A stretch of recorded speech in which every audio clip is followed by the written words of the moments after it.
Wang Zhiyong had already talked with his buddy, so the cop who came did not say anything at all. In the spirit of civilized law enforcement, they politely invited Jiang Chen to the police station to gather evidence. As for the people lying on the ground, they didn't experience the same privilege, and regardless of how badly they were beaten, they were all handcuffed and shoved into the police car. Zheng Hongjie wanted to go with Jiang Chen.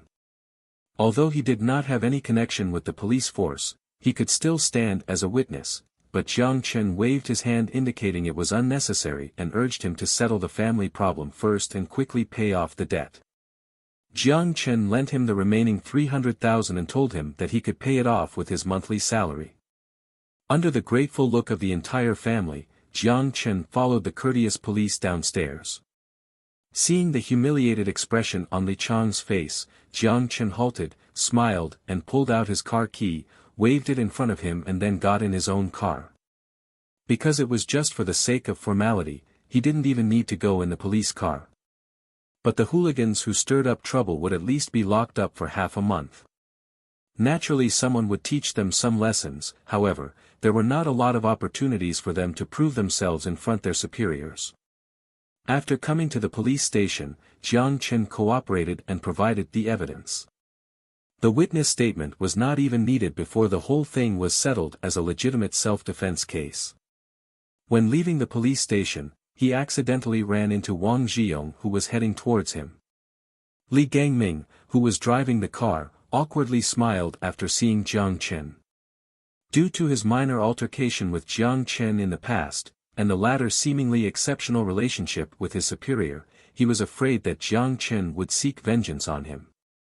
But he was clearly overthinking, since Jiang Chen didn't even take that little thing to heart and responded with a friendly smile. "Gang Ming, drive the car back to the station for me. I'll have to take my brother out to play tonight." After sending Li Gangming off, Wang Zhiyong walked happily to Jiang Chen. "K, the training during these last few days is killing me. I finally got the change to go out. What's the point of being a soldier if you don't train?" Jiang Chen laughingly mocked him. "If you don't want to go, who can force you to?" "Hee, my father forced me to go." Wang Zhiyong laughed awkwardly and touched his nose, then changed the subject. "Enough bullsh*t, I'll drive you to experience the world." Jiang Chen rolled his eyes and opened the car door. Wang Zhiyong unabashedly sat on the driver's seat. "What's experiencing the world?" Jiang Chen asked and helplessly sat on the passenger seat. "You'll know once we get there." Wang Zhiyong smiled mysteriously and then started the car and admiringly exclaimed, "Maybach S600, limited edition. K, I am about the same age as you, how are you so rich? Do you want one?" "My treat." Jiang Chen laughed. To Jiang Chen's surprise, Wang Zhiyong shook his head. "I don't dare, I have a lot of brothers who have them, so I can just drive around whenever the urge strikes. Not to brag, but I even drove a Lamborghini, Koenigsegg before. A friend of mine was even prepared to give me one when he saw I like it, but I still refused." "So virtuous?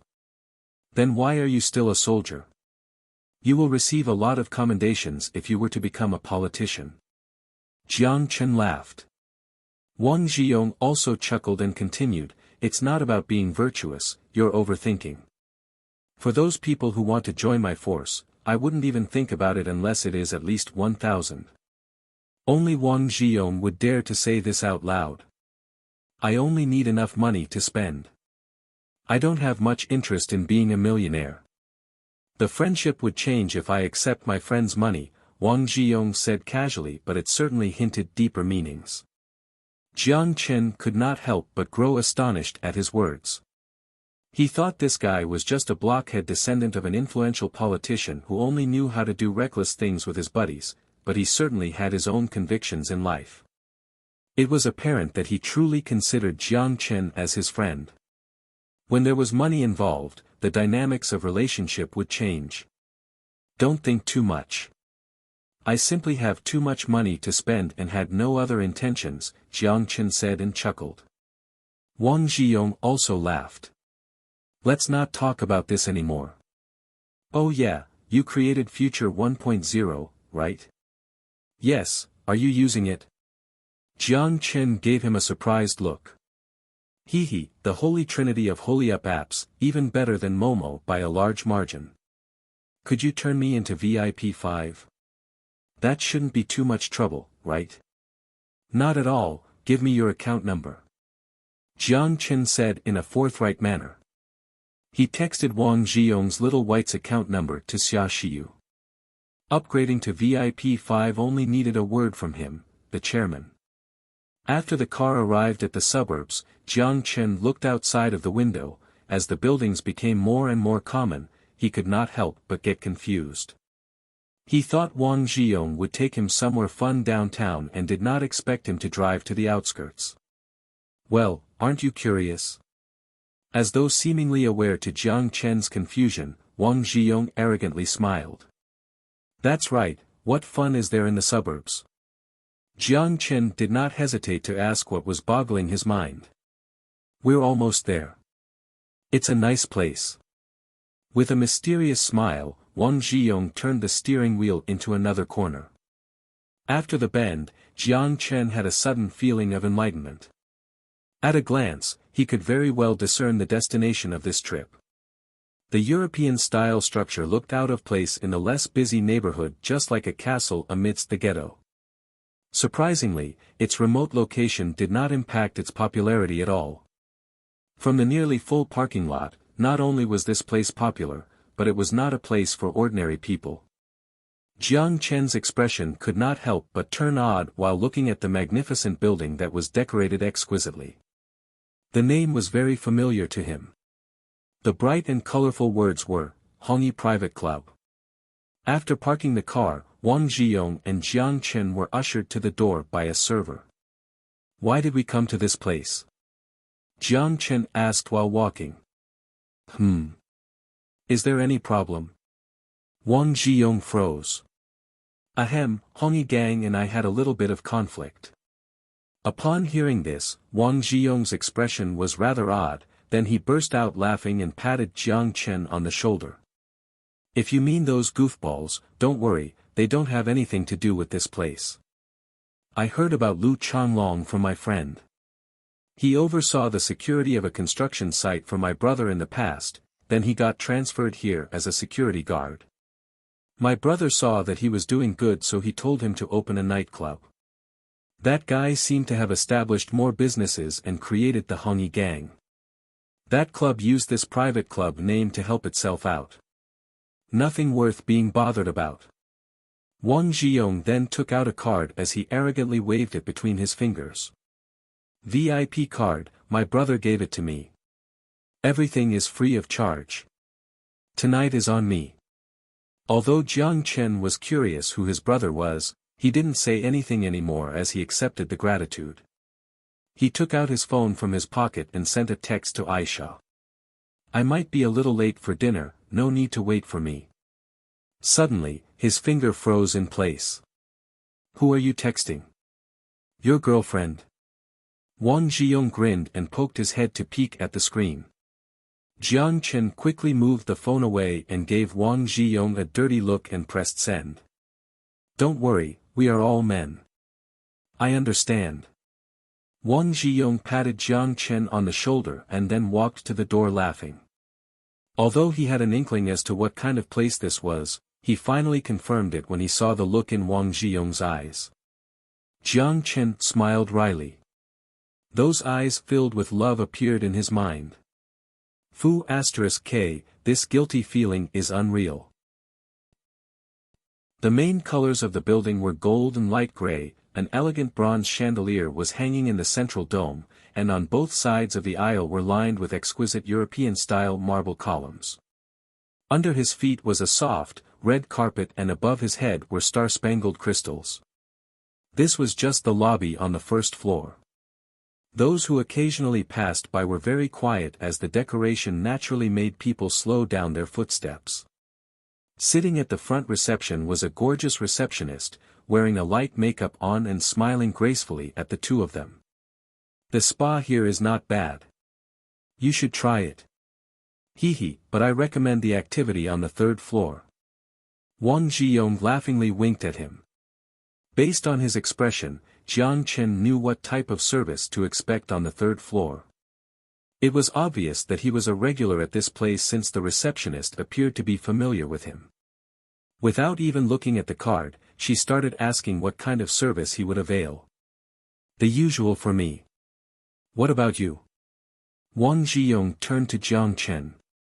Feeling awkward, Jiang Chen looked at the list of services a few times.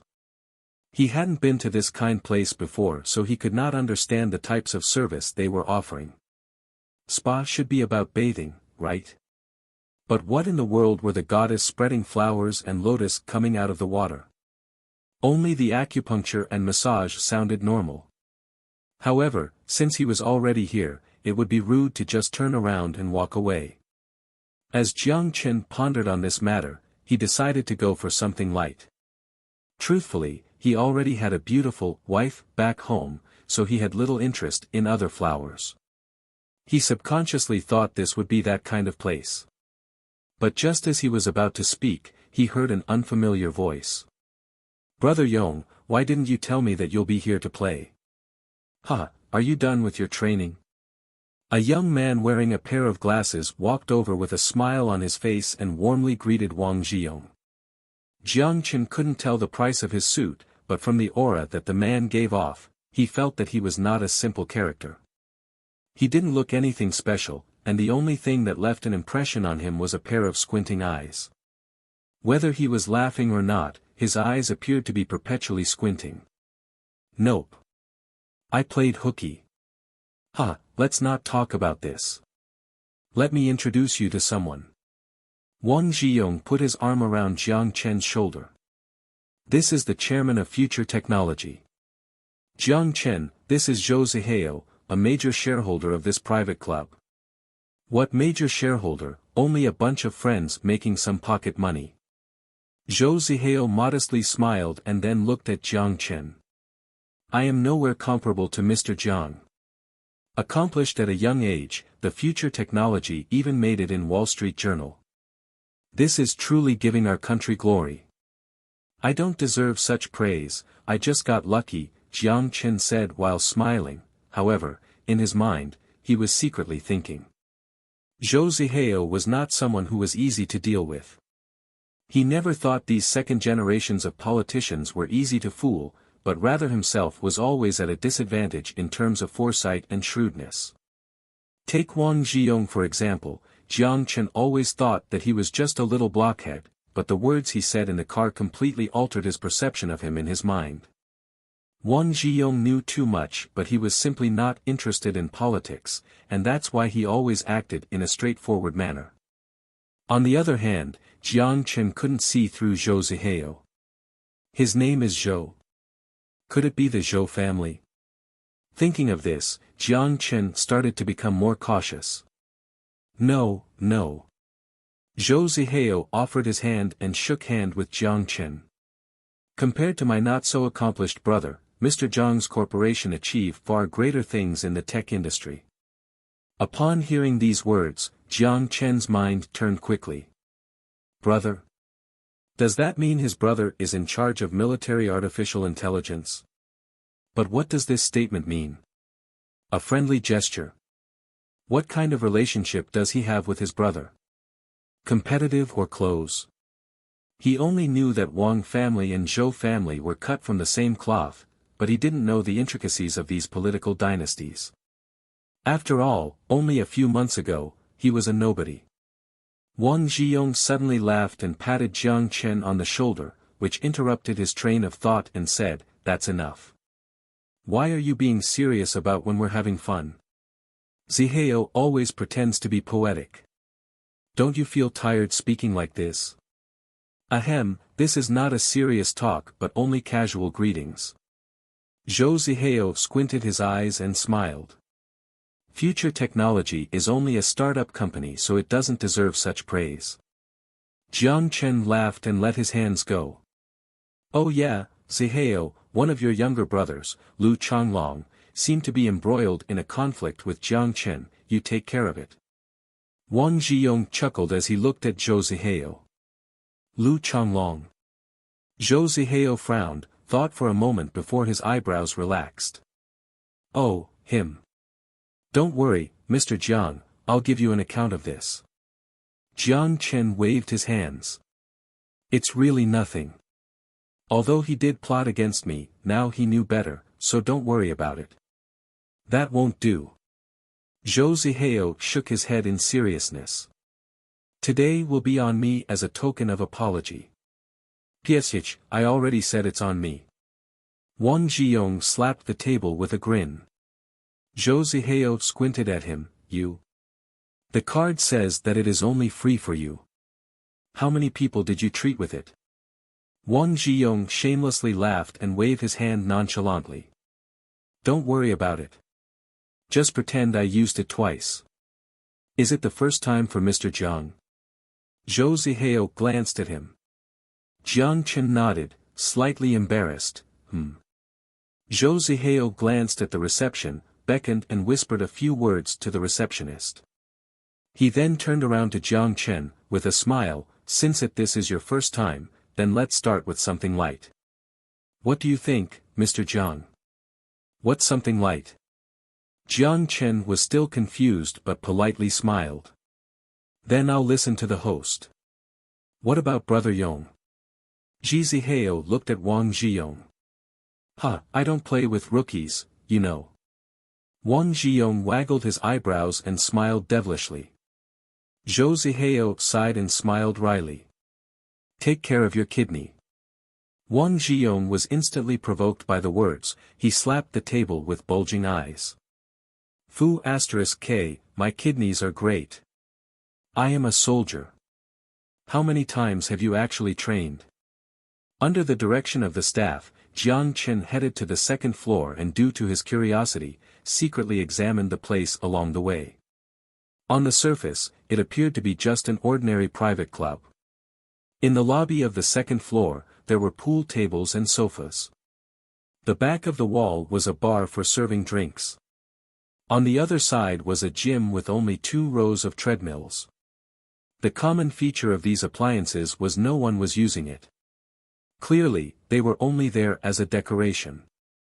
The beautiful staff with a bright smile led Jiang Chen past through the bar into a hallway where they entered a finely decorated environment. Sir, your room number is 204. If you need anything else, you can call me through the phone inside. The staff stopped, turned her head and smiled and said to Jiang Chen. Okay.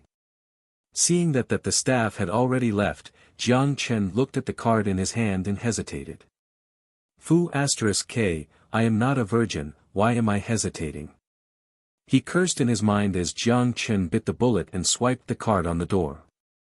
The door opened, it was still soft carpet on the floor, but the door was lined with shoe shelves, which meant he needed to take his shoes off upon entering the room. The faint yellow wallpaper and the dim lighting added intimate ambient to the room. In the middle of the room, there was an oddly shaped bathtub, the fluid-looking shape along had some sophisticated-looking buttons on the side. The water was ready, and a gorgeous lady in a bathrobe was standing beside it while smiling. Hello sir, do you need help changing? No need. Jiang Chen shyly refused. Is it your first time here, sir? The beautiful woman smiled with understanding. Fu *K, this is awkward. Jiang Chen mocked himself in his mind. Embarrassed, he scratched his face. The girl covered her mouth and smiled when she heard the response. Then she politely looked at Jiang Chen and continued, Sir, if this is your first time, just follow my instruction. First, please take off your clothes and then leave them over there. Take off my clothes. Here.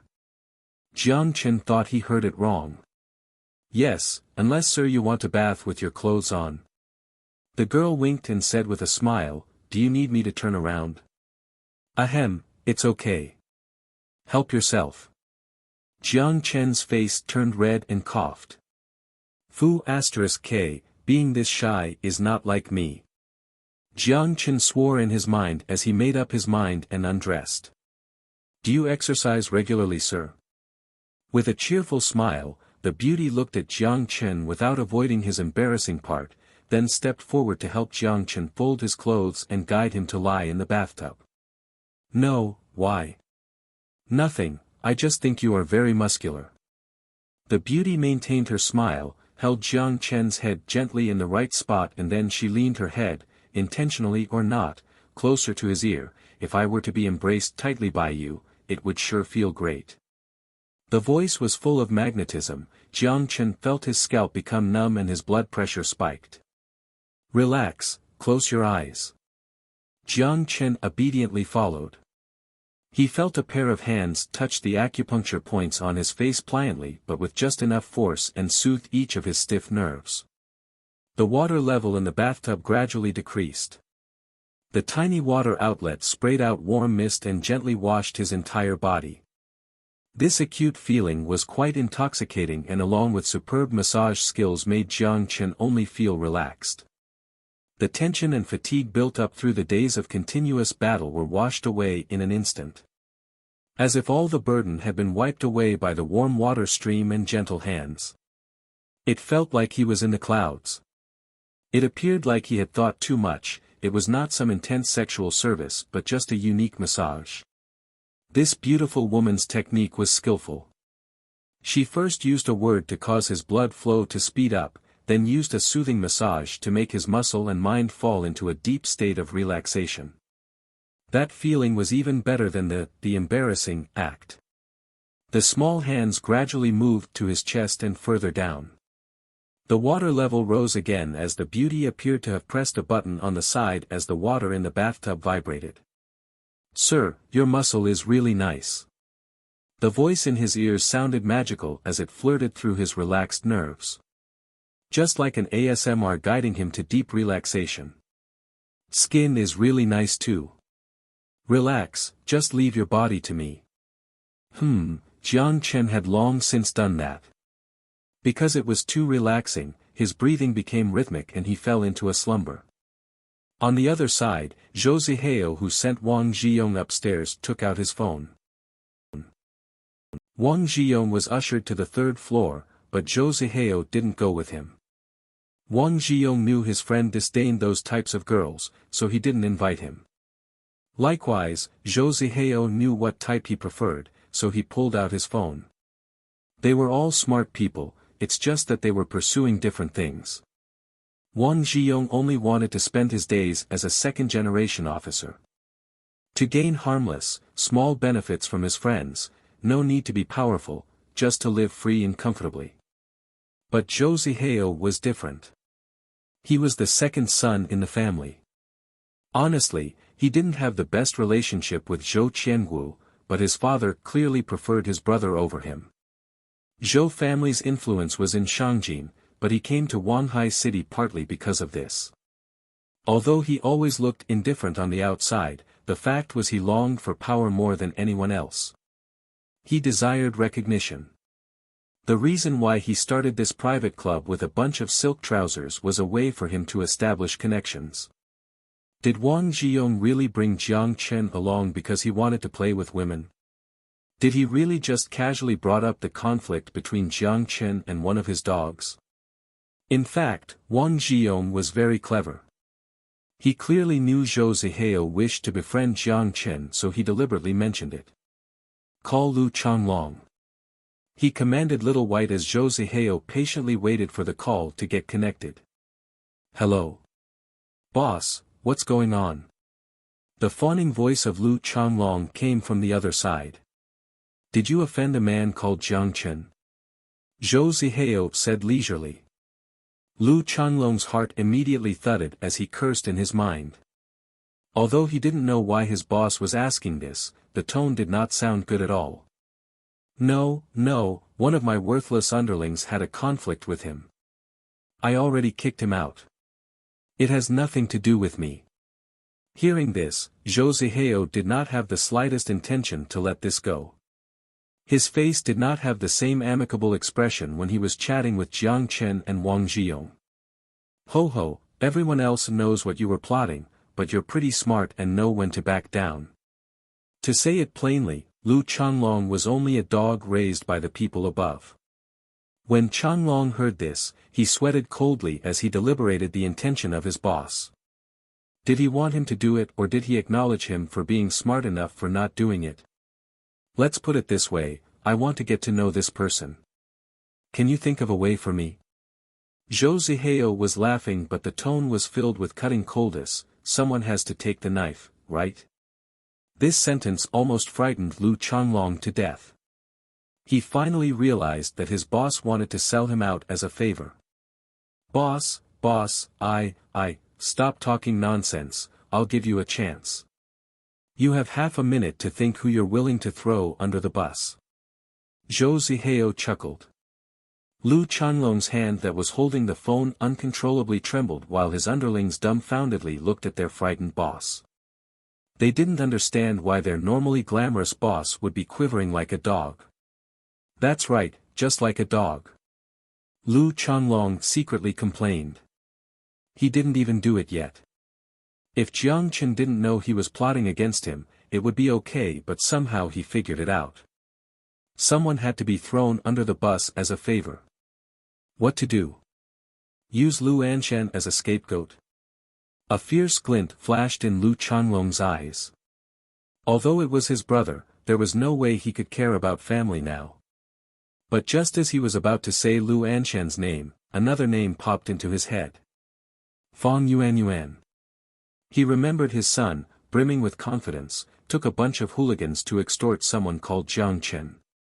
He heard from the SL*T he played with before that it was a rich guy without any background. Fortunately, his son asked him before he actually did something. If they had already done something, there was no way this could be resolved.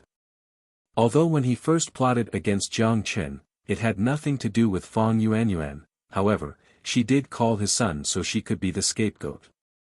Have you thought of someone? I did. Boss, there was this girl, this is what happened. Lu Changlong submissively held the phone and explained the story about Fang Yuanyuan. Once a former crush, now a SL*T provoked the gang to make a move on him. Zhou Zihao captured the three key concepts and gave it a thought. He only needed a favor as a stepping stone. Maybe Jiang Chen would be the key to defeating his brother. Based on Lu Changlong's description, this woman seemed to have fit the criteria. Also, when he heard it was a woman, he suddenly had other ideas. Bring that person here. You know what I'm talking about. Zhou Zihao's smile was peculiar. Yes. Lu Changlong held the phone while his back was completely drenched with sweat.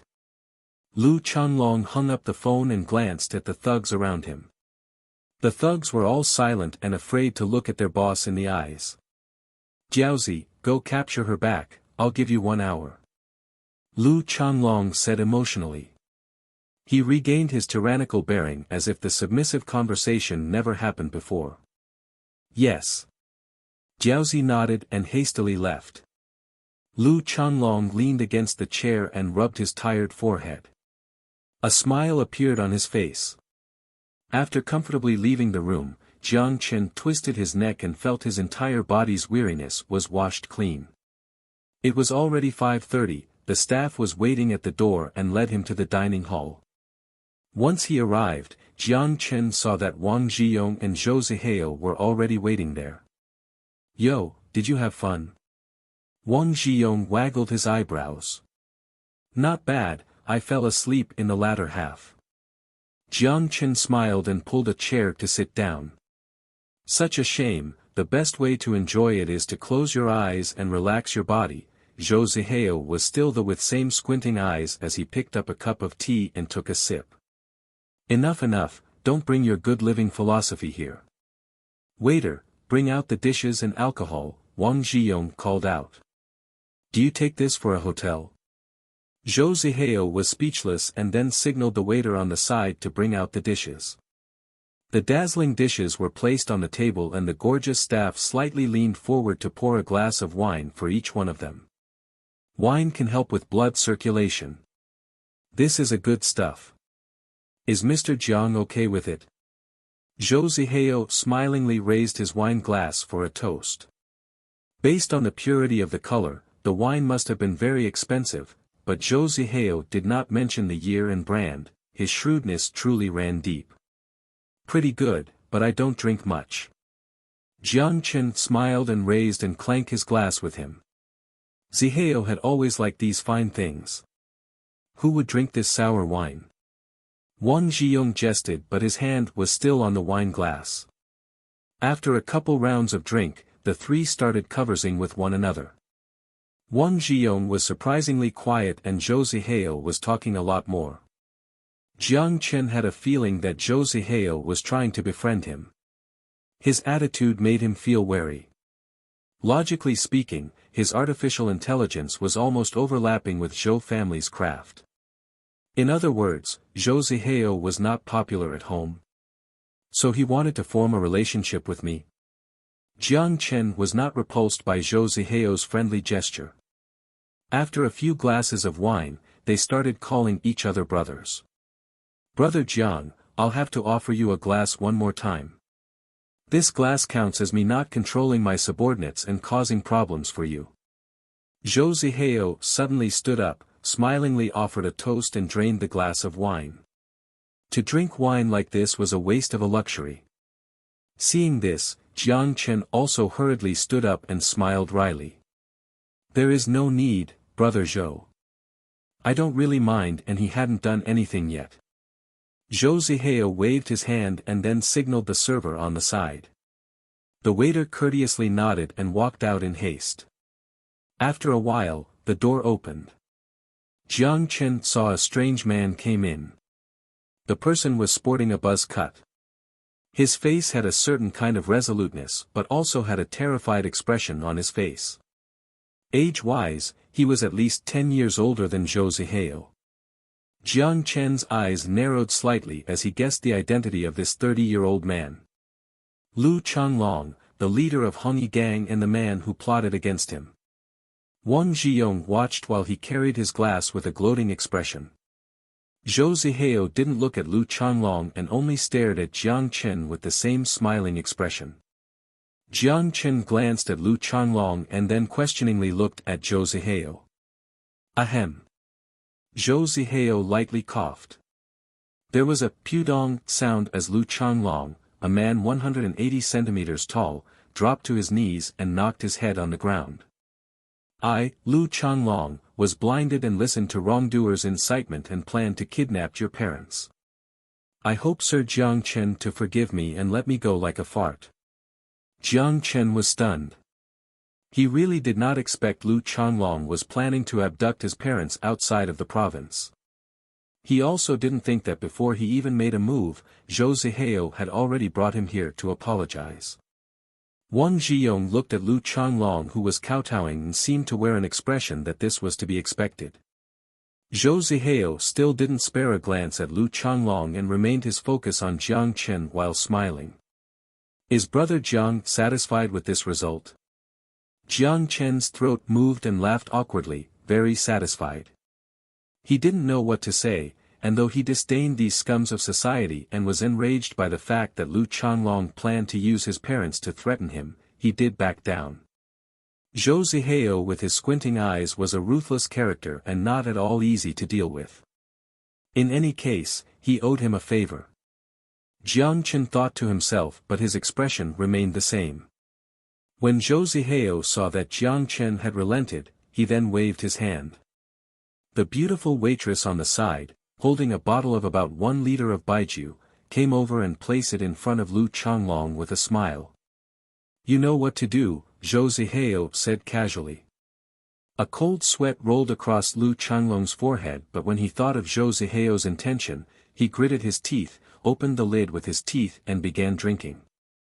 That was 1 liter of baijiu. The alcohol concentration would certainly not be low. Jiang Chen, who was watching on the side, was secretly scared. Zhou Zihao was watching on coldly while Wang Zhiyong was still showing an interested expression. As soon as Lu Changlong had finished the bottle, he immediately fell unconscious on the ground. The waiter nearby looked at Zhou Zihao and after seeing him nod, he carried the unconscious Lu Changlong outside. Lu Changlong was going straight to the hospital, he was definitely biting the bullet on this one. Jiang Chen was secretly speechless but did not have an ounce of sympathy, though he was more and more scared of Zhou Zihao's ruthlessness. This man is ruthless. Zihao, you should pay extra care to those people under you. Are you not afraid of dirtying your own hands? Wang Zhiyong said and chuckled. Ahem, even a rat has a rat's value, Zhou Zihao said, then turned to look at Jiang Chen. I hope you won't mind what happened today. Brother Jiang, I truly value our friendship. If this rat dares to dirty your shoes again, I'd throw him into the Huangpu River. No need for that, Brother Zhou is really a great friend.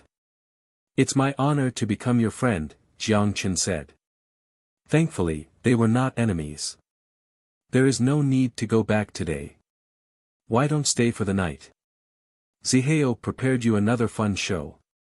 Hee hee. Wang Zhiyong burst into laughter. Ahem, Brother Yong, spoiler is not good. Zhou Zihao lightly coughed. What type of show?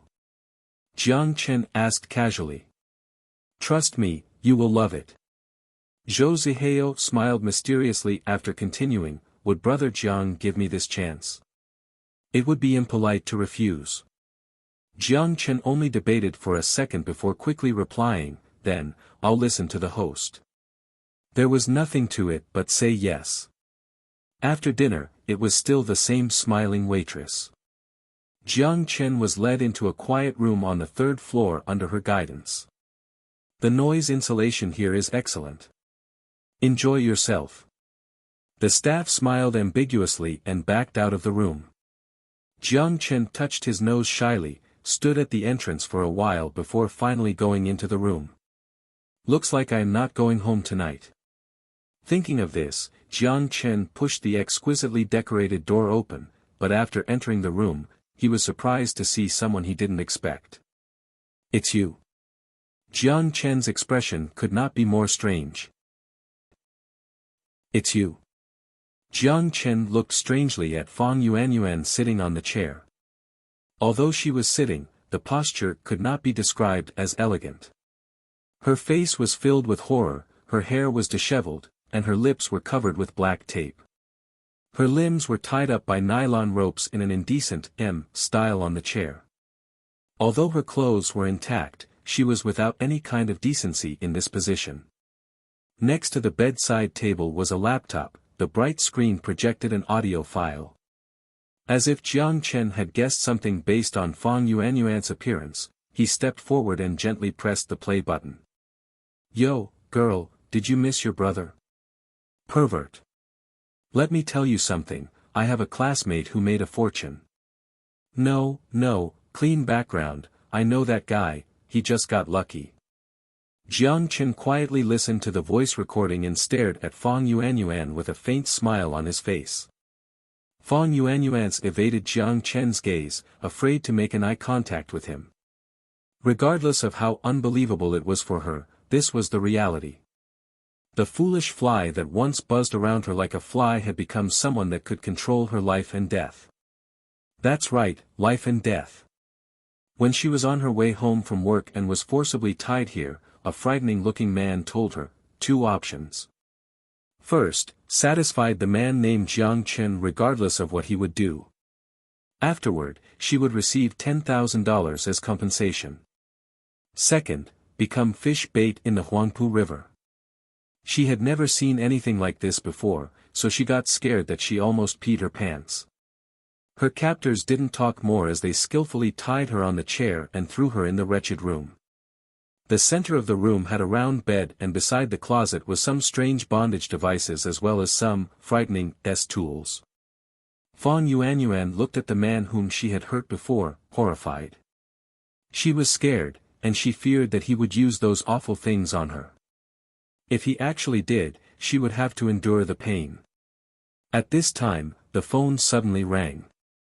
Jiang Chen grabbed the phone as if he already guessed who it was. Not in the least bit surprised, he pressed the button. Hello.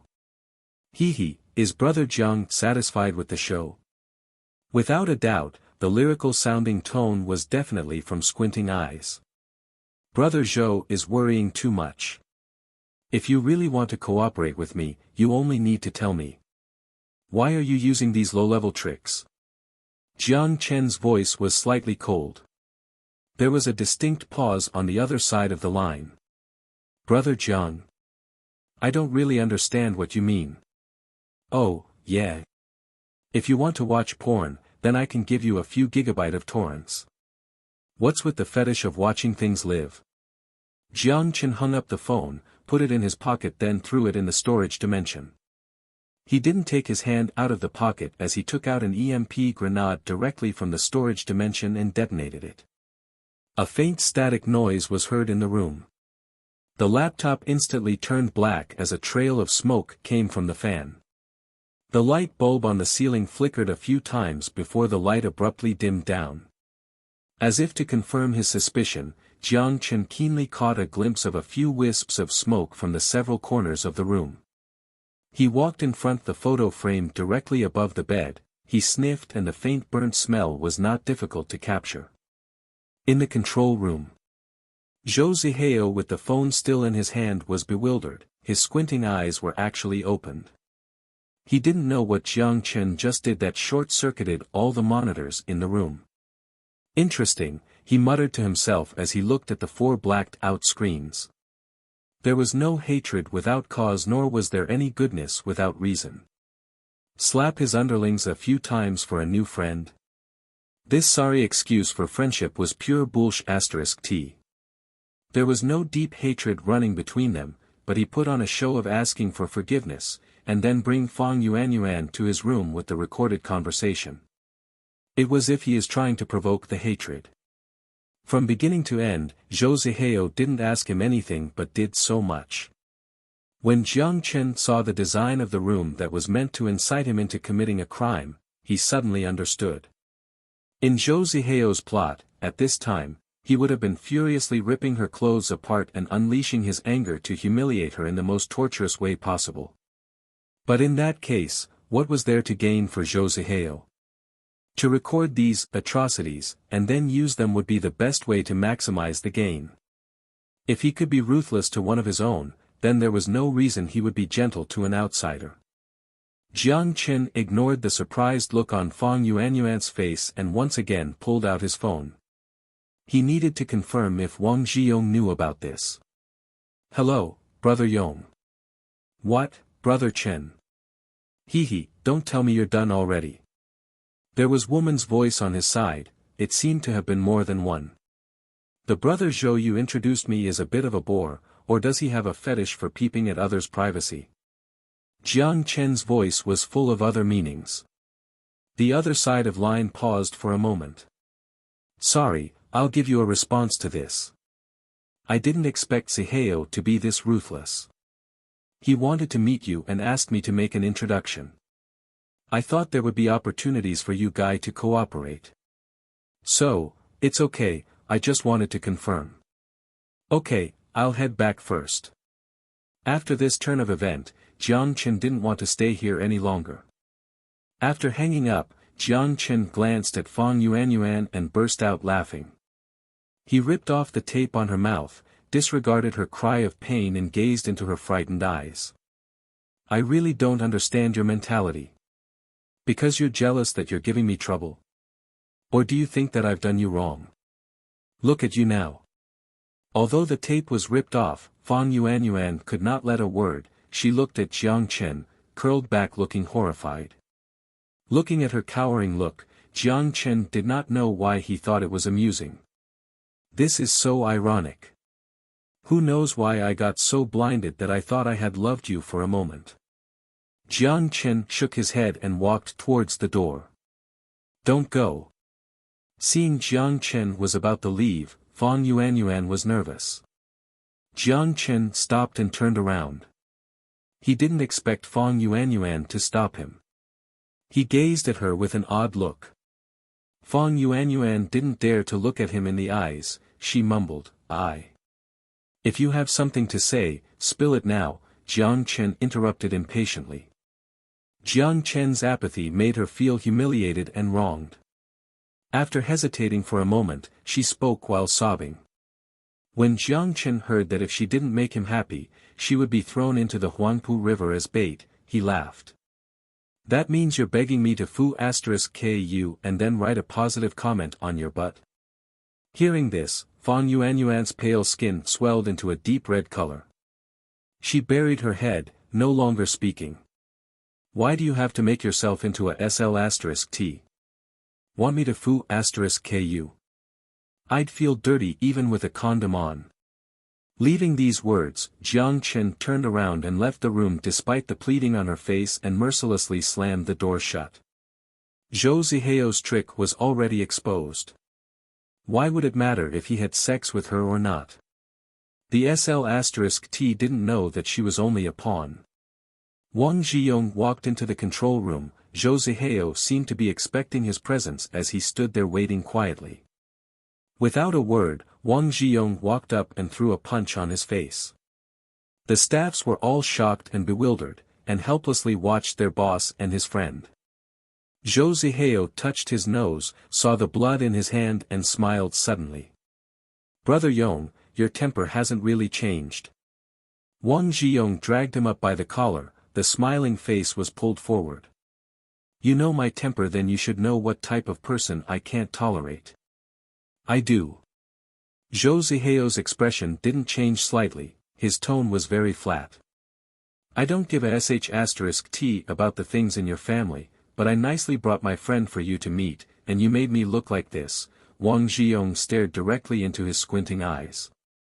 Brother Yong, you are the oldest son in the family, right? Zhou Ziheo interrupted him. Wang Zhiyong paused.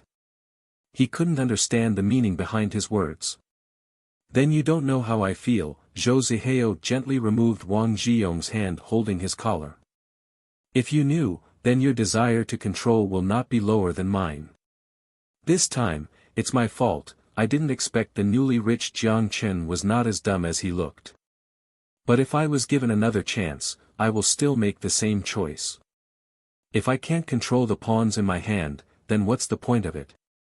Then let me warn you, you dare to lay your hands on my friend again, even if you are my friend, I can't promise you that you will be able to stay in Wanghai City. Leaving these harsh words, Wang Zhiyong left for the door. As Zhou Ziheo watched Wang Zhiyong retreating back, he gave a non-committal smile.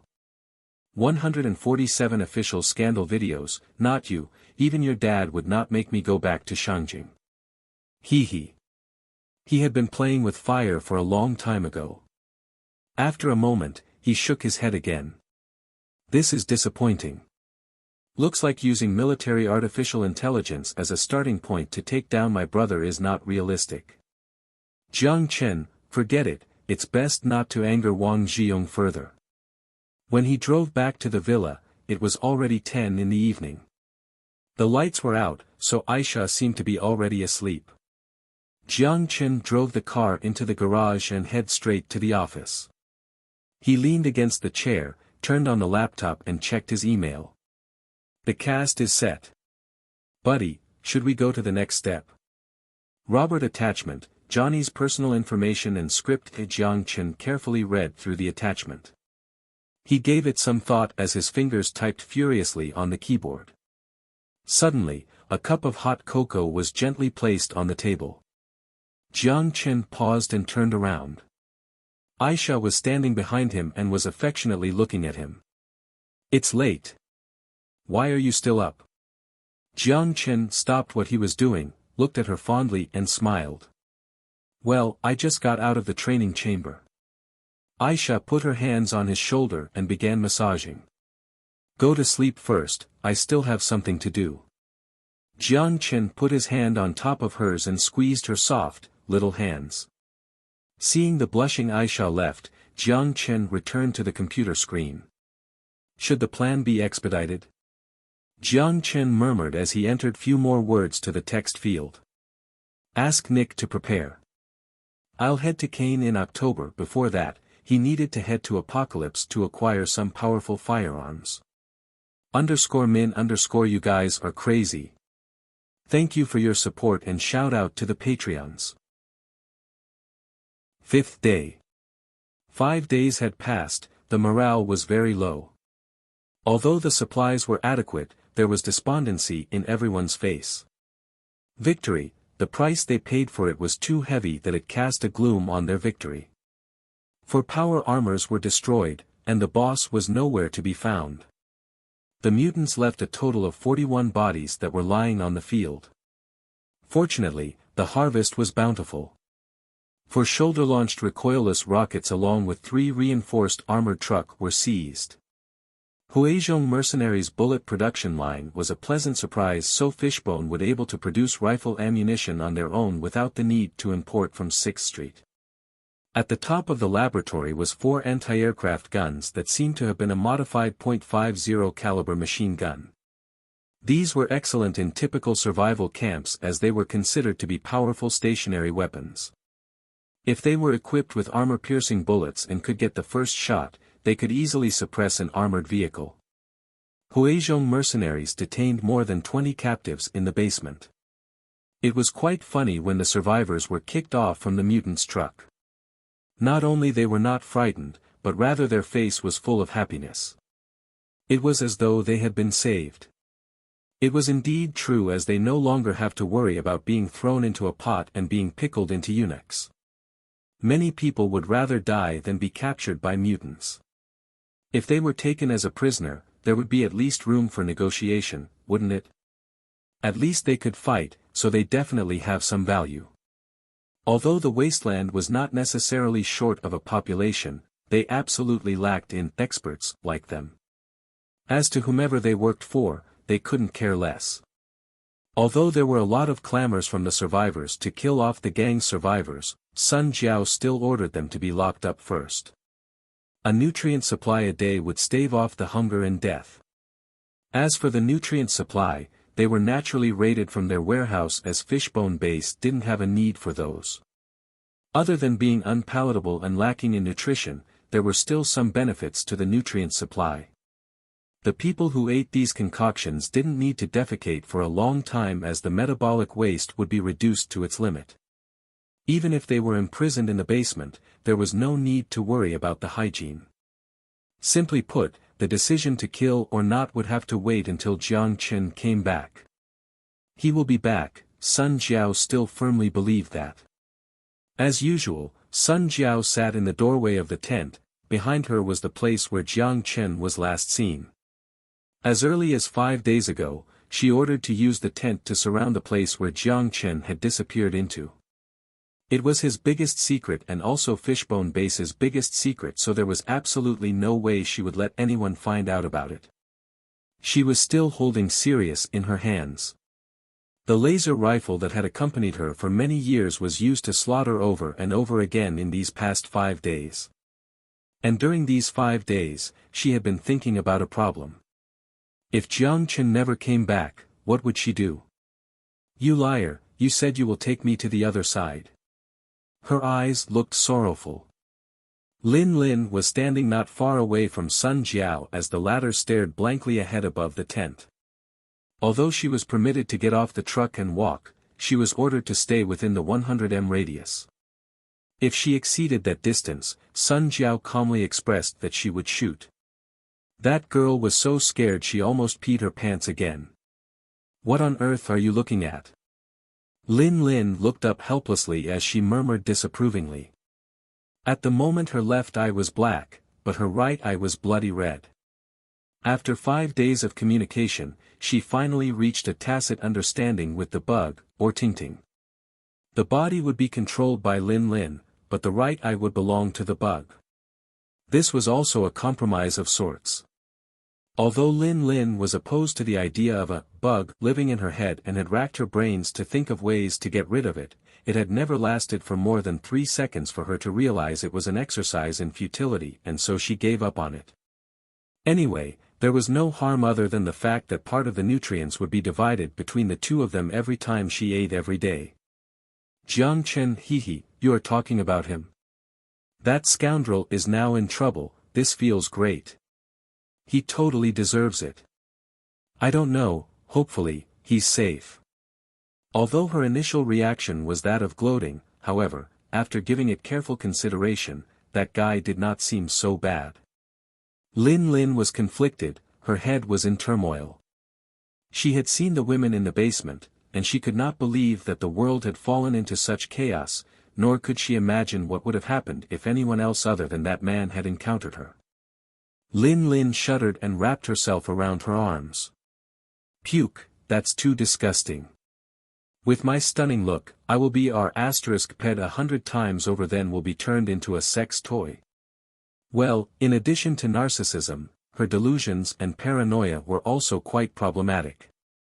Jiang Chen slightly moving her sore neck, Lin Lin grumbled, "Hello, what are you looking at?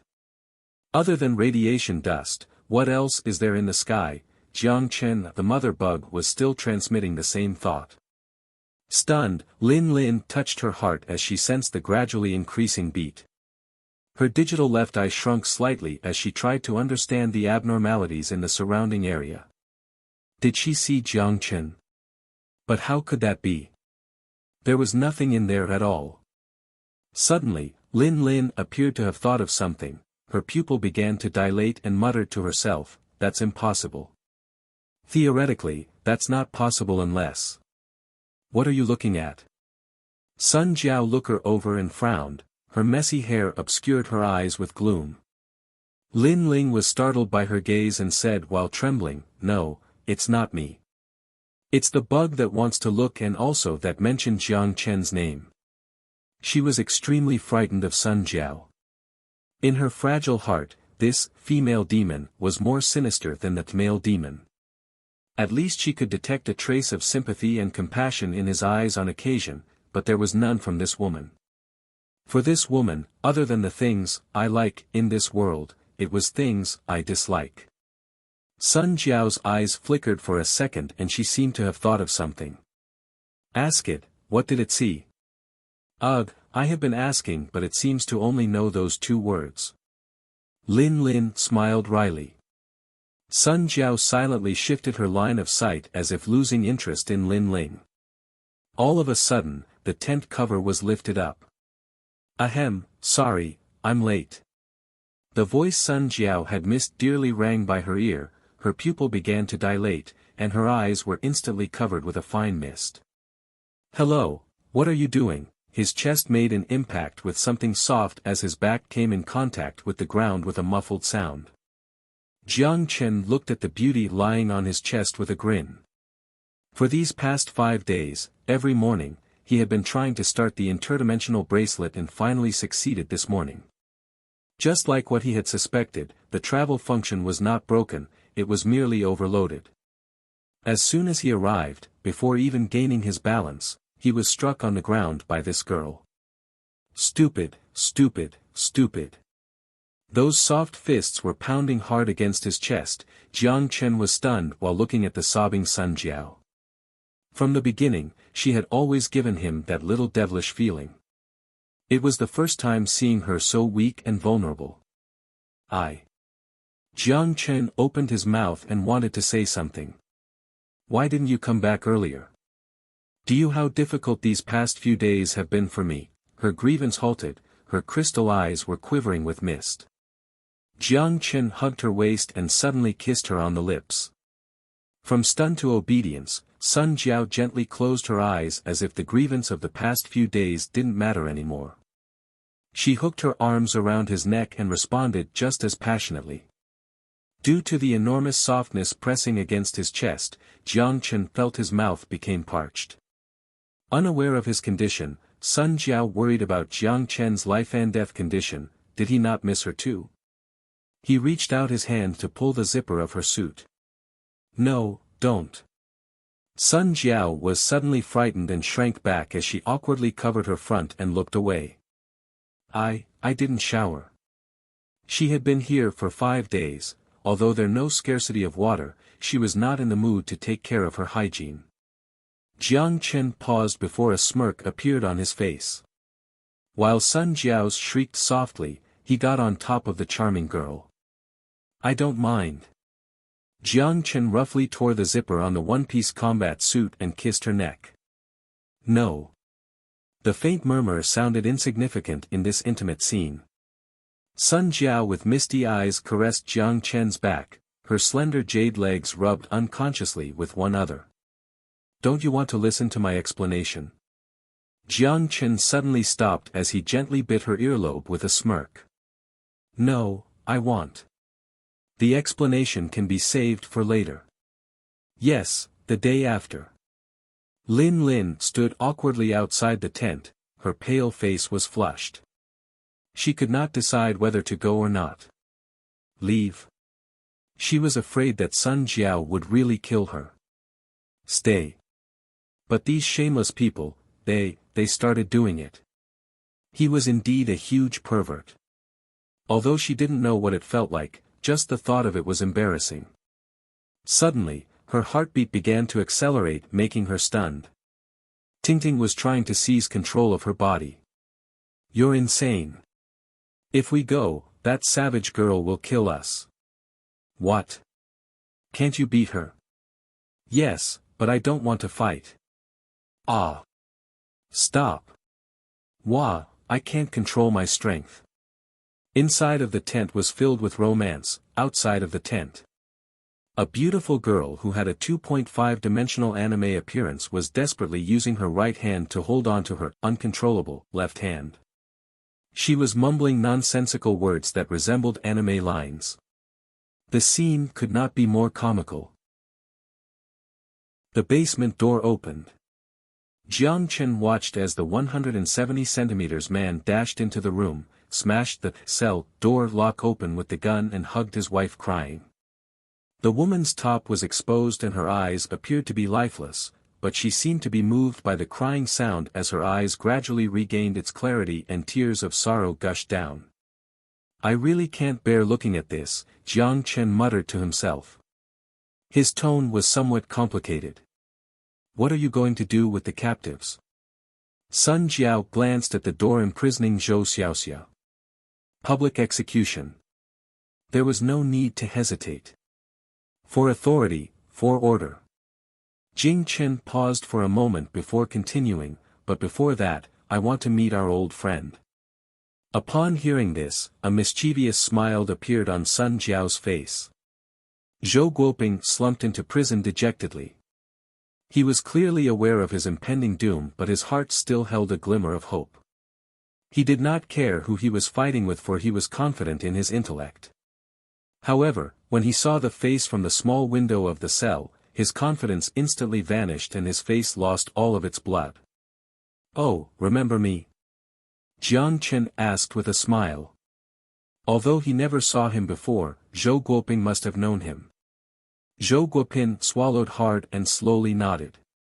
Do you remember Hu Lei? It had been a while, but he was the first person he killed in this world.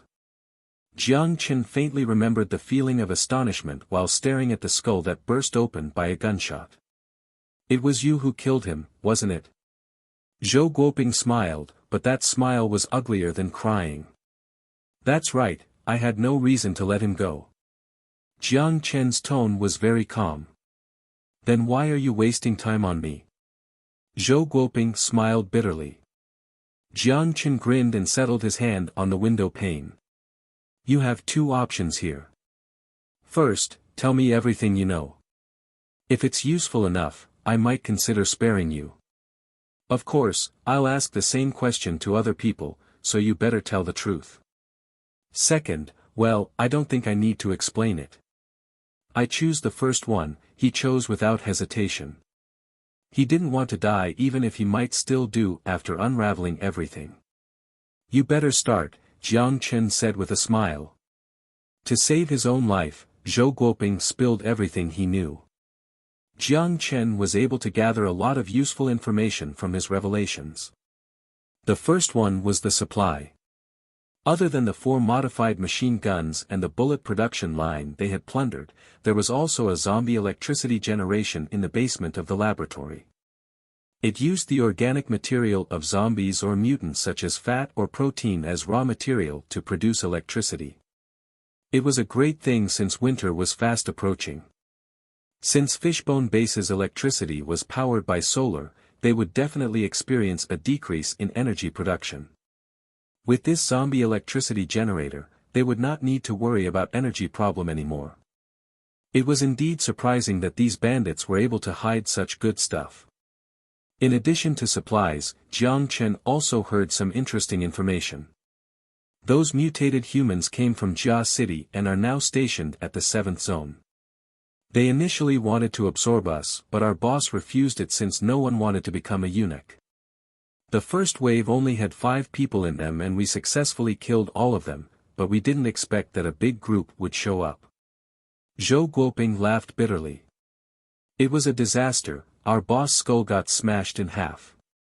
He was wondering why he didn't see the leader of the Huizhong mercenaries, looked like he was killed in a crossfire. Where is the 7th zone? Jiang Chen frowned. The details of the topography in the apocalypse was quite different to that of the modern world. Zhou Guoping looked strangely at him. Between the highway of Wanghai City and Jia City is a light industrial area where few people reside. Not a lot of zombies but some powerful mutants. Jiang Chen scratched his chin thoughtfully. Do you know what their purpose is in coming to Wanghai City? Another bitter smile appeared on Zhou Guoping's face. No, there was no room for negotiation between mutated humans and humans, and in my opinion, aside from not eating human flesh, they are basically just mutants who can use guns. The metaphor did sound strange to Jiang Chen, but after thinking about it, that really seemed to be the case. They could eat anything that humans couldn't eat and they could eat things mutants didn't even dare to eat, even the rotten meat on Roshan. They could enter a nuclear pit with just their body, any vaccine virus would no longer affect them. Thankfully, these monsters were infertile. Didn't you catch a captive? Zhou Guoping asked warily. Jiang Chen glanced at him. No, you already said they are like mutants. Have you tried catching a deathclaw? Zhou Guoping forced a laugh and scratched his nose. Boss, do you think my information is enough to exchange for my life? Jiang Chen stared at him with a faint smile on his face which made his heart tremble. To kill or not to kill? Although I did cause some minor problem for you, it was only because I was standing from Huizhong mercenaries' side. Now that Huizhong mercenaries have been destroyed by you, even if you kill me, I would just be an extra body. You definitely could spare my worthless life. Trust me, my ability won't disappoint you. Seeing the look on Jiang Chen's face, Zhou Guoping carefully opened his mouth. Oh. Tell me, how are you useful? Jiang Chen watched him while laughing. I know the Songjiang area very well, I have more or less an understanding of most of the smaller survival camps and gathering place for the survivors. My eloquence and scouting ability are also quite impressive, it definitely wouldn't be a waste of your nutrient supply. On top of that, I'm wearing an electronic collar or slavery chip, which means you won't even need to worry about my loyalty. Zhou Guoping carefully worded his explanation because it had to do with his life while observing the change in Jiang Chen's expression. It would just be an extra body if he killed him, at the very least he could serve as a cannon fodder. Although the bandits must be eliminated, this person seemed to be useful. After giving it some thoughts, Jiang Chen made the decision and laughed when he saw the apprehension on Zhou Guoping's face. Great, you've managed to convince me, so I'll spare your life. I hope you can persuade the others for me. Upon hearing this, Zhou Guoping was quite ecstatic and immediately knelt on the ground without a semblance of dignity. Thank you, glorious leader, for sparing me. Jiang Chen looked disdainfully at him and lightly coughed. Call me boss, I'm not a bandit. Yes, boss. After settling his affair with Zhou Guoping, Jiang Chen headed to the door that was imprisoning Chu Nan. He looked at the man who was no longer crying to get out and knocked on the door. Hearing the knock on the door, Chu Nan raised his head and a bitter smile appeared on his face when he saw that it was Jiang Chen. Could you let me go now? Sure, do you want me to open the door now?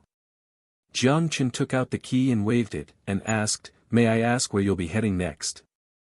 Chu Nan fell into a short silence.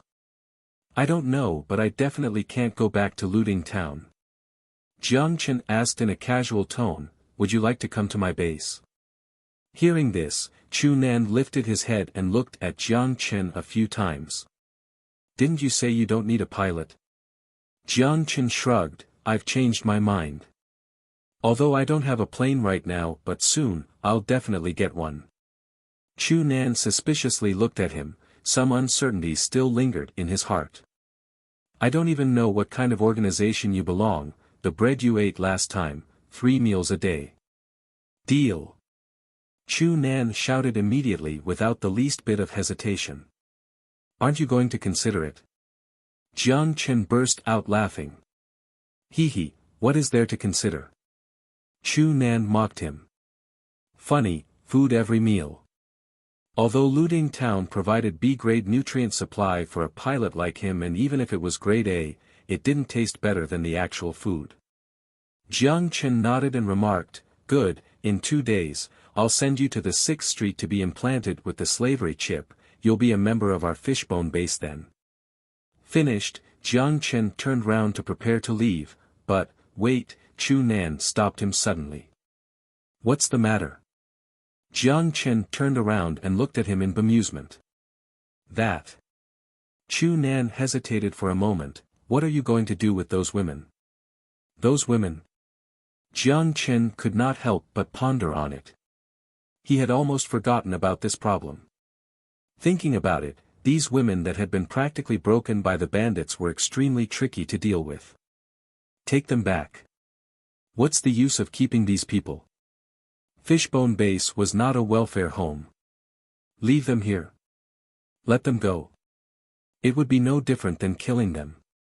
In fact, it would be useful to take them back to the base, Chu Nan proposed when he seemed to have seen his hesitation. Oh. What use? Jiang Chen gave Chu Nan a meaningful then burst out laughing, You're not looking for a woman to get rid of your virginity, are you? Chu Nan was frozen for a second before he quickly reacted furiously.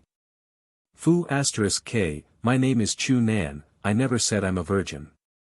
Chu Nan is homonym of virgin. Chu Nan paused for a while before continuing, if you don't have the chip implant technology, then you guys must be a small new survival base. Jiang Chen looked at him in surprise, that analysis was reasonable. Yes, so. Jiang Chen asked noncommittally. In the wasteland, the survivability of male is far stronger than female. So it's easy to imagine the ratio. I don't know about 6th Street, but there are a lot of bachelors in Luding Town, Chu Nan said seriously. Like you? Jiang Chen laughed. That's right, Chu Nan nodded his head without avoiding the question, then continued, in Luding Town, they run an official brothel to help survivors alleviate their stress and meet their physiological needs. It would not only decrease the possibility of crime, but it would also increase camp stability. Is that right? Everyone in my fishbone base is implanted with slavery chip, do you think I need to worry about stability issues? Jiang Chen asked him. I have been implanted with that kind of chips before. Even though the name is a bit different, I think the function is pretty much the same.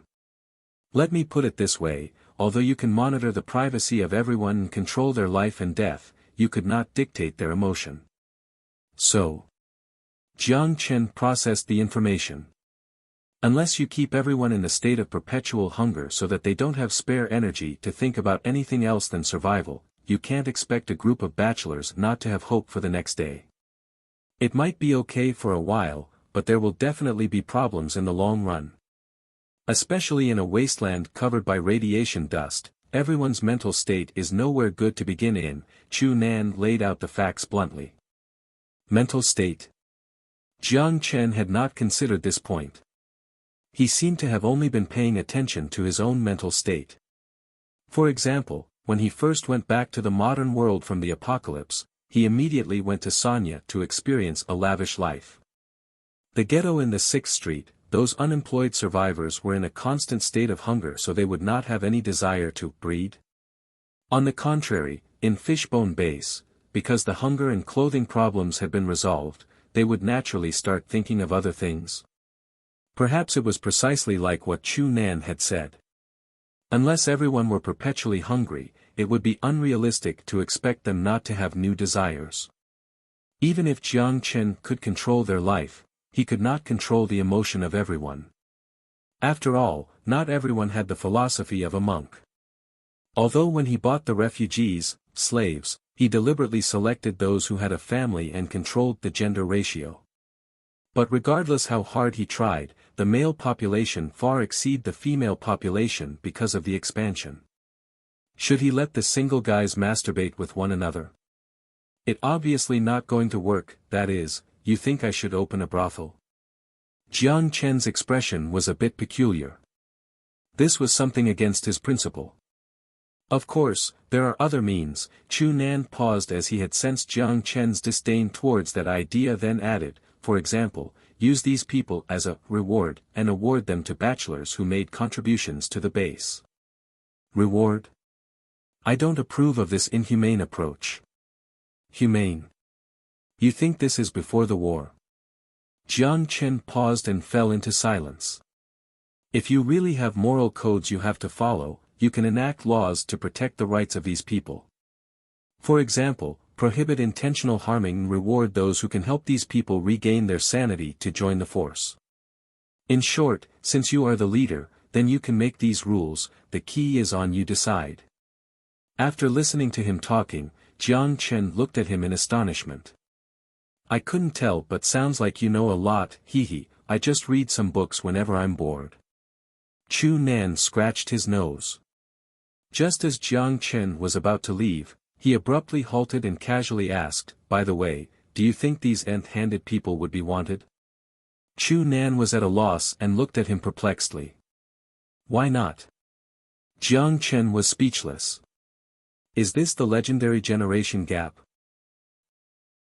This here is a group of pests. They feed on the flesh and bones of our own kind and make our agony as their nutrients. Outside of the fishbone base, all the zombies had been wiped out and the roof was fraught with the survivors who fought side by side with those from fishbone base. The bandits were kneeling on the ground with a black cloth over their heads. Behind them was a group of soldiers armed with guns. Black muzzles were aimed at their head and cold eyes ignored the trembling bodies. October was approaching and a hint of chilliness was gradually settling in the air. It was at this time that Jiang Chen had put on a windbreaker. Killing, looting, plundering, terrorizing, molesting. He gazed at the eyes of survivors in the crowd and raised his clenched right fist as righteous indignation spewed forth from his mouth. Now that they are kneeling in front of us, praying for our forgiveness, and begging for mercy like cowards, do you think we should spare these scums? No. Shouts and whistles rang across the entire street. Even the zombies next street turned around and stared at the direction of the fishbone base. Jiang Chen closed his eyes, lifted both of his hands and motioned the crowd to quiet down. The crowd's noise gradually died down and everyone's attention was focused on him. This feeling was extremely surreal. He faintly remembered the feeling of being stared at by 30 pairs of anxious eyes in the sewer. The sense of apathy born from absolute control, from knowing that they had the power to control life and death. But now, he was respected, worshipped, and lauded by a group of people from the bottom of their hearts. He only felt his blood was boiling, that even the cold breeze could not be able to cool down. Jiang Chen shifted his gaze to the row of bandits about to be executed. I believe you were well aware that this would happen one day when you pointed your gun at helpless people and abused both children and women. No. A surprising scene occurred when a kneeling bandit suddenly got up from the ground and dashed to the alley on the side. Bang! The desperate fleeing bandit hit the ground and left a frightening, bloody hole on his back. Jiang Chen shoved his gun back into his pocket when the smoke from the gun had dissipated. The survivors only saw a series of blurry actions. They couldn't even see Jiang Chen pulling out his gun, let alone the act of shooting. The entire action was so smooth that everyone's face couldn't help but pale. They did not expect that Fishbone Base's boss would not only amass a strong force but would also possess an unparalleled individual fighting prowess. Needless to say, whether it was power or speed of reaction, Jiang Chen injected with the genetic vaccine was far superior compared to ordinary survivors. That man's escape just now was arranged beforehand, the rope was not tied down to his legs. It was done only to strengthen his prestige through personal force. It was only human nature to worship the strong. Incidentally, this episode was Zhou Guoping's original idea. Fire. The cold words were accompanied with white mist and echoed on the cold street. Gunfire sounded, a group of bodies dropped one by one in the pool of blood, officially ending their wicked lives.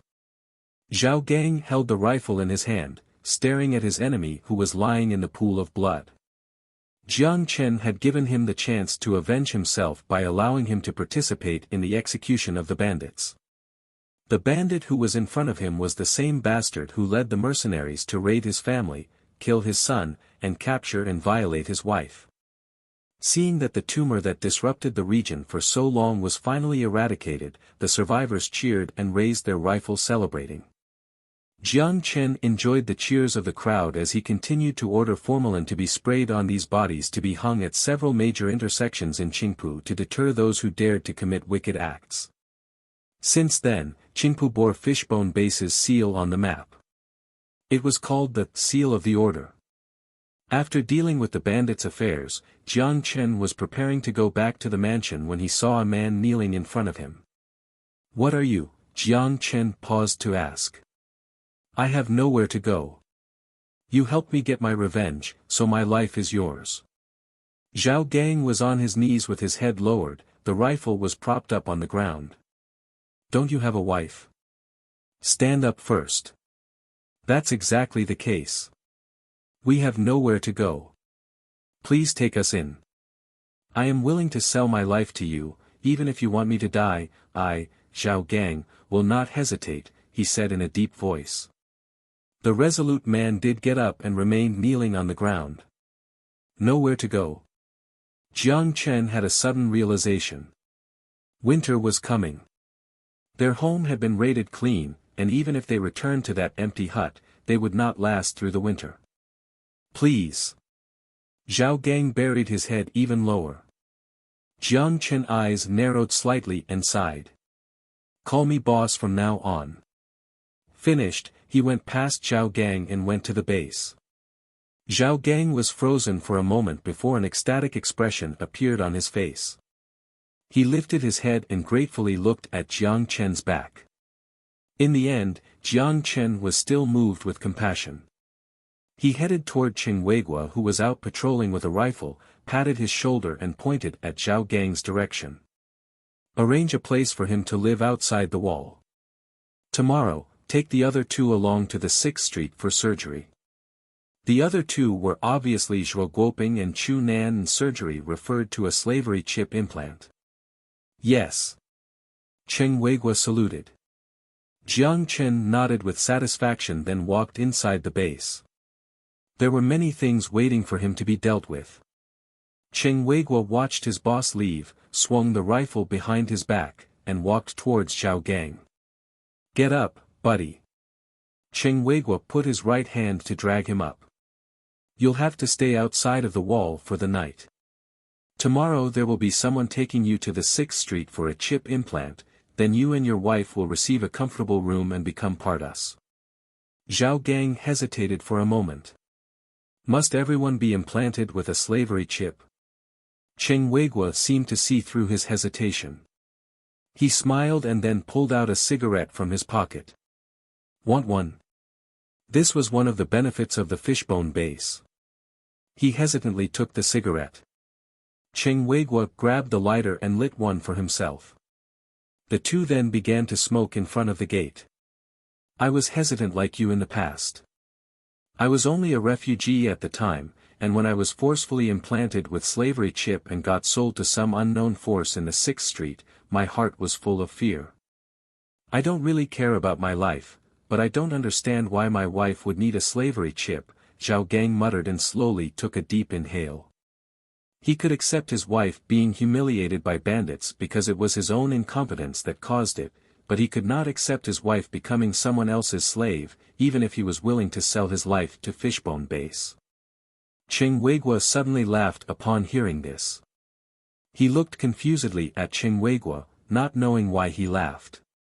I was like you before, the feeling of my own wife being implanted with slavery chip sure did not feel good. But you are overthinking, the boss is a good person. He never treated us like slaves. My wife is now the cook in the base. He didn't wrong us just because he controlled our lives. Looks like you truly respect him. He looked at Cheng Weigua in surprise. That's right, I was only a refugee on the verge of death before, and now I am the militia leader of Fishbone Base in charge of the wall defense. He does not only staves off our hunger but also gives us dignity that we never even think of dreaming. He truly deserves respect. Even if I don't have this thing in my head, I will still swear my allegiance to him. Cheng Weigua threw away the cigarette but in his hand, patted him on the shoulder and grinned at him. Perform well, as long as you prove your worth, our boss will not be cheap with his reward. I can say that in the entire Wanghai city, other than some special survival facilities, you can't find any place happier than here. He silently doused the butt of his cigarette and nodded at Cheng Weigua. Aha! On the other side, Fishbone Base soldiers started cleaning the execution ground. The survivors had begun to disperse, and the Fishbone Base survivors dragged away more than 20 bodies to the side of the road to be sprayed with formalin. One body, however, was quietly dragged into the base and carried into a cabin. Jiang Chen was sitting in that room. The soldier saluted and stood by the door. The dead body on the ground twitched and raised slowly. Ahem, it's tiring to fake death. Zhou Guoping pulled the black bag off his head, heaved a few breaths and exaggeratedly patted his chest. Oh. Do you want to try real death then? Jiang Chen grinned mischievously. Hee, I'll pass on that. Zhou Guoping smiled wryly and obsequiously looked at his new boss. He had a bulletproof vest on along with a bag of blood under his vest. When Jiang Chen shot him, he fell on the ground faking his own death. Tomorrow I'll take you to the 6th Street to undergo surgery. Until then, you can't take a step out of this room or else. Jiang Chen stood up from the chair, walked to his side, patted his shoulder, and walked out of the room. Watch him. After stopping for a moment at the door, Jiang Chen signaled the soldier on the side. Yes. The soldier saluted. Then, Jiang Chen returned to the gate. There were already 2 tents erected near the door. There was barbed wire set up to block the zombies. The zombies in the area had already been wiped out and the new zombies would take at least a month before they arrive, so this basic fortification was enough to protect the safety of the 3 people outside of the wall. Zhao Gang and his wife were setting up their tent. Chu Nan, the bachelor, was dealing in his own tent. Jiang Chen still had a few things to ask him, so he directly approached him. What? Chu Nan tied the wires together, wiped the sweat from his forehead, and turned around to look at Jiang Chen. Just want to ask you something. I remember you telling me before you are here because your plane crashed. Where was it? Chu Nan looked at Jiang Chen with an odd look. If I tell you the location of the wreckage, will that be considered a significant contribution? Jiang Chen was stupefied then laughed. Of course, how about a box of canned pure pork? Chu Nan licked his lips but shook his head. I want that woman. Who? If she's in the base, just pursue her yourself. Jiang Chen looked at Chu Nan oddly. She's not in the base. Do you remember Zhou Xiaoxia? Jiang Chen knitted his eyebrows for a while before finally recalling that name, but the way he was looking at Chu Nan was now even odder. You want her? That RBQ? Aha. Chu Nan replied tersely, no longer looking in Jiang Chen's direction. Do whatever you want, Jiang Chen shrugged. Although he didn't know why Chu Nan would be interested in an RBQ, he had no intention of interfering with his personal hobbies. But with her mental state, you better not let her out. Aha, I understand, Chu Nan nodded. Could you also take her for an implant tomorrow? She had an excellent combat power before, it's better to put some control. Surprised, Jiang Chen looked at him and nodded. Give me the map. Chu Nan reached out his hand. Jiang Chen took out the computer pen from his pocket and opened the holographic map. Chu Nan skillfully magnified the map, locked it in a certain area, and pressed on the screen. It's right here. If the reinforcement is strong enough, it should still be on the rooftop helipad. Type 51 helicopter is good stuff. There's not a lot even in looting town. Because there were only a few survivors near the city center, the helicopter should still be in there. The one near Songjiang. I'll send out a search team. He looked at the dot on the map and nodded before putting away the computer pen. Remember to bring steel wires and a truck. Chu Nan gave one more tip before he got back to fiddling with the barbed wires. Jiang Chen nodded his head. The 3 trucks he got from the mutated human could finally be put to good use. If he could somehow fix the helicopter, Fishbone Base would finally acquire their first aerial unit. The helicopter was something that even the 6th Street had always dreamed of. With a machine gun, it could be an offensive helicopter and it could carry missiles as well. In any case, there were not many forces with superior high-altitude area defense capability. He could modify the helicopter however he wanted, mobility wouldn't even need to be considered. In short, he must get his hands on this thing as it was simply a humongous killing device. After leaving Chu Nan, he immediately found Cheng Weiguo to order him to immediately take 15 people and a truck to get the helicopter back. Bearing in consideration the height of the helicopter, he also looked for a construction team and sent for another 10-person engineering team to accompany them.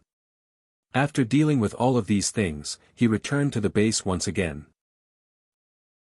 With the return of the expedition, Fishbone Base had resumed its former liveliness. The construction of the base was back on track. The construction team began moving batches and batches of construction supplies outside of the wall and started to implement the expansion work as originally planned. The women rescued from Huizhou mercenaries' base were placed in an empty apartment building. Jiang Chen assigned 5 nurses to take care of them and help them regain their sanity. At the same time, the survivors of the base could now utilize the point system to take the person they like home. In principle, Fishbone Base encouraged adoption as a means for them to take responsibility and to help their partner to return to normal. Women who could successfully join their workforce would be rewarded with points. The trading posts in front of the gate reopened after the zombie waves had ended. It was believed that after this incident, there would be an endless stream of survivors that would come and trade here, and the relationship between the Fishbone Base and nearby survivor groups would be strengthened further. The Bullet production line and Hummingbird UAV, unmanned aerial vehicle, production line were housed in a metal warehouse, and the 2 military production lines could be put into production after a simple maintenance. So Fishbone Base welcomed its first military factory, and though the production efficiency was not high, it was undoubtedly a good start. After ordering Lu Huaxing to construct a building in the newly developed area as the new site for the military factory, Jiang Chen walked to the direction of the mansion. The UAV terminal could be manufactured from recycled electronic parts, and since Yao Yao was the expert in this area, completing it should not be a problem for her. If she could create a drone system, the base defense and detection capabilities would rise to another level. But the moment he opened the door, he was astounded. "Do you know who I am?" Lin Lin with her arms akimbo and raised her head confidently. You are." Yao Yao swallowed a mouthful, shrunk her tiny head a little and carefully asked. "Me? I am the noble, perfect embodiment of science and technology, digitalized human." Lin Lin smiled arrogantly. She was very pleased with the frightened look on Yao Yao's face. At the moment, Lin Lin's mood was ecstatic that there was only one thought in her mind. The feeling of picking on the weak felt so wonderful. Ha ha ha. However, that elated feeling didn't last for long because she found Jiang Chen standing in the doorway and was looking at her with a faint smile. Lin Lin's mouth twitched stiffly and her arrogant expression remained frozen on her face. After discovering Jiang Chen, as though Yao Yao had found her savior, she quickly fled behind his back and pouted her mouth looking like she was wronged. Digitalized human. So what? Jiang Chen smiled and stared at the beautiful girl with silver and white hair. I. Lin Lin's mouth started quivering as she recalled the fear for this devil. Where is Sun Jiao? He turned around and rubbed Yao Yao's head indulgently. Sister Sun Jiao was taking a shower, Yao Yao said quietly. Then, she looked at Lin Lin's direction and with a tone full of grievance, continued, Sister Sun Jiao asked me to find her a room, but as soon as Sister Sun Jiao left, she. You bullied my Yao Yao. This was intolerable. Especially seeing the timid look like that of a little animal on Yao Yao's face, Jiang Chen's protective tendencies suddenly burst forth. What are you going to do? Lin Lin was trembling and began to retreat back. Her silvery hair quivered, her white was filled with fear. Despite her unearthly beauty, her bad character would only arouse human sadistic desire and not their protective instincts. Almost unhesitantly, Jiang Chen took out his EP and then pressed a few keys. A faint static sound emitted from Yao Yao's neck and the electronic collar opened. Without saying a word, he seized Yao Yao's collar, approached Lin Lin with a leer, ignored her resistance from her flailing fists, and put the collar around her neck.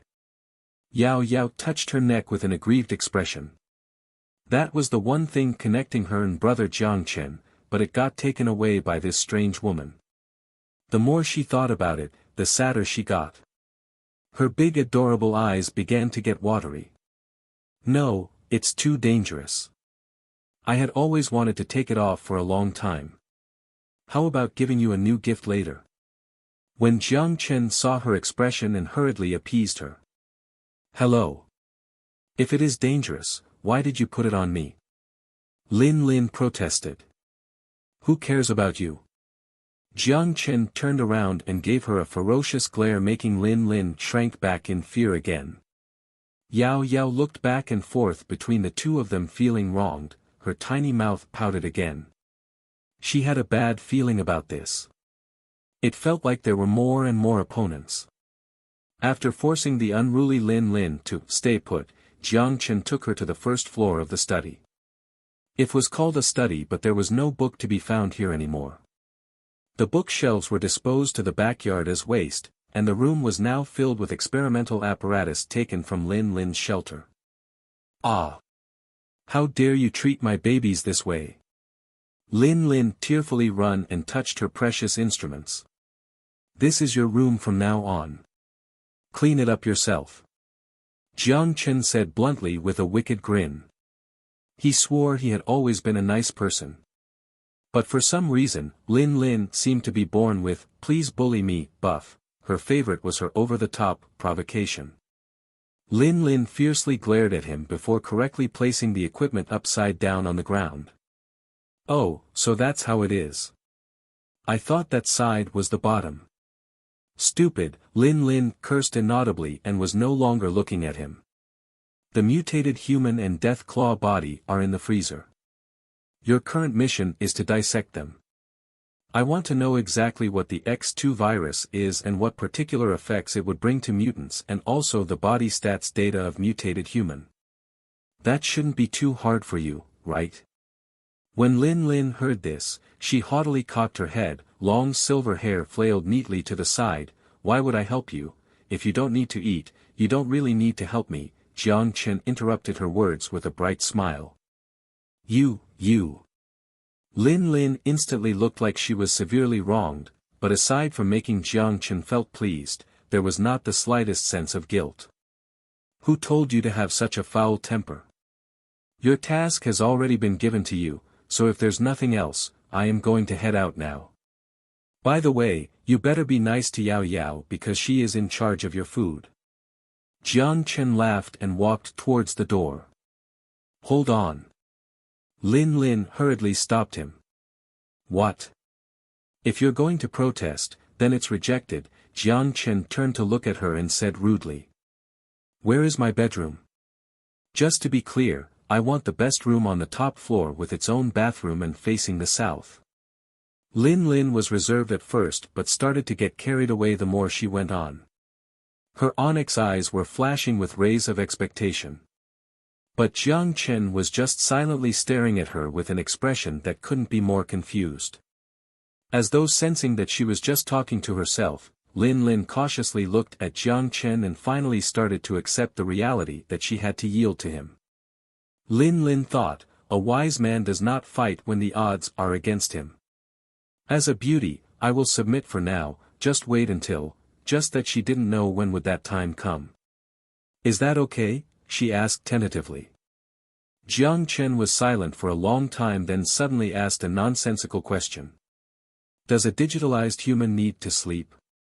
Of course. I am not a robot.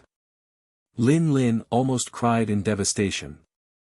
After a brief wiki, Jiang Chen finally understood what kind of existence she was.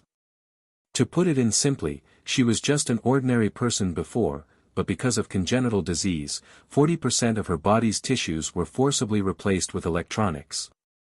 Her brain was installed with nano-components that could connect to her nerve endings, which allowed her brain to operate at computer-level processing speed.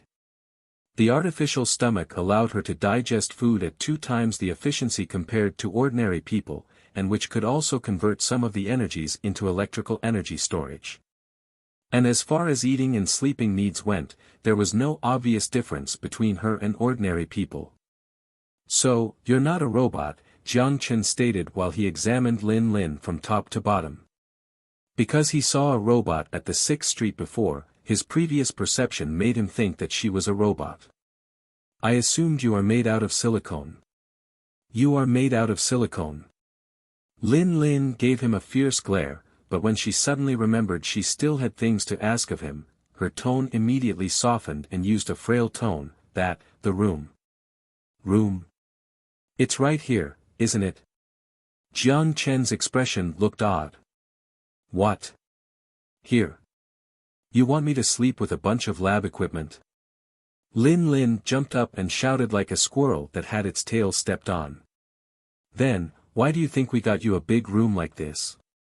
I'll put a bed here in a bit, Jiang Chen rolled his eyes. Ignoring Lin Lin's cry of disappointment, Jiang Chen left the room. The reason why he was bullying her was partly because he wanted to do it from the bottom of his heart, on the other hand, he needed to discipline this girl. There was a spare room in the mansion, but her attitude was beyond abominable. If he were a bit nicer, he was afraid that she would be more unreasonable beyond measure. It would be unwise to spoil her when he must teach her a lesson. When Jiang Chen entered the kitchen he found Yao Yao who was cooking dinner. Yao Yao was wearing a pink apron and her right hand was holding a long spoon while intently staring at the pot of stew. The cherry-like mouth was softly humming and the tender face was filled with a happy smile. Ah, she is just too cute. Jiang Chen unconsciously covered his nose despite not getting a nosebleed. As if hearing the sound in the doorway, Yao Yao's little ears moved adorably as she turned around to look at the door. Has brother been very busy? Just wait for a little while, the meal is almost done. After seeing it was Jiang Chen, Yao Yao's face turned slightly red, then she turned around and continued to focus on the pot of stew. Ahem, I'm done. Also, sorry to trouble you but can you cook one more portion in the future? Jiang Chen walked to her and rubbed her head like a small pet. Aha! I already cooked one more portion. Yao Yao was comfortably enjoying the feeling of the big hand rubbing her head. Jiang Chen couldn't help but smile. Sure enough, Yao Yao is a kind-hearted girl. Even after Lin Lin had bullied her, she was still considerate enough to include Lin Lin's food. Oh, what kind of gift do you want? Although he didn't know why Yao Yao was so insistent on the dangerous electronic collar, he still put it on Lin Lin who definitely needed it more. Yao Yao's face felt hot. After a long while, she murmured in a tiny voice, could I save it for later? Save it? Yao Yao's birthday is in November so, you give it to me by then. She buried her head lower and her voice turned even lower. Birthday? Aha! Jiang Chen nodded and smilingly promised. The fancy dinner was comprised of 4 dishes and soup. There was Sun Jiao's favorite soy-braised short ribs as well as Jiang Chen's favorite scrambled eggs. With tomato. Lin Lin was throwing a tantrum by refusing to eat. However, that did not even last for 3 seconds as she was drawn by the intoxicating aroma of the food. With a dejected face, she walked over to the table. Jiang Chen picked up a piece of tender, juicy meat and bit into it. The delicate texture and delicious taste couldn't be better. It might be a tad difficult to tell from Sun Jiao's lack of elegance in eating, but just from looking at Lin Lin's stuffed face despite her extremely picky attitude, it showed Yao Yao's superb culinary skills. Yao Yao's cooking skill is getting better and better. Stunned by the delicacies, Jiang Chen raised his thumb to praise Yao Yao. Hee, Yao Yao giggled. She embarrassedly lowered her head and her face turned beet red. Hey, you should also give me some credit. While you were away, it was me who guided Yao Yao on how to cook the dishes better. Sun Jiao's mouth didn't stop for a moment as she shoved more food in her mouth. You're only responsible for tasting, right? Jiang Chen ridiculed. I'll give it 80 points, Lin Lin murmured with a voice that only she could hear, then swallowed a mouthful of rice. After dinner, Jiang Chen and Sun Jiao carried their bowls to the kitchen. Lin Lin had wanted to flee right after eating but was unceremoniously caught by Sun Jiao. Ignoring Lin Lin, who was washing the bowls angrily, Jiang Chen stored the washed bowls in the cupboard and then took Sun Jiao, who had also finished with her task, upstairs. Is there any bank near Qingpu? Jiang Chen asked. Trading with Kane military and mercenaries as well as sending funds to sensitive areas have a high chance of freezing his Swiss bank accounts. In consideration of the safety of his account, Jiang Chen decided to use the most reliable and most primitive payment method, gold. Therefore, he had to find a way to acquire gold from the apocalypse. Bank? Do you need more gold? Sun Jiao asked curiously. Yes, Jiang Chen nodded. Sun Jiao took out the computer pen and skillfully started the holographic map. There is a pack bank in Songjiang which is not too far away from here. Take some people with you to run a trip for me tomorrow. I need the gold in this bank vault, Jiang Chen said after pondering for a moment and looking at the location on the map. Aha, Sun Jiao nodded and smiled winsomely. Then, I'll be counting on you. Jiang Chen smiled and was about to turn around to discuss with Yao Yao about the UAVs. But then he realized that his clothes were being pulled. Sun Jiao pouted and whispered near his ear, I took a shower in the afternoon. Jiang Chen suddenly burst out laughing. What are you laughing at? Sun Jiao was displeased and gave him a light punch on the chest. Nothing, I just thought you're adorable.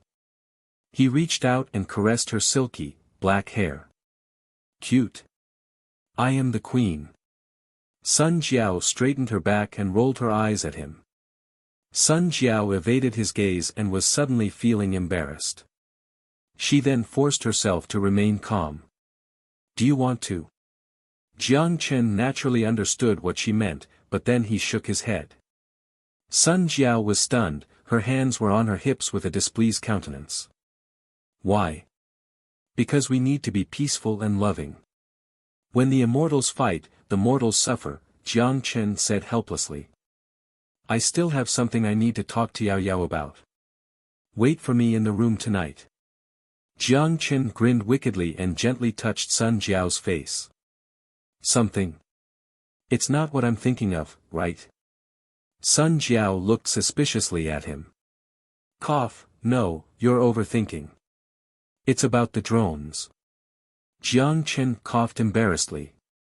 Sun Jiao pouted and suddenly kissed Jiang Chen on the face, before jumping aside. Well, that's all good. You're only allowed to eat Yao Yao only after this miss has been fed. Jiang Chen rolled his eyes at the naughty girl, then turned around to head toward Yao Yao's room. The door was open, Yao Yao was sitting in front of the table fiddling with the electronic parts. There was a faint shampoo scent in the room. Yao Yao's hair was wet and appeared as though she had just taken a shower. She wore lovely bare pajamas, and a pair of smooth jade-like legs dangling in the stool was swinging happily. Standing at the door, Jiang Chen gently knocked on the door. "Ah, brother Jiang Chen. What can I do for you?" When she turned around and realized it was Jiang Chen, a soft smile immediately blossomed on her face. "Aha, I have a favor to ask of you." He stepped forward and rubbed Yao Yao's head indulgently as usual. Yao Yao looked baffled, her huge eyes were intently staring at him. He took out the remains of the hummingbird drone that he brought from the underground shelter. "Do you think you can design a control terminal like this drone?" Yao Yao took out the plate-sized drone and carefully examined it on her hand. "Well, it shouldn't be a big deal with a UAV like this. EP can be used as the control terminal as long as the number will not exceed 10. More than that, EP's processor wouldn't be able to handle it." "Well, not a problem, a table-sized processor would do the trick nicely." Yao Yao clapped her hands and nodded adorably. "What materials do you need?" "I'll be going to 6th Street tomorrow." There are still plenty of electronic parts in the warehouse, but some of the key components are still missing."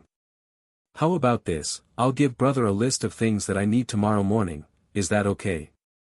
Yao Yao said earnestly. "Certainly." Jiang Chen rubbed Yao Yao's small head. "And one more thing, do you know how to design UAV alert system?" Yao Yao's eyes immediately lit up at the mention of drone warning system, she nodded vigorously. "Aha! I have been recently reading books in this area. Leave it to me." Yao Yao confidently raised her head. "Then I'll leave it to you. Does brother have any specifics for the UAV alert system?" Yao Yao grabbed a pen and a piece of paper while earnestly waited for Jiang Chen to open his mouth. Seeing Yao Yao's serious yet adorable expression, Jiang Chen couldn't help but smile. "My specific requirement is that the 100 UAVs should be able to automatically carry out patrol mission. It should be able to use the terminal to design patrol route. It should be able to avoid obstructions and immediately respond to enemies' attacks. Also, it would be best to add face recognition systems as well as heat source analysis system." After passing the details, he then left Yao Yao's room. Though the moment he stepped out, he always felt there was some kind of resentment on Yao Yao's face. The next morning, Jiang Chen personally led a group of 5 who needed an injection as well as 5 fishbone soldiers into 6th Street.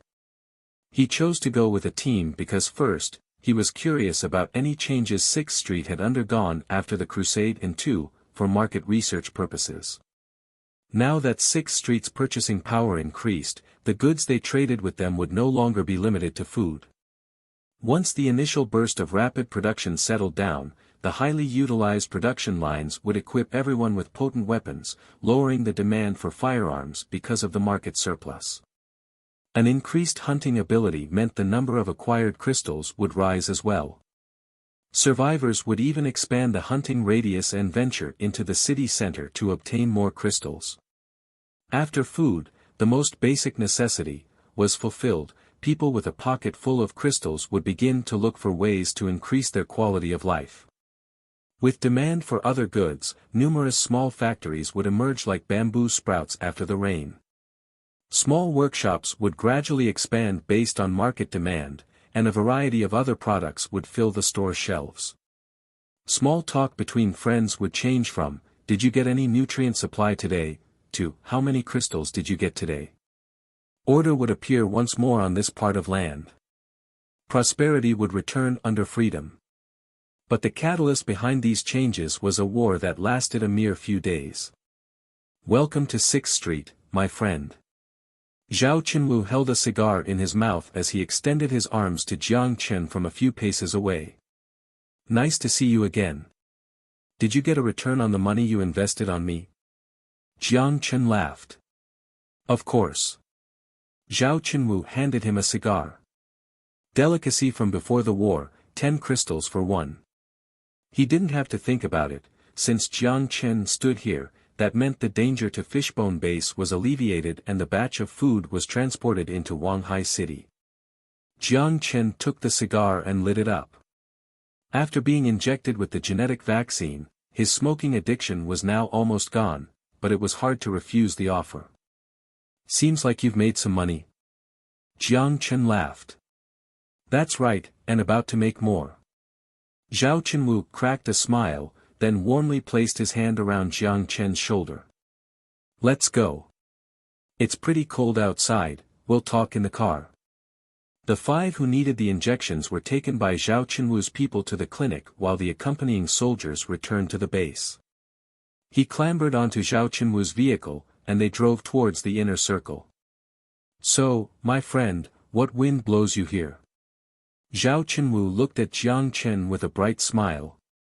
Orders were normally completed through transmission, and details that needed to be sorted out could be done through an augmented reality conference. 1. I needed to bring some new people to be injected, and 2. To see any progress made and deliver the order. Jiang Chen glanced out of the car and gave the graphene card to Zhao Chenwu.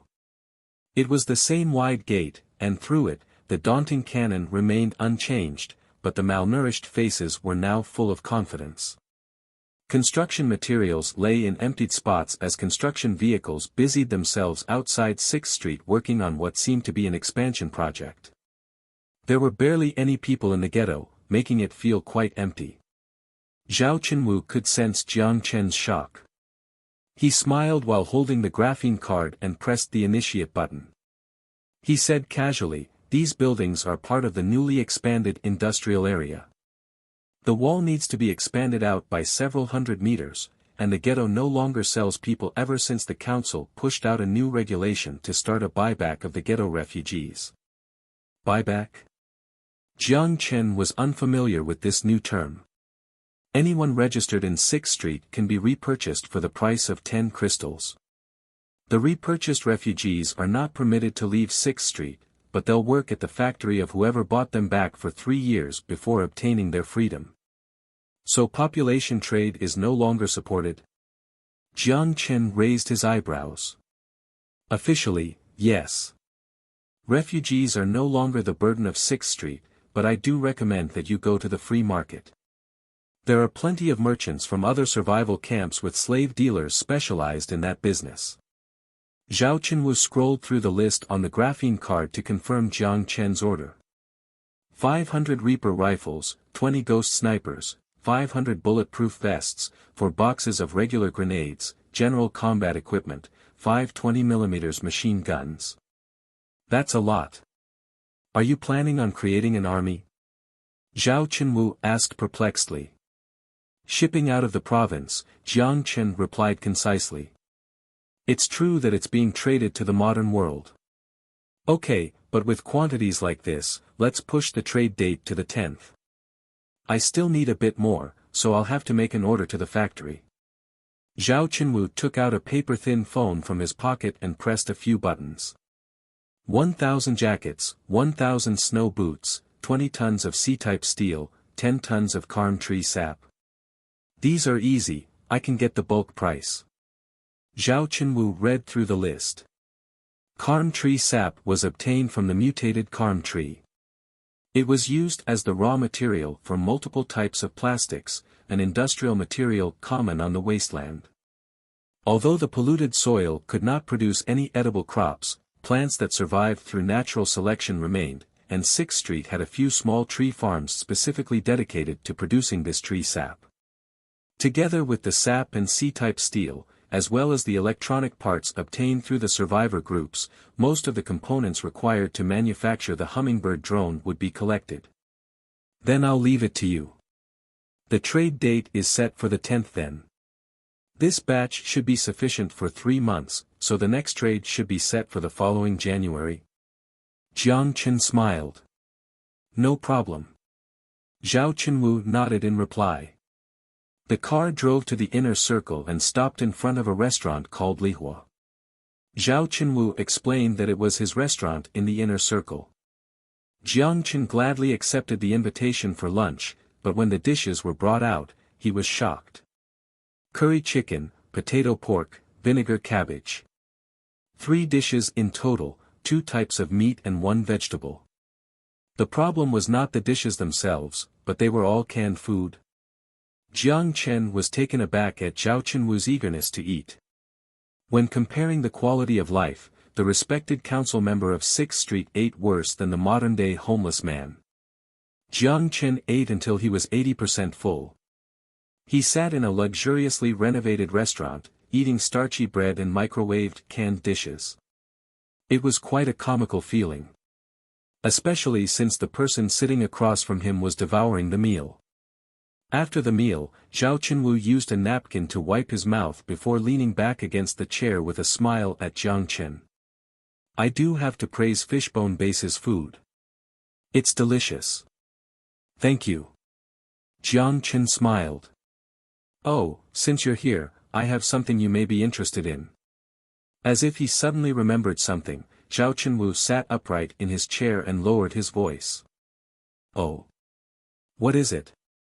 Seeing this, Jiang Chen became solemn as well. This man was part of a group of 10 council members. The news he was leaking had to be taken seriously. Zhao Chenwu smiled mysteriously as he dropped a bomb on Jiang Chen. Based on 6th Street's new proposal, we're about to establish a bank. The feasibility of the proposal is still under debate, but it will most likely happen. A bank? Jiang Chen was stunned. Opening a bank in the apocalypse, what is this? The average income is steadily increasing, so it's a necessity for 6th Street, especially since we have the capability to do so. People can store unused crystals in the bank to acquire an interest, and start-up factories can borrow crystals to invest in the plant. The blood is already flowing, now we just need a heart. Zhao Chenwu laughed confidently as he shot an energetic gaze at Jiang Chen. In the future, the introduction of the bank would likely begin a tidal wave of new factories. After thinking for a moment, Jiang Chen raised his eyebrows. Not a bad idea, but does it have anything to do with me? Of course. Zhao Chenwu smiled, lowering his voice and continuing, don't you want to be a shareholder of this bank? It was an interesting way to phrase the question. Jiang Chen's expression turned strange when he heard Zhao Chenwu. He asked rhetorically, don't you want to be? If there is something good like this, you would be kind enough to ask me? Guessing at Jiang Chen's thoughts, Zhao Chenwu continued, of course, but based on the regulation, the council members' share limit is set at 7%, each contributing 100,000 crystals. The remaining would be sold to the public at a premium. So what you're saying is that your cake has already been divided, so you thought about your old friend, me. Jiang Chen laughed. That's right, are you interested? Zhao Chenwu crossed his fingers as he stared at Jiang Chen. Jiang Chen didn't immediately answer, but rather scratched his chin as he thought. The 10 council members are each limited to 7%. Therefore, their influence is equal to one another. This is to prevent one person from exerting too much influence on the decisions of the group. The reason why Zhao Chenwu leaked the information to me is in the hopes of having me purchase some shares. Because of our alliance, he would obtain more influence in the bank. Since my orientation remains in the headquarters, I shouldn't care about influence but only bank dividend.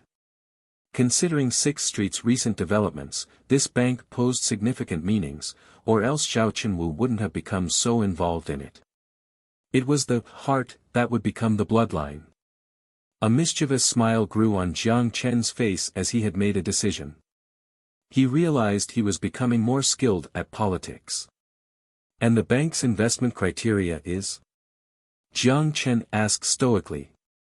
Provide the factory, store, developer, mercenaries, and a potential hunting team with loans.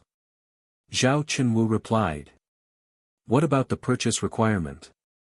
Zhao Chenwu immediately smiled upon hearing Jiang Chen's question. He could tell Jiang Chen was tempted. 1% of the share is 20,000 crystals. The purchaser is required to have at least 200 square meters of fixed assets on 6th Street. Also, they must be a free person without any chip injections. Jiang Chen burst out laughing and extended his right hand. Thank you for the information. I'm very interested. If the proposal passes, let me know. Definitely. We share the same interests, don't we? Zhao Chenwu grasped Jiang Chen's hand and shook it forcefully. Of course. Chapter 131 Rocket. Coming out of Lihua, Jiang Chen rejected Zhao Chenwu's invitation to stay in Paradise Island Hotel at no expense and walked straight to the Development Bureau. The inner circle had drastically changed. He remembered a few months ago, when he first came here, the only things that had left an impression on him were the spider tank and the fully equipped soldiers. Now, however, there were pedestrians in flamboyant clothing. The radiation dust in the air felt depressing as ever, but a touch of liveliness permeated the entire camp. Prosperity. Zhao Chenwu's high-end car was no longer unique. Fewer armored vehicles patrolled the streets now taken up by personal vehicles. Along the busiest street were building expansions here and there. After displaying his genetic ID to the patrolling soldiers, Jiang Chen entered the hall. "Hello, sir. Is there anything I can help you with?" a receptionist at the front desk said professionally while twirling a pen. "I'd like to buy a few plots of land to open a factory," he said casually as he flipped through the promotional materials on the desk. He was obviously not building a factory. It was fine as long as he built a warehouse. The key was to settle the 200 square meter criteria. 6th Street was about to establish the first bank, and 30% of the shares would be sold. The cake was too attractive to pass on. Imagining the scenario, the total number of factories and small production facilities numbered fewer than 20, but now that the average wealth increased exponentially, how tremendous would the economy boom be? It was no exaggeration to say that 20 would increase by at least fivefold within a year, and establishing a bank would only speed up this process. How many people would need a loan then? It was a guaranteed return. Purchasing assets. Thank you for choosing to invest in 6th Street. But sir, currently, the land available for development have been sold out. Maybe you could consider purchasing for existing owners. Sold out? This fast? Jiang Chen was shocked. He expected land development to be attractive, but he didn't expect the plots to be sold out so quickly. Jiang Chen frowned slightly, thinking a bit before continuing. Are there any assets available for sale right now? Anywhere works. The receptionist was at a loss when she heard his words and gave him a strange look. Perhaps. Why don't you go to the market and ask in the consignment exchange? Bulk items and fixed assets were normally sold on consignment at the exchange. The seller normally provided the sale information while storing the related goods or property within the exchange. A buyer with the intent to purchase would then take the information and discuss a price with the seller in a meeting. Once the transaction was completed, the buyer only needed to bring the crystals to the exchange to walk away with the purchased goods. Jiang Chen held such a sheet of information in his hands with the words, "Store for sale, price negotiable," written on it. Jiang Chen paused in front of a building, examining the storefront. Perhaps to save on electricity, the words, "Fake Leg Specialty Store," were redundantly written out on the electronic board in black ink. There was a layer of dust on the wooden window, and the rusty door made out of scrapped shells looked worn down. He hesitantly raised his hand, and just as he was about to knock, the door was dragged open. A small square TV abruptly appeared before him, nearly startling Jiang Chen into pulling out his gun. The metal-plated mouth rapidly opened and closed, stuttering in a squeaky electronic voice, "Welcome, valued customer. The shop provides mechanical legs and mechanical prosthetic installations with outstanding services for wastelander who accidentally break their limbs." He stared at the robot. Its head and body were connected by a spring, and he began to understand why there were no customers. With such reception, it would be astonishing if a customer did show up. He pushed the junk robot aside and stepped into the store. The room was dimly lit, the faint odor of machine oil was in the air. The wall displayed an array of unknown electronic parts and equipment. There was, however, nobody manning the front. Jiang Chen scanned the room, calling out, "Ahem, is anyone here?" No reply. No one. Or busy with something else? He hesitated briefly before going up the stairs at the back of the store. The top landing was the attic, and from the open door, he heard mutters and occasional, unsettling explosions. Is it a problem with the central processor? No, should be the engine control unit. The door and roof were wide open. The room was filled with an odd assortment of equipment, and in the corner was a small telescope beside a full sensory sky map. In the middle of the room, there was a 2-meter-wide space, a cylinder as tall as 2 people, a pointed head. Rocket? The young man who was working with a screwdriver in hand was interrupted by the surprised voice and looked in the direction of the door. That's right.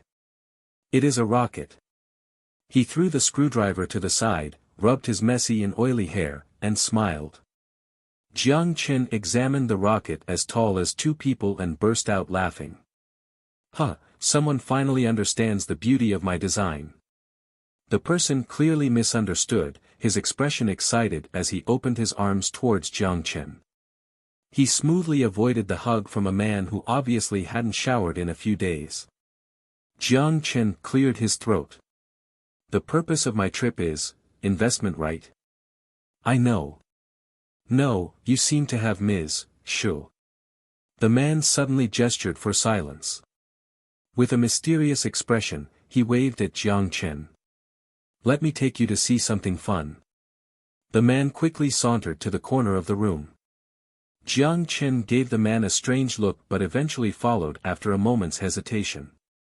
Power system normal, hydraulic balance normal, fuel normal, he muttered abstrusely as he typed rapidly on the silica gel touch board. His eyes were filled with a passionate light. Jiang Chen stood behind him and examined the sophisticated monitors. You are, ignite. The excited roar startled Jiang Chen and interrupted his question. The hand slapped onto a red button. Boom! The fire erupted from the middle of the room, the scorching flames burning against the base made of unknown metal.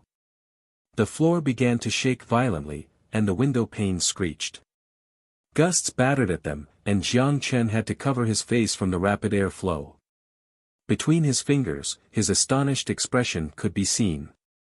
What the foo *k, what the plane are you doing? Similar to, what the heck you're doing?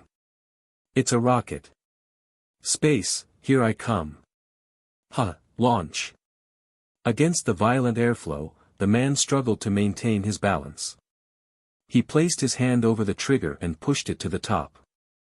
The air pressure increased explosively, pressing the man immediately to the ground. Jiang Chen, with his strong body condition, barely managed to remain on his feet.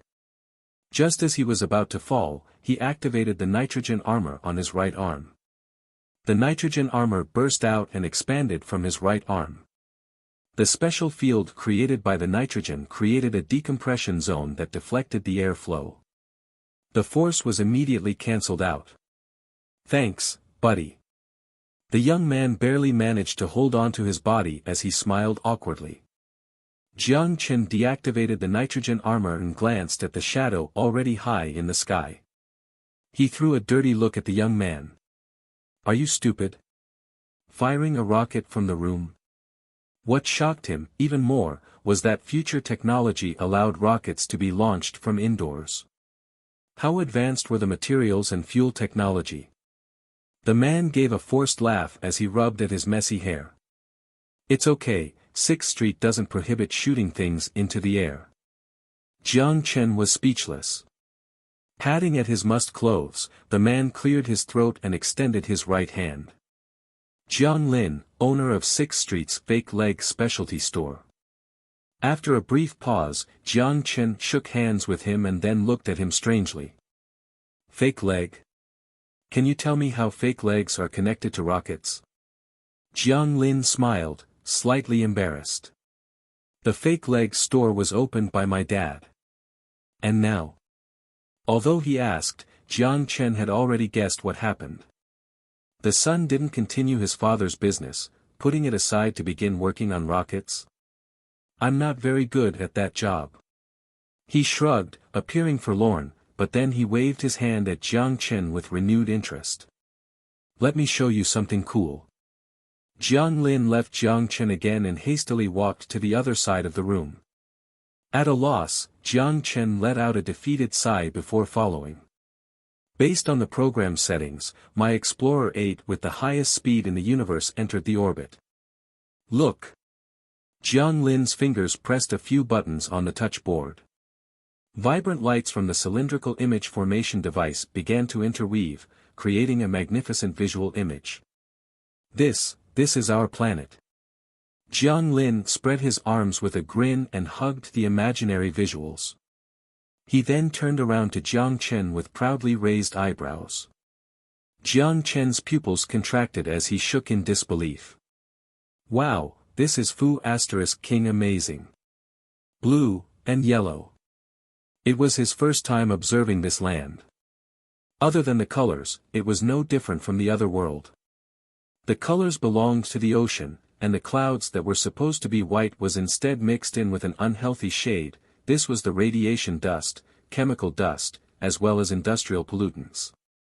Towards the northwest, the soil was dark green, supposedly belonging to a type of mutated plant. He remembered Sun Jiao mentioning before that there was an alliance to the north. On the south, the daunting, pitch black belonged to scorched earth. Because the rocket was close to the orbiting path and synchronized with the Earth's orbit, it could only view the areas in Asia, but the situation was likely no better on the other side of the Earth. From multiple perspectives, this planet is not suitable for human inhabitants. Despite the dark words, Jiang Lin's voice was calm. He then pressed a few more times on the touch board, causing the screen's perspective to suddenly change. This is... Jiang Chen shook himself out of his astonishment and stared at the belt of debris on the full sensory map. Space junk around the orbit that formed a belt close to Earth. The Third World War was not only fought on the surface. Jiang Lin smiled, then enlarged the image from Explorer 8. Most of the debris comes from sky-based weapons, space stations, satellites, as well as orbit attack shops and anti-satellite missiles. Part of the debris is also from the moon facility that was sent near the Earth's orbit from the force of the explosion. Sky-based weapons. Such as God's cane. He suddenly recalled the diary he had read before. Observing the chunks of metal debris, his expression held shock. But not because of the severity of the war. Not because of the severity of the war. But because of the money. Any piece of debris out there was hundreds of years ahead of the modern-day world's space technology. If he sold it. Actually, it would likely be difficult to sell. Realizing this, Jiang Chen forced a smile. Just as he was about to give up the idea of digging for gold in space, he changed his mind. He thought, while it would be difficult to sell, what if he used it for himself? Once he acquired the island, he would be able to use his country's name to release a satellite, and that would be interesting. That's about it. Jiang Lin abruptly sighed, and the full hologram faded away. After a pause, Jiang Chen couldn't help asking, what happened? Didn't your rocket launch successfully? Jiang Lin shrugged and looked at Jiang Chen. It did launch successfully, but the nearby orbit is filled with magnetic pulses. You could say that it's nearly impossible to defend against EMP. Just by lasting this long, Explorer 8 has already reached its limit. Explorer 7 lasted only 10 seconds. Then what's point of firing this? Increase space debris? Jiang Chen glanced back at him. How could this be pointless? This is valuable data. Seeing his research being devalued, Jiang Lin immediately became displeased. He pressed a few more times on the touch board, releasing an image on the full sensory screen again, but this time, there was data that Jiang Chen couldn't make heads or tails of. Am I allowed to know what this data will be used for? Jiang Chen looked over the floating green dots with an odd expression. Preparation for interstellar travel. Zeal flickered in Jiang Lin's eyes. Jiang Chen was speechless. Interstellar travel? That's right. In 2176, the United Nations sent out 6 immigration ships into space, the nearest destination being Cape Larbi in Alpha Centauri, 13 light-years away from Earth. So you're telling me that this firework can fly for 13 light-years? And you're prepared to send this firework to find the authority at Cape Larbi? What firework? This is called Explorer 8. And of course, I'm not going to send this to Cape Larbi. But isn't this space exploration? Experiment, collect data, make improvements. Now, after countless trials, I'm already here. Jiang Lin confidently pushed another button. What is this? Jiang Chen asked, confused from the diagram filled with data. Warp engine concept map. But because of funding problems, it's only 50% completed, hee. Jiang Lin scratched his head, abashed, and looked at Jiang Chen expectantly. What do you think?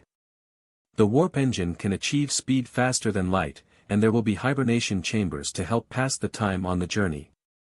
Are you interested? A short silence. I'd like to understand something. Does this have anything to do with me buying the property? Jiang Lin was unable to process Jiang Chen's meaning as he stared at him blankly. What? Jiang Chen took out the sheet of information and pointed at it. Store for sale, price negotiable. I don't think I came in through the wrong door. Jiang Lin's face immediately flushed, and he mumbled to himself, no, they can't do this. He swiftly seized Jiang Chen's hand, as if it was his last chance. Did you see the sign in front? Interstellar travel. Are you not interested in it? A world free of radiation, a brand new civilization, as long as you're willing to invest in my project. Sorry, I already have that world. I'm very sorry. I'm a businessman. Jiang Chen shrugged. I don't see any potential profits from your project. I'm happy living here, and I don't have any plans to fly into space. But. No buts. Looks like you're not the owner of this building. Or do you rent a place here? Jiang Chen sighed. Abrupt footsteps sounded from downstairs that rapidly approached them. Jiang Lin, how many times have I told you, don't build rockets in my, King, house, a large man in a suit said viciously as he squeezed through the door, wiping his face. Ahem, I built a launch base. It won't damage the structure of the building, so your worry is, the man didn't seem interested in arguing with him. He rubbed his temples and said wryly, I don't care. Pay your 2 months of rent. Then take your junk and get out of my house. Jiang Lin's face immediately paled as he said, you can't, this is my house. The meaty man pointed at his nose, the few remaining hairs on his bald head nearly standing on end from fury. Calm yourself, Mr. Gu. We'll follow the procedure. A man in a black combat suit, holding an automatic rifle, strolled through the door and looked at Jiang Lin. Hello, Mr. Jiang. I am the enforcer of 6th Street.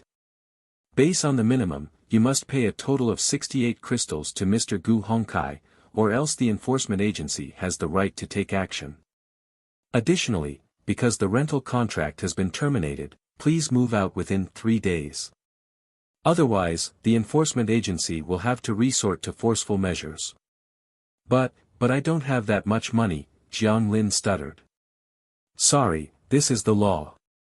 Over the next 3 days, you're prohibited from leaving the house unless you're able to repay the debt. The enforcer shrugged and turned to Gu Hongkai. Are you pleased with the proceedings? Very pleased. Gu Hongkai didn't dare to get angry at the enforcer. He glared at the pale Jiang Lin, jabbing a finger at his face viciously. You better get the money ready, or, Jiang Chen, who was standing off to the side, suddenly interrupted him and said with some frustration, Are you the owner of the house? Pausing, Gu Hongkai raised his eyebrows at Jiang Chen.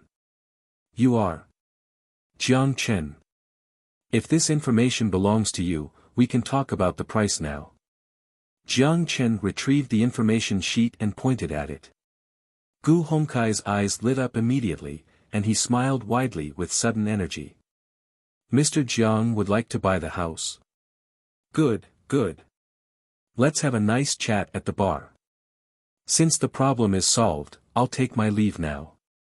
Gentlemen, I wish you a good day. The enforcer took out a ticket from his pocket and passed it to Jiang Lin before retreating downstairs. No need to go to the bar, Jiang Chen shook his head and refused. Let's talk here. Give me a price, and if it's reasonable, we can finish the deal now. The rejected Gu Hongkai did not look the slightest displeased, rather, his smile brightened further. He needed money to buy newly developed land to build a factory, hire hunting teams to head to the industrial area outside of the city to obtain production equipment, purchase raw materials, put in crystals to start production. Assets in the market. This store was not his only one, and making rent was not nearly as profitable as opening a factory. He was unaware of 6th Street's plan to open a bank, or else he would not have sold this property so cheaply. A buyer this straightforward was uncommon. After a moment's hesitation, Gu Hongkai threw out a reasonable price to test the waters. Based on 6th Street's development trajectory, my shop is at the center of the market. Combined with the warehouse in the back and a total area of 300 square meters, I want a total of 6,900 crystals. The rent was 34 crystals a month, and with a rent-to-house price ratio hovering around 200, it was a reasonable number. After some thought, Jiang Chen nodded. Selling a property in this high-potential area meant that Gu Hongkai needed some quick money. His eyes flashing, Jiang Chen opened his mouth. No problem, I'll pay the 6,900 crystals in one lump sum. But I have one requirement, put his debt under my name. Gu Hongkai calculated in his mind. 68 was not a small amount, but since he needed the money, he couldn't be bothered with it anymore. Gu Hongkai glanced at Jiang Lin before smiling and turning to Jiang Chen. Okay, as per Mr. Jiang's request, the debt will be transferred to your name. Jiang Chen nodded, then took the agreement passed over. He carefully scanned a few times before signing his name. He only needed to go to the exchange to pay the sum in order to obtain the property. 6,900 was not a small number, and most ordinary people would be unable to carry around such an amount. With the development of the economy, a bank was almost certainly necessary. Of course, with his storage dimension, Jiang Chen was an exception. Seeing Gu Hongkai, his debt owner, leave, Jiang Lin sighed and wiped the sweat off his forehead. Thanks, buddy. If not for you, I don't know how I would have taken care of this. Jiang Chen grabbed the debt ownership in hand and looked at Jiang Lin with a half-smile. Thank me? Too early for that. Jiang Lin perplexedly looked at Jiang Chen. The change in debt ownership doesn't mean the debt's been eliminated. Now you owe me 68 crystals. Jiang Lin's face that had just regained signs of life lost color once more. I don't have money, he gritted out. Jiang Chen didn't seem surprised at his response. He shrugged and continued, you have two choices. 1. Sell all assets in the store for cash. Considering the popularity of the firearm industry, there's a high demand for raw metal materials. These objects could be sold at junk price, no problem. Hearing that his goodies would be sold as junk, Jiang Lin immediately roared, no way. Don't even think about it. My equipment is worth at least 10,000. This is the door to the new world. Do you know the value of these things? Since you're a merchant, there's no way that you don't. Jiang Chen patiently waited for him to finish his spiel before smirking at Jiang Lin, who felt a chill run down his spine. Jiang Chen drawled, 10,000. Without recognition from the market, it's only wishful thinking. I can say my hair is worth billions, but who would buy it? Without a buyer, there's no value. In my opinion, why our junk is not even worth 30 crystals. Fly to space. How many crystals have to be invested for that? How many years? With this small scale, it would take you 100 years before you can fly out of the solar system. Kepler-B. Are you sure the ex-authorities are doing well out there? Are you certain you'll be welcomed? I'm sorry, but I'm a businessman. Word for word, Jiang Chen repeated his sentence, and they pierced Jiang Lin's heart like fine needles. His lips were bitten until they lost all color. With his research deemed as worthless, his heart was filled with rage, but he forced himself to suppress it. Jiang Chen's words woke him from his dream. No one would pay for his dream. Even if this equipment cost him hundreds of crystals, ordered from mercenaries who obtained them from the National Planetarium, no one would recognize the value of his work because it was unnecessary. He began to regret. If he wasn't so stubborn about leaving his father's business to die, if he didn't spend all of his efforts on space exploration, he would not be in this situation where he couldn't even afford rent. Jiang Lin breathed in deeply. He said quietly, "Can I hear the second option?" Finally hearing signs of maturity in that voice, Jiang Chen smiled. An immature dream was indeed not worth the investment, but a mature scientist was. Second option, work for me. Work for you. Jiang Lin hesitated as he gave Jiang Chen a perplexed look. Work in your factory? No. Jiang Chen held up a finger and shook it, staring straight into Jiang Lin's eyes. Come to my survival camp. I'll invest in your space project, but you'll have to follow my requirements. Jiang Lin looked suspiciously at Jiang Chen. A survival camp? I haven't left 6th Street that often, but it's not like I don't have a clue about the outside world. Who says your camp isn't a gathering of bandits? What if I become a slave going in? Jiang Chen smiled and walked up to Jiang Lin to pat his shoulder. Slave? Do you know how much it costs to buy a slave from the ghetto? Jiang Lin gulped. Before the slave trade was halted, including the microchip which costs 19 crystals, the price for a slave was as high as 50 crystals. Then do you think I need to spend 68 crystals to buy someone who has never done hard labor? Jiang Chen smiled. I don't plan on negotiating with you.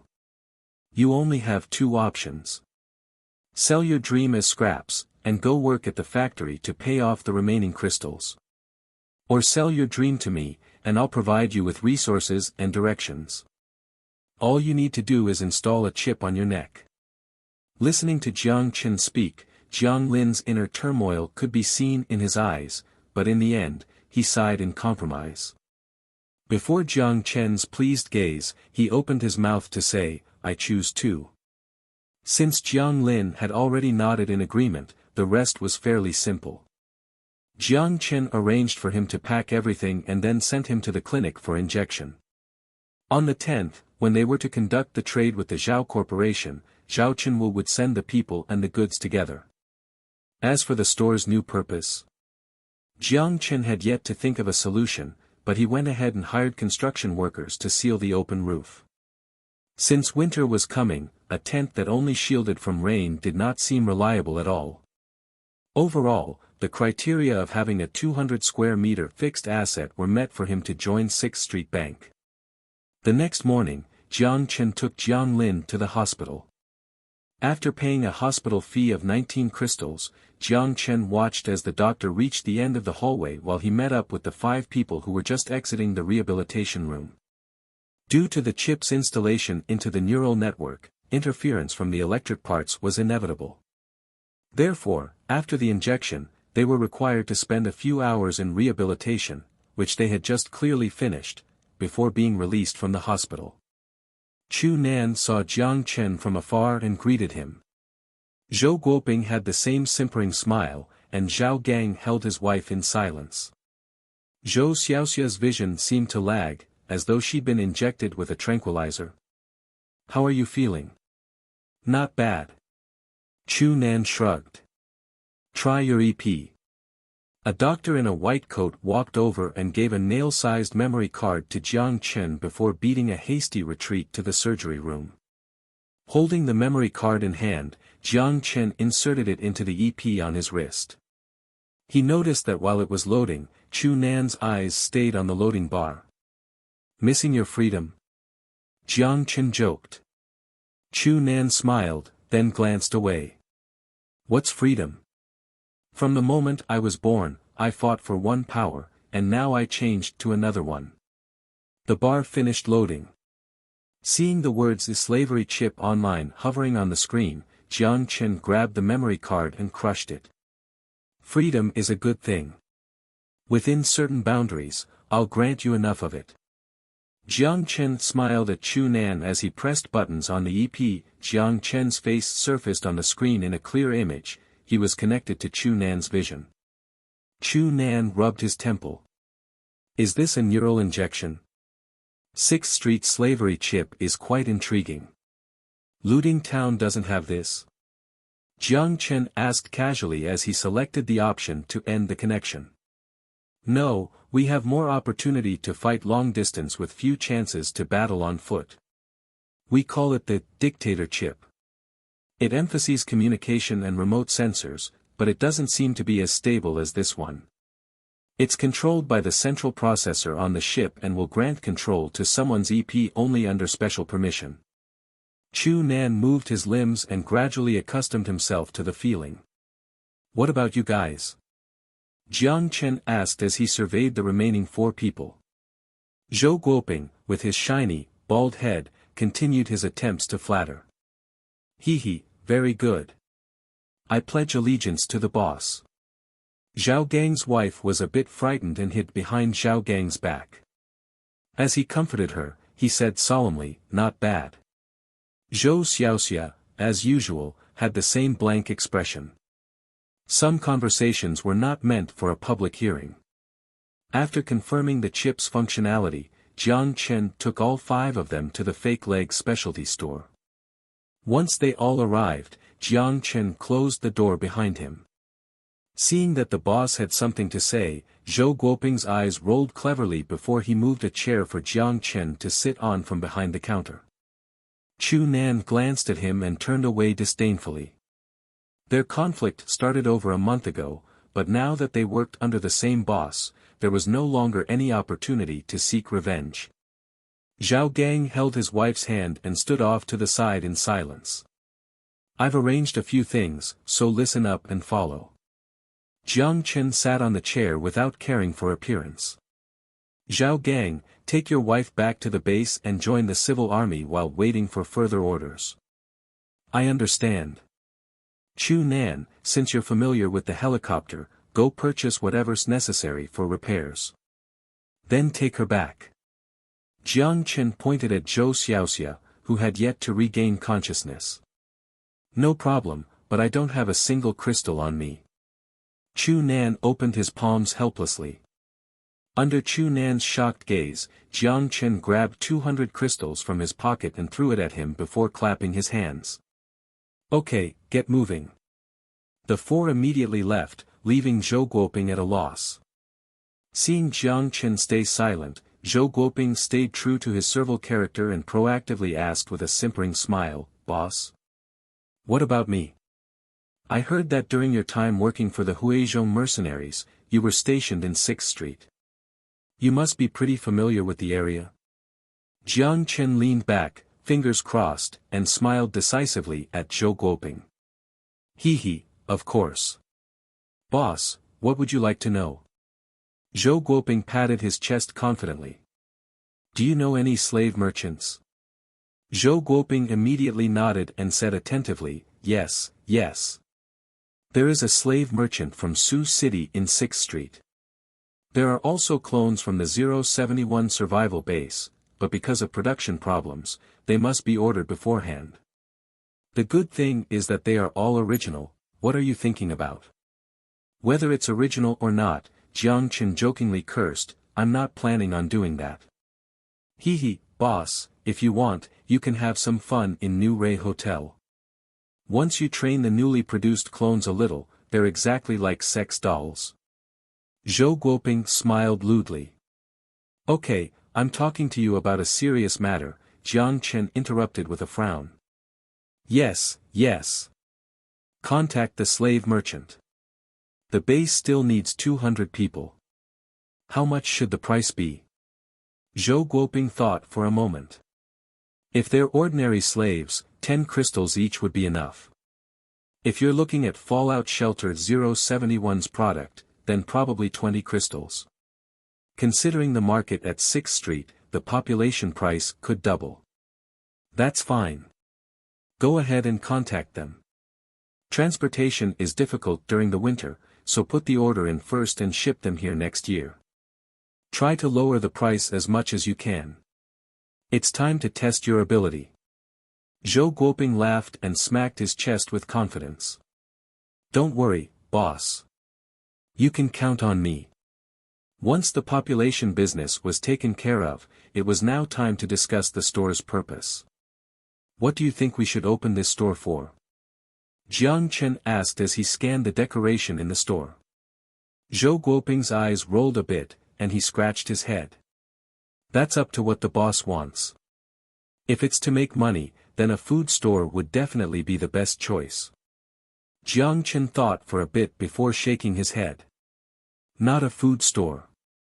Zhao Qinwu has already taken care of 6th Street's food business. Fishbone Base needed an alliance, and therefore it was necessary to give up part of the profit. From now on, Zhao Qinwu was a genuine partner. Maintaining the relationship would bring more profit than opening a food store. It was especially pointless to use this store to make money. Fishbone Base had nothing attractive to 6th Street beside food. Other than crystals, Jiang Chen needed more intelligence. From the information on the bank, he realized the importance of gathering intelligence. If Zhao Qinwu didn't leak the information to him, the opportunity to make more than 100,000 crystals would have slipped through his fingers. Since he did not have any agents here, he had to rely on Zhao Qinwu for all events at this location. It was unwise to entrust his eyes to someone else. As Fishbone grew, he needed to consider more factors. I need you to gather intelligence for me here. Record any information you think valuable.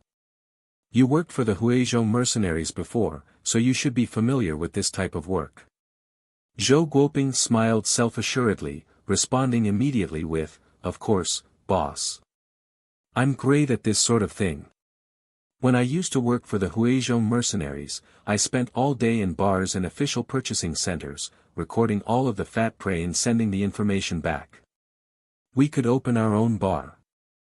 There's nothing better in this world than alcohol to make a person spill the truth." Bar. Jiang Chen paused and looked at him with an odd expression. There are bars in the 6th Street. There were no crops to produce the alcohol, so how could there be a bar? It is processed methanol. Just a small quantity is fine. Industrial alcohol is drinkable.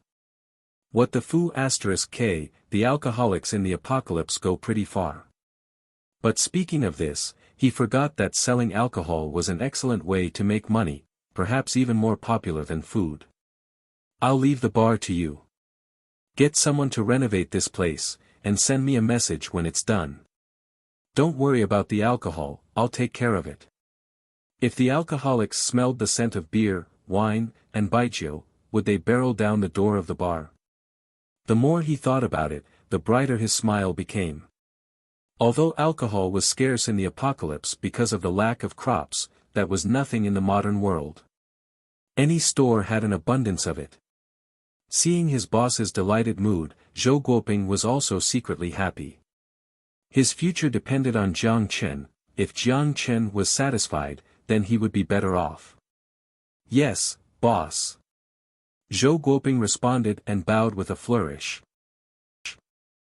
Off to the side of a store was a door, and on it hung a rotten slat of wood. A few crooked words were carved into it with a dagger, the bullet shell bar.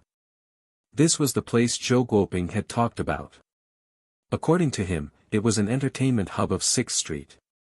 After arranging for Zhou Guoping to handle the renovations, Jiang Chen personally came here to do some market research since he didn't know the tastes of the people.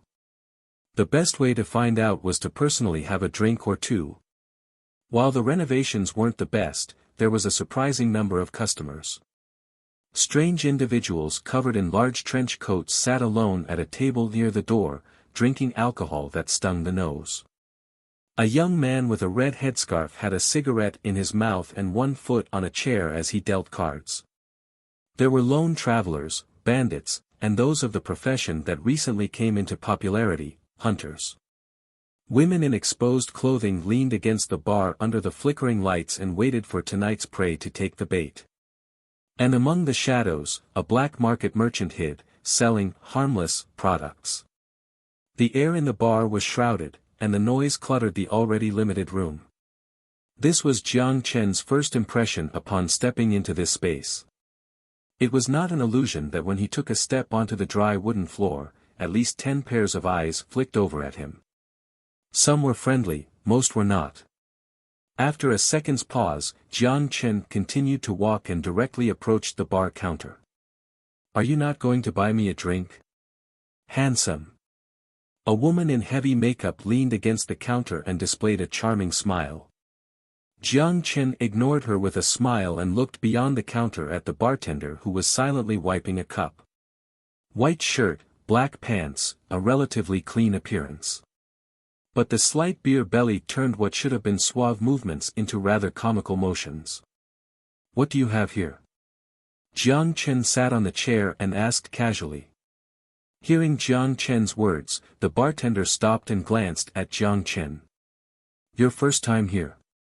"Aha. Lots of things. Alcohol, nut coke, e-orange, coca tea."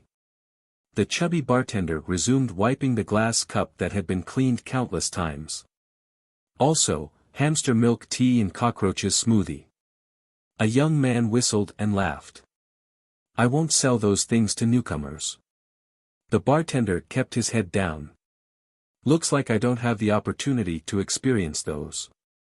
Jiang Chen shrugged as he joked, then said, "Give me one of each." The bartender's hands stopped. He turned around to open the fridge and placed odd glass bottles on the counter. 2, 1, 2, 3. A total of 8 crystals. Jiang Chen reached into his pockets and took out 8 crystals from the storage dimension. He casually slapped it onto the table. His ostentatious moves led to a wave of whistle-blowing and looks of avarice. The bartender quietly took the crystals and didn't say a word as he continued to work. He looked over the 4 bottles of drink. Jiang Chen's eyebrows twitched. These things looked as suspicious as they could get. The alcohol seemed relatively normal, should be like baijiu. The nut coke was the oddest, its fluorescence did not seem potable at all. The e-orange was similar to orange juice, and the coca tea was green like seaweed, its cloudy liquid interspersed with questionable fragments. "These things are drinkable?" Jiang Chen couldn't resist asking. Howls of laughter erupted from behind him. A giant of a man walked up with a smirk on his face before planting his foot on the chair beside him to roughly ask, "Yo noob. These drinks are too much for you. Why don't you play with us? If you're lucky, 1 crystal could become 10. His tone and expression assumed Jiang Chen was already in the bag, and the play he referred to was obviously gambling. Jiang Chen glanced at him and instead of showing anger, smiled. "Then why don't we play a game as well?" As he said this, Jiang Chen didn't allow the man a chance to say yes or no.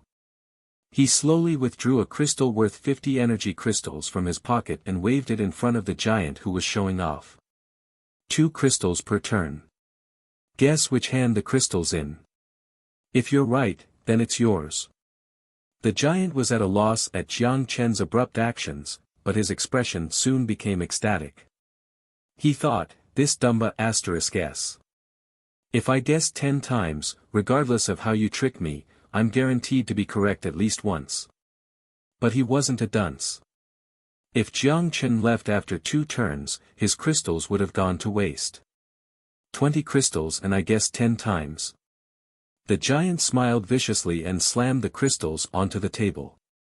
The people standing around all gave sympathetic looks at Jiang Chen. Unfortunate that he was targeted by Lu Mang. Hee, this noob is really unlucky. The ones who were gloating were mainly the giant's comrades. Lu Mang. That's a good name. Lu Mang is homonym for the word thug. His lips moved as he muttered in his mind. Jiang Chen didn't seem bothered as he took the 20 crystals on the table. "No problem.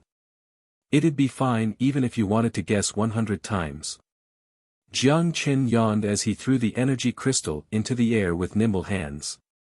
Lu Mang's vision blurred, and the crystal seemed to disappear from his sight. Upon seeing Jiang Chen's movements, the gloating expressions of the people suddenly twisted while those who were compassionate rejoiced. It was going to be a good show. Cold sweat rolled down Lu Mang's forehead. He wasn't able to see where the crystals went. He estimated that the reflex of this person was at least 25. And though he was also injected with the genetic vaccine, it had been the standard E grade. Take a guess. Jiang Chen placed his hands before Lu Mang with a bored expression. Since he hadn't been able to see it clearly, Lu Mang took a wild guess. Right hand. Jiang Chen laughed. Congratulations. You're wrong. There was nothing in his right hand. You're a fraud. Lu Mang was immediately unhappy. His eyes bulged, and his companions inched closer with unfriendly expressions. So what if he had the genetic vaccine, who hadn't? Even if it was a lower quality version, they had an advantage in numbers. Jiang Chen rolled his eyes and opened his left hand. On his palm was a bright purple crystal. There are 9 more chances. Are you still going to guess? He did not seem afraid at all. Lu Mang was surprised. He originally thought that since Jiang Chen hadn't immediately revealed his left hand, the crystal must have been hidden away, but it was actually in the left hand. Under everyone's watch, although he had always acted recklessly, he didn't dare to start a fight. After further thought, there were still 9 more chances. Lu Mang signaled his pawns away and let up on his act. He glared at Jiang Chen. Yes, start. A hint of mockery appeared in Jiang Chen's smile as the crystal was thrown into the air again. He must be joking. Was he the type to use fraud? The answer was definitely. No matter which hand Lu Mang chose, the crystal would always appear in the other hand. The storage dimension was a fraud's holy grail. Jiang Chen imagined that if he went to Macau, all of the legendary gamblers would have to move aside for him. Last time. You better be careful. Jiang Chen lazily waved his hands in front of Lu Mang. Lu Mang's eyes were pure red as they locked onto the 2 fists. He tried to spot differences in size, but it was futile. This was the gambler's mindset, they would not stop until they lost every single crystal. He had already lost the previous 20 crystals, and he immediately put up the last 10 that he had. He only needed to win once to make all of the money back, so close. But when Jiang Chen opened his hands, he was wrong again. That's impossible. A 50% probability, how could I not even guess it right once? You're a fraud. Lu Mang immediately flared up as he cursed and kicked the chair away with his feet with a fighting posture. Seeing Lu Mang's actions, everyone around exposed looks of disdain. Anyone could see that Jiang Chen was cheating, but if there was no evidence, why was he trying to act like the big man? But the reckless Lu Mang didn't care. Instead, he ordered his thugs to surround Jiang Chen. Buddy, you dare to cheat me? You think you're tough? Let me tell you, if you don't return the crystals you cheated me out of with both hands and knees on the ground, I'll make sure you don't leave standing up. Jiang Chen flicked his eyes over at the furious Lu Mang and opened his mouth calmly. You lose 9 times out of 10 in gambling, has no one taught you this before? Also, speaking of this, does the civil force care enough to come here? The young man that whistled at Jiang Chen earlier still sat in his original seat. He sipped at his alcohol and laughed without regard to the atmosphere. Of course, but the cop is always late. That's perfect then. Jiang Chen laughed. Being ignored, anger shot straight to Lu Mang's head, and he reached for Jiang Chen's collar. Fu *ku, I'm speaking to you, boom. Without warning, Jiang Chen kicked out. Lu Mang felt like his chest was slammed by a hammer as he flew backward like a kite with its string broken. He slid across a table and directly cannonballed out the door. The bartender looked at Jiang Chen with shock before placing the glass cup aside and subtly pressing the emergency call button beside the counter. The crowd, seeing the conflict, began to whistle and cheer. Fu *K hit that bit *H. Seeing their leader kicked away, the thugs all grabbed weapons to swarm Jiang Chen. Jiang Chen calmly avoided a side swipe as fury immediately activated. He pinched the dagger in front of him and used the suddenly explosive power to drag it aside and stab it into a thug's shoulder. Ah! The thug screamed in pain and fell backward. Jiang Chen didn't stop there. He dragged the thug to him with his right hand clenched over his chest and blocked a few bats from falling on him. Huh, amazing. Give him the upper chin. Use the chair, Dumba *S. The crowd did not shy away from trouble. Sometimes they cheered for Jiang Chen, and sometimes they swore at the thugs for being useless. A group of people couldn't even beat one man. With all of the banging, the thugs didn't manage to land any hits on Jiang Chen. Instead, the bats hit all of their own people. Fury deactivated. Cheering, the crowd celebrated the winner. The woman who tried to strike up a conversation with him earlier gently licked her seductive, red lips with bright eyes, but Jiang Chen continued to ignore her. He clapped his hands and glanced at the thugs on the floor. The young man drinking alone beside the counter smiled. I was waiting for you to lose so that I could get a few drinks out of you. Looks like you won't have the chance. Jiang Chen shrugged as he laughed. Fu *K, you dare to hit me. I'll beat you too. Lu Meng limped into the room limping as he cursed. But when he saw the thugs on the ground and the mocking looks on the crowd's faces, his mouth froze. Meeting Jiang Chen's mischievous grin, he looked at the thugs on the ground again as if he couldn't accept this reality. Do you know who I am? Once he saw that he couldn't win the fight, Lu Meng began to threaten him with a malevolent stare at Jiang Chen. Oh. You are. Jiang Chen casually picked up the e-orange and took a sip, but the saccharine taste nearly made him throw it back up. What, people drink this? The crowd was also shocked as they thought, what, people drink this directly? Jiang Chen put the drink back with the same mischievous expression. I am close to the Huizhong mercenaries. Since you're wandering around in the area, you must know about them. A sneer surfaced on Lu Meng's face as he stared directly into Jiang Chen's eyes. He wanted to see a hint of fear in those pupils. But he would inevitably be disappointed by Jiang Chen's reaction. When he heard the name Huizhong mercenaries, he resisted the urge to laugh. Are you close with them? Jiang Chen looked at him impishly. That's right, and if you don't want to lie in a casket the second you step out of 6th Street, then you better apologize, and give you some compensation. Jiang Chen laughed as he said uncaringly. Lu Meng paused, finally realizing that this person's reaction was off. That's right. If you know any better, then take out the crystals. Jiang Chen glanced at him and slowly said, since you know them so well, do you have any idea where they are now? They're in the Songjiang area. I'm close to their leader, Lu Meng said cockily. No, they're in Qingpu. Jiang Chen shook his finger. Their bodies are sprayed with formalin and hung up on light posts. Lu Meng was speechless as he looked at Jiang Chen in disbelief. What nonsense are you spouting? Are you in your right Fu *King mind? You better, he's not lying. The young man sitting beside the counter laughed as he pointed his cup in Jiang Chen's direction. Because he took care of all those Dumba *ses. The crowd was shocked by these words. Shock was written all over Lu Meng's face. He did wonder why he hadn't met the Huizhong mercenaries in so long. Could it be that what he said was? His shock gradually turned into fear. I did hear that the Huizhong mercenaries offended the wrong force and was wiped out. It seemed to be a force from Qingpu. Oh, I remember.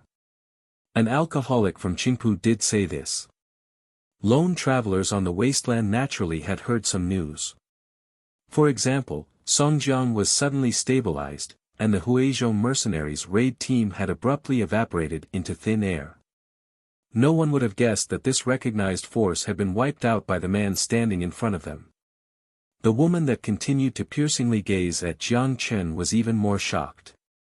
If she was tempted in the beginning, now she didn't care about the price anymore. The greedy gazes from the shadows were now wary. They began to question how they would have fared against the Huizhou mercenaries. That's impossible. Lu Mang stared at Jiang Chen as if looking at a ghost. He shivered, unable to properly articulate his words. Jiang Chen didn't bother with Lu Mang anymore. Instead, he smiled at the young man who was sipping at his drink.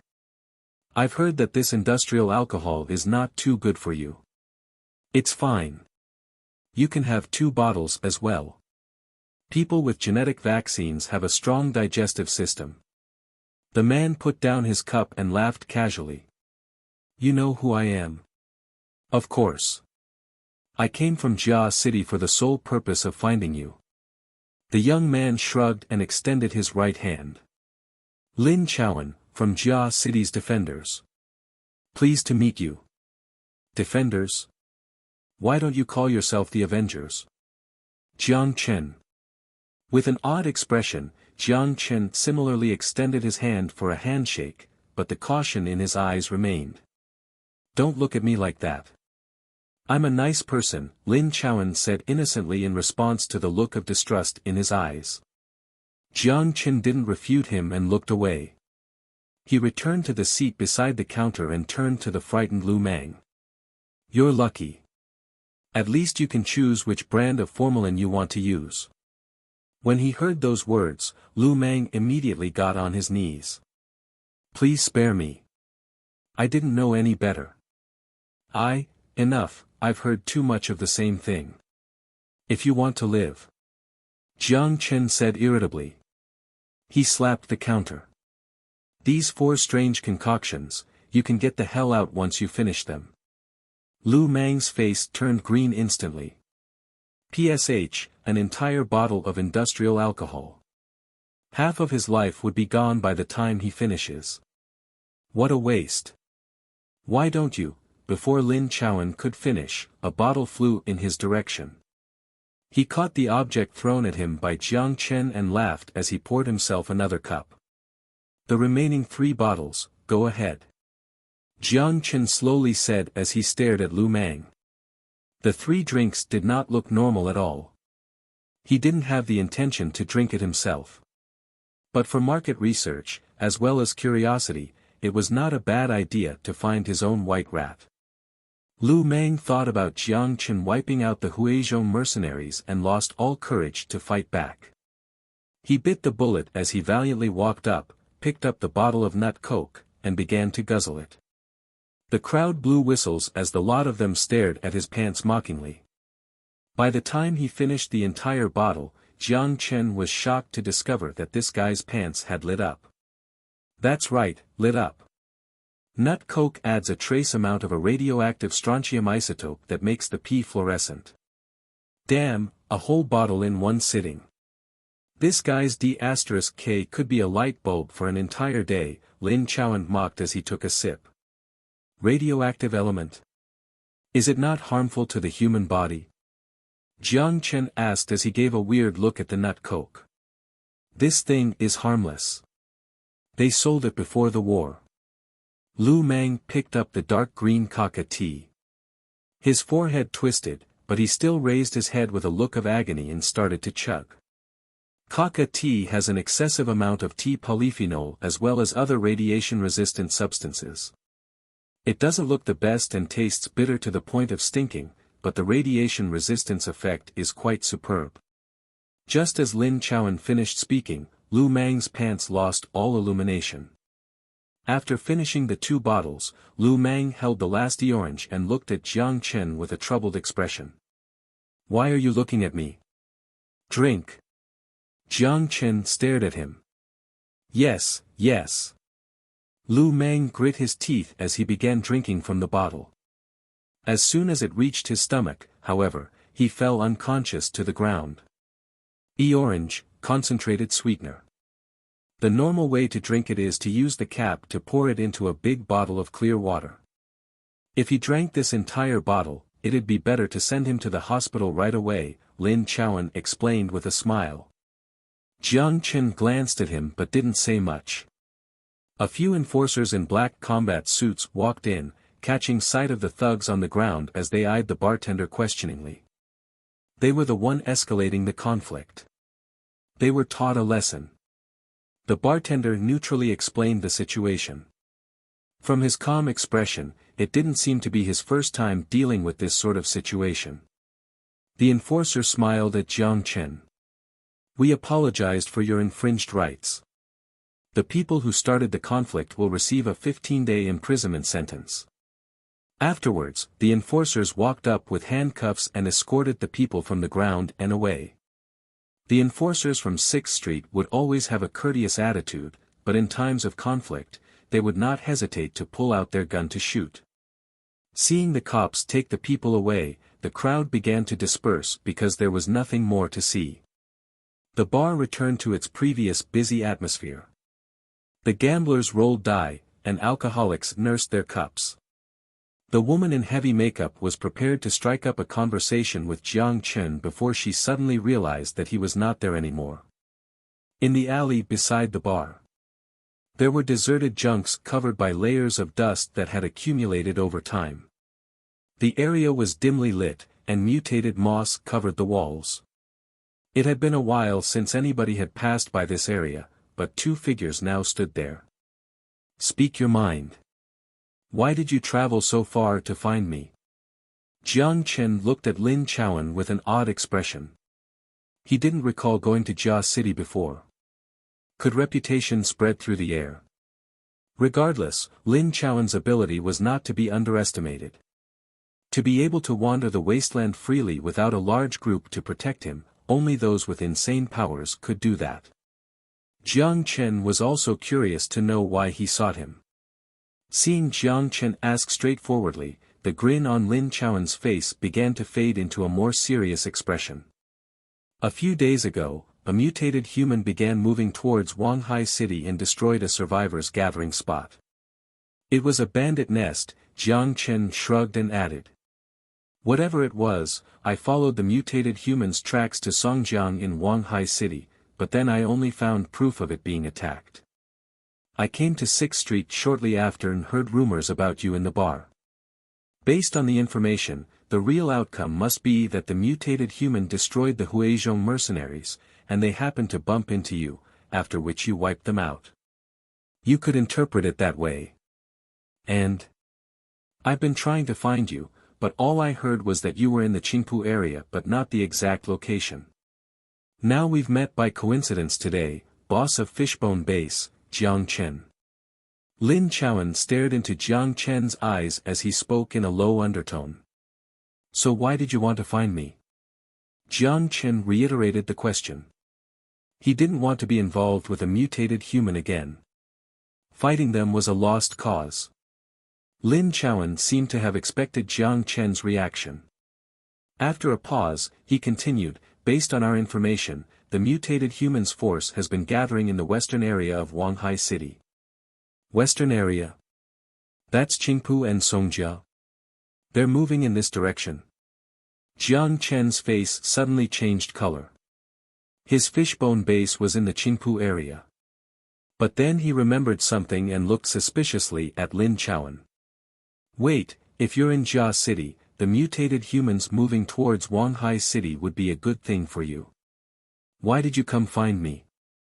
You don't know the conflicts between us and the mutated human, so obviously you would suspect my intentions. The defender's job is to defend against the mutated humans. Lin Chowan paused and said, in the past few years, they've been using Area 7 as their base to capture, raid, and enslave people from Jia City. Any resistance was met with death. People of the right age were submerged into vials to receive new life, and become D***less like them. Their existence is anti-human to begin with, and so you and I fight against a common enemy. Jiang Chen quietly gazed at Lin Chowan, and after a while, said, "Why are the mutated humans coming to Wanghai City? Since you found me, you must have some clues about their intentions." "Precisely." Lin Chuan nodded, then took out the computer and expanded the full sensory map. His finger placed on a spot in the city center, he continued, "Carmen Pharmaceutical, they were researching genetic medications and production businesses. It was rumored that they had a partnership with the military. So, Jiang Chen didn't seem to care. Under the partnership, their project was based on the scenario that should the world erupt into a full-scale nuclear war, what would allow PAC citizens to gain radiation resistance in a short time, making them become the sole adapters in the new world. The result of this project was precisely the FEV virus." Jiang Chen was stunned, and he looked at Lin Chuan in disbelief. He recalled that mutated humans were the product of merging with the FEV virus. FEV virus? Used on us? Jiang Chen still couldn't fathom the truth. He always thought that the FEV virus was a biological weapon created in a laboratory to be used against citizens on the enemy's side. He didn't dare to imagine that the virus had been designed with its own citizens in mind. Nothing would spread faster than a virus, it was the most efficient means of transmission. But the FEV virus was incomplete. The half-finished product was effective only in special nutrients, and it would create misshapen humans who were unable to reproduce. Let's not discuss whether the authorities were humane or not. What's critical now is that these deformed, D*class things seem to have obtained some information that led them to believe that within the Carmen Pharmaceutical building, there is an improved version of the FEV virus that could lead them to a state of higher evolution. It would also allow them to gain the reproductive ability that they had always dreamed of. Jiang Chen's face completely changed when he heard those words. "Why don't you go to the pharmaceutical company before them? And destroy the improved version of the FEV virus?" Lin Chuan immediately rejected the proposal while shaking his head. "Impossible. First, the company is located within a high radiation area. Unless you have power armor or radiation-resistant suits, the iodine in the EP would not be enough to approach the area. Also, even if we did arrive at Carmen Pharmaceutical, we wouldn't be able to enter the building without the passcode. The security robot would eliminate any unidentified target attempting to break in. Then blow the entire building up," Jiang Chen said viciously. Lin Chuan gave Jiang Chen an odd look. "A building that could survive the nuclear missile, what kind of explosives do you think could blow it up?" Jiang Chen was completely listless. Fu*K, why don't you go to the 6th Street officials to talk about this?" Lin Chuan smiled bitterly. "The council wouldn't believe me, and I don't have the confidence to persuade the minimum requirement of 5 council members. To be fair, it's a problem for our Jia city. Even if the mutated human obtained the improved virus, they would return to Jia city to take a bath and devastate the survivors there. Do you think 6th Street would leave their golden age of development and fight a war of lost causes? Then why bother finding me? Because the mutated humans will pass by your front door. They have no reason not to bite into the juicy meat beside their mouths," Lin Chuan shrugged and said honestly. "You're saying my fishbone base is a piece of juicy meat?" Jiang Chen disagreed. "In terms of defense, power armors aren't able to utilize their advantage in mobility, especially since you don't have many to begin with, according to the marks left behind on the battlefield. On the other side, there are more than 40 mutated humans." With narrowed eyes, Jiang Chen locked gazes with Lin Chuan. Lin Chuan fearlessly met Jiang Chen's stare, retracted the computer pen, and extended his right hand again. "We can partner up, against the common enemy. Best of luck to us." Jiang Chen shook Lin Chuan's hand. Just as Lin Chuan said, if the mutated humans passed through Qingpu, there was a large probability that a battle would erupt. Hoping that the mutated humans wouldn't discover Fishbone Base was as unreliable as leaving a sheep farm open while praying the wolf pack wouldn't attack. From the mutated humans' perspective, every ancient human was a stubborn coward, while normal people viewed these neo-humans as ugly in D**class. From the start, the two sides had no chance of negotiating. The two exchanged communication channels for both camps, and Lin Chowan, in a show of sincerity, agreed that if the mutated humans from Area 7 showed signs of movement, the defenders would notify Fishbone Base immediately. At the same time, they signed a defense pact against the mutated humans. Once the mutated humans started their march towards Wanghai City, both parties would send their forces to intervene. For a common interest. Lin Chowan left right away as soon as they finished business to return to Jia City and report their status. Jiang Chen rested for a bit before a bitter smile appeared on his face. Mutated humans. Fu*K, why is there trouble after trouble? He had to speed up his armed force development. But winter was approaching. Maybe under the harsh conditions, the mutated humans would choose to march to Wanghai City in the coming spring. Hopefully, the snow is thick enough. He shook his head and walked towards the fake leg specialty store. On the way, he happened to meet Zhou Guoping, who was chatting with the construction worker. Seeing his boss, Zhou Guoping immediately sent the construction worker away and walked up to fawn on Jiang Chen. "Boss, need me for anything?" As soon as he and Zhou Guoping entered the room, he closed the door and got straight to the point. "If I want to purchase heavy weapons, how do I go about doing this?" Zhou Guoping paused and began to give it serious thought. If it's in Wanghai City, 6th Street could produce it, but the Group of 10 Council has restrictions in place to prevent heavy weapons from entering the external market. Other than 6th Street, the Birkin Company in the north specializes in heavy weaponry production without any restrictions. Due to the long distance and limited production capability, however, they don't have a representative here accepting orders. What about outside of Wanghai City? There is a heavy weaponry factory in Sioux City, but due to high prices, not many can afford them. It's been a while since I saw them, Zhou Guoping said hesitantly. Expensive? How expensive? Very. Zhou Guoping forced a smile. They only sell giant weapons. Based on my understanding, the 85mm tank cannon is priced at 7,000 crystals. Also, as long as you can afford it, they even sell tanks. Tanks? Jiang Chen's eyes instantly lit up. Pay attention. When they're here, immediately notify me. I'll head back to Fishbone Base after this, so you'll take care of the tasks here. Jiang Chen patted him on the shoulder and encouraged him, do a good job. I have faith in you. Ignoring how the ecstatic Zhou Guoping tried to suck up to him, he left a few hundred crystals as an initial fund to start the store before he left. It was already the start of October, and the plan for the apocalypse was about to start. He had to go back and make some preparations.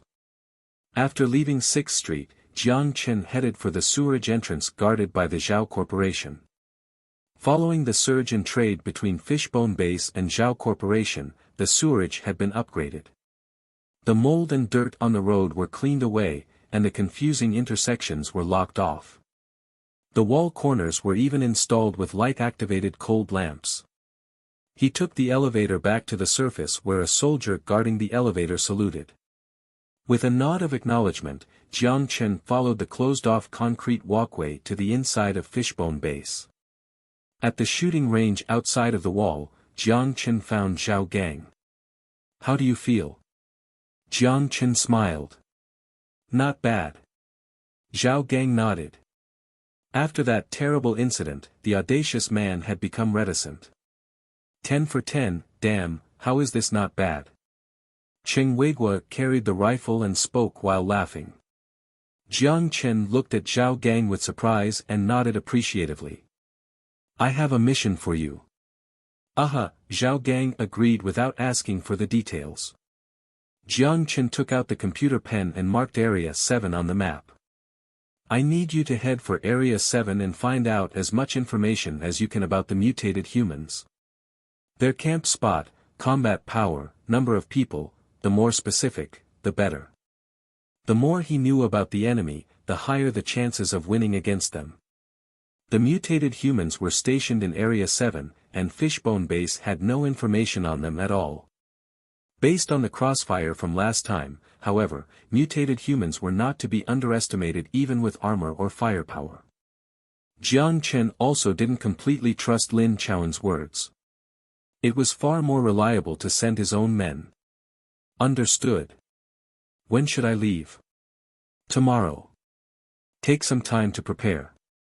If you need any equipment, just let Chen Weiguo know and take it directly from the armory. 10 nutrient supplies, as well as this rifle. Zhao Gang shook his head. In terms of scouting, the probability of engaging in combat is low. Although the base had compressed crackers, in terms of convenience, it could not match the nutrient supply that could replenish both energy and water. That's fair. Then I'll count on you. Be quick, Jiang Chen patted him on the shoulder as he said seriously. As expected, he nodded without any arguments against the mission. Returning to the mansion, Jiang Chen happened to bump into Lin Lin, who came out of shower humming. Seeing her so happy, he couldn't resist the temptation to make fun of her. You don't short-circuit. Lin Lin's eyebrows traveled all the way up, but as she was about to give a rebuttal, she thought about how she was under his control and froze in place. Jiang Chen was surprised to see her hold her tongue. Oh, what's the progress on the mission I gave you? Do you think scientific research is like masturbation? It will come out after rubbing a little. Finally, Lin Lin couldn't resist the temptation to curse. Jiang Chen looked at her oddly. He couldn't connect the vulgar words with the elf-like looks of this girl. Although I haven't done research before, have you masturbated? Lin Lin's face turned red, and cursed under her breath, pervert. She ran away with her head buried. It's so fun teasing this girl. Seeing Lin Lin flee the scene, Jiang Chen laughed malevolently. But first things first. He shook his head and put Lin Lin's matter aside to go up to the second floor and find Sun Jiao. You're back. Sun Jiao's eyes brightened when she saw him. She dropped the items in her hands and with upturned lips, greeted him delightfully. Jiang Chen hugged the passionate Sun Jiao and asked, how's the bank mission doing? We've shipped the gold back. It's around 15 tons. The marks have been sanded off, and right now, it's piled up in the pool, she said intimately. Sun Jiao looked deeply into Jiang Chen's eyes. Thank you. He touched her soft hair and returned her gaze. Of course. I'm so tired. She stretched and was pleased to hear the light gulping nose. Smirking, she continued, how are you planning on rewarding me? Let's talk about this tonight. Jiang Chen touched his nose, looking away shyly. He caught sight of something strange beside the bed. That is, a towel. What is this? Jiang Chen craned his neck to look curiously at the strange item. Sun Jiao's face immediately turned red. She dashed to the bedside and hid the unknown item under the blankets. What? What are you talking about? Her eyes began to wander. It was rare for her to play dumb. Curious. Jiang Chen was unable to control his interest and began to ask energetically, the thing you just hid. No. What did I just hide? Sun Jiao's eyebrows rose as she said fiercely. No, I saw it with my own eyes. Illusion. It must be an illusion. Vehemently denying it, Sun Jiao blushed and pushed at Jiang Chen, who tried to leap over to see. She then slammed the door shut. Phew, Sun Jiao sat on the bed and exhaled. Her heart was beating so fast. This is too embarrassing. It's not like me. Sun Jiao's hands patted her burning red face as she dove into the bed. She reached for the blanket and covered herself like an ostrich. The treasure hidden under the blanket was exposed. It was an old magazine. Based on the publication date, it was printed before the war. How to capture your boyfriend's heart, weave a scarf for him in the cold winter, attached, simple weaving technique. Sun Jiao, who had been born in a survival base and lived wandering the wasteland, didn't know what love was. It was something she had never learned before. She picked up this magazine from the bank, unaware of what scarves were, but she was intrigued by the printed words on the front page. Could a scarf be this magical?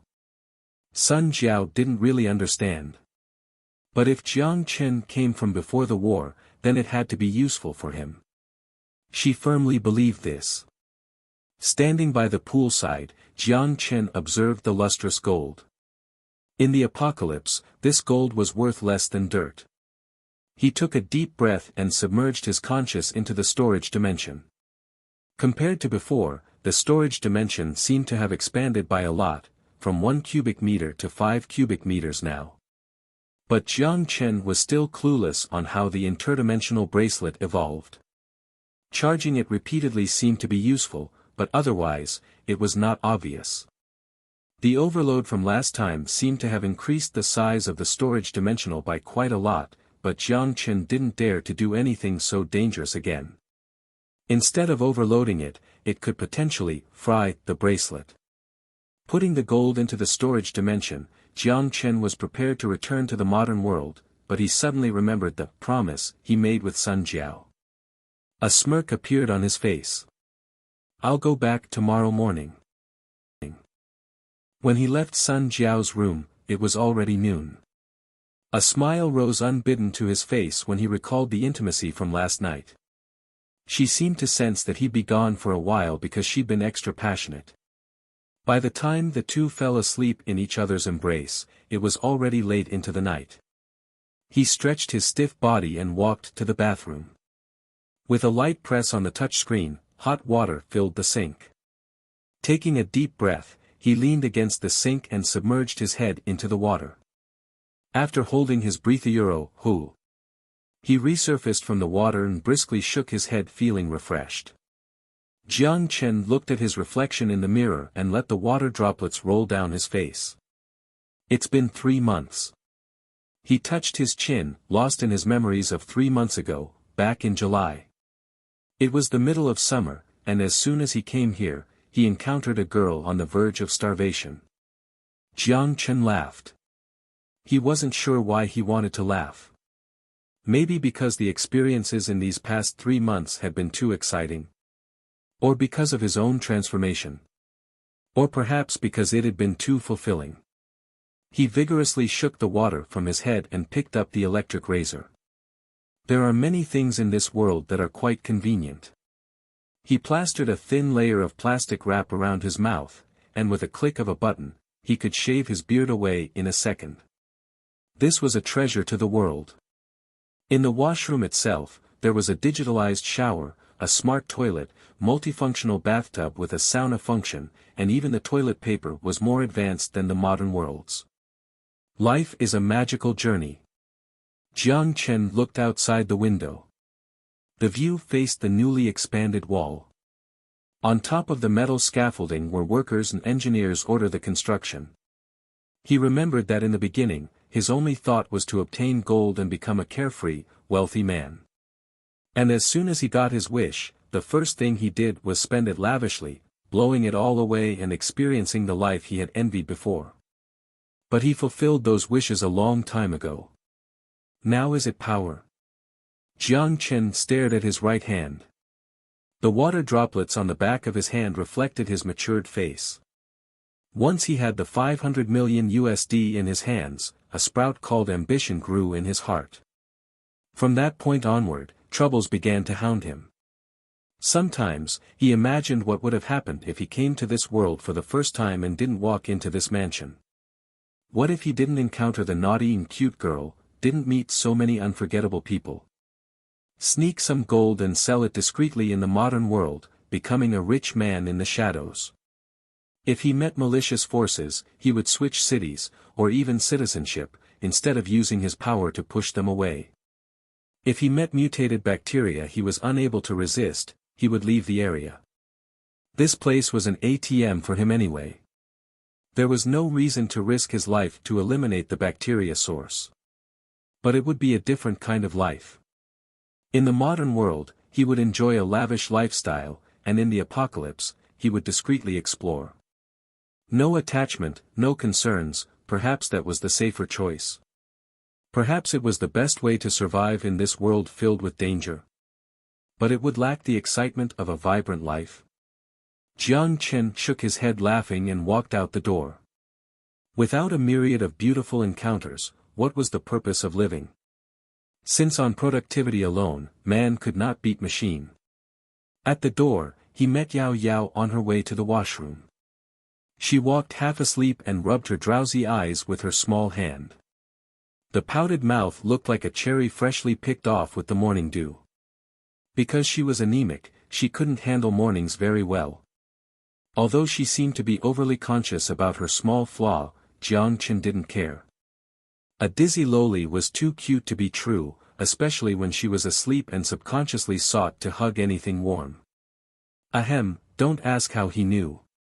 Just as Jiang Chen was about to say hello, Yao Yao's drowsy face turned beet red, and her body temperature spiked. Ah. Gee, good morning. Good morning. Are you okay? Jiang Chen asked carefully as he gave a confused look at Yao Yao, who had her head buried low. And nothing. Her adorable eyes avoided his, and her hands fiddled with each other behind her back. She doesn't seem to be in a good mood. Just as Jiang Chen was at a loss, Lin Lin also appeared walking towards the bathroom. When she saw him standing by the door, Lin Lin's pale face blushed, but she didn't act shyly. Instead, she threw a dirty glare at Jiang Chen, who had put her in an awkward position. Pervert. What did I do? Completely lost, he didn't bother arguing back. Question marks floated over his head as he looked back and forth between Yao Yao and Lin Lin. But the two of them didn't have the slightest intention to open their mouths. Yao Yao seemed to want to say something, but her trembling lips suggested that she was too embarrassed to say it. The odd atmosphere lingered. Finally, the kind Yao Yao broke the silence. Yao Yao still didn't meet Jiang Chen's gaze, her cherry-like mouth pouting in displeasure. She murmured, "It is understandable that a ripe apple tastes good." Yao Yao is not angry. But it is better to be quieter because a small animal can only drool and watch, and be envious. Her voice became fainter the more she felt wronged. What's going on? Dumbfounded, Jiang Chen stared at Yao Yao. Her frail and unhappy attitude was cute, but what was this strange way of guilt-tripping? Pervert. Out of the corner of his eye, he caught sight Lin Lin mocking him. Thinking of this pervert's terrible attitude towards her, she felt particularly jubilant seeing his awkward attitude. Finally taking revenge. She wanted to burst into song to celebrate. But Lin Lin clearly overestimated her importance. Just as she finished saying that, a chilling stare was directed at her. I think a digitalized human doesn't need to eat. Or are you prepared to tell me what happened? Jiang Chen glared at her as he threatened without considering her feelings. It was only when Jiang Chen bullied Lin Lin that he didn't feel any guilt at all. Oh no, not even guilt, the sensation was through the roof. Lin Lin's expression took a turn for the worse. As usual, her confident look became sorrowful. You dare to threaten me. Ha! Enough, you're a pervert. Remember to keep it down when you do that thing at night. And. Close the door. Lin Lin ran away sadly. Shut the door. Keep it down. Jiang Chen was lost until he recalled Sun Jiao's voice. He immediately looked at Yao Yao with difficulty. She was still throwing a bit of a tantrum. Her pouting lips were about to touch the tip of her nose. Yao Yao is already working so hard. And doesn't taste bad. The one with the loud voice must be happy. It doesn't have to do with taste. He finally comforted Yao Yao while feeling as though the mansion had become a little awkward. The base was bustling. Excluding the women in the care center, the base's population approached 150, and they were the backbone of the future Fishbone base. Once the newly expanded wall was completed, 2 more apartment buildings would be added, and then they could consider accepting foreign populations. Lu Huaxing was still in charge of the construction. Needless to say, the ex-chief developer of Huajian real estate certainly had his strengths. Jiang Chen gave him the opportunity to demonstrate his ability, and he proved himself by designing the base's structure. An honest and hardworking man like him was best suited for jobs that required basic planning with no room for mistakes. With his foresight, Jiang Chen was able to choose the right people, and Lu Huaxing didn't disappoint him. He personally stood with the construction team every day on the front lines to expand the wall with 120% efficiency. For someone like Qin Weiguo, who had loyalty and a strong passion, Jiang Chen assigned him a role in the army as the leader of the civil force responsible for guarding the base and training the soldiers. As for Zhou Guoping, he was the type to be smooth and flattering, so Jiang Chen naturally stationed him in the 6th Street. This was partially because he had prior experience in intelligence collection and also because he had a bad history with Chu Nan. Although it was not directly Zhou Guoping's fault, he did violate Chu Nan's goddess in front of him, multiple times. For the sake of keeping the harmony in the base, it was not a terrible decision to separate them.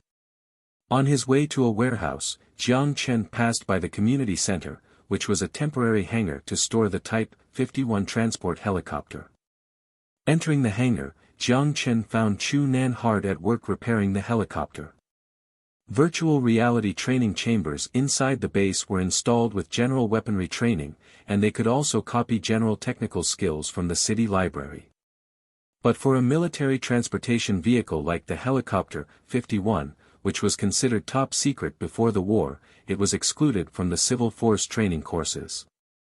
Therefore, the only person able to repair and operate this helicopter was Chu Nan. "How's the situation?" Jiang Chen asked as he approached. "Terrible." Chu Nan didn't turn around. His only response was to wipe his sweat with his arm and continue arranging the messy wiring. "Can it be repaired?"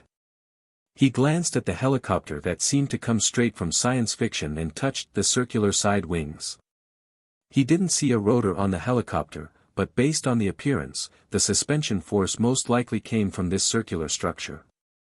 The design of the body was aerodynamic with a hatch door open in the back. The words, "transport helicopter," along with the pack symbol had all but faded, and the metal frame in the front was caved in from the impact. Even the bulletproof glass was completely shattered. The appearance wasn't so terrible, but Jiang Chen did question whether it would ever fly again. "Should be fixable. The damage to the exterior is fine since it can be easily replaced with metal parts, but the problem is the electronic parts inside. Damn it, the entire engine control is burned. Can you believe it?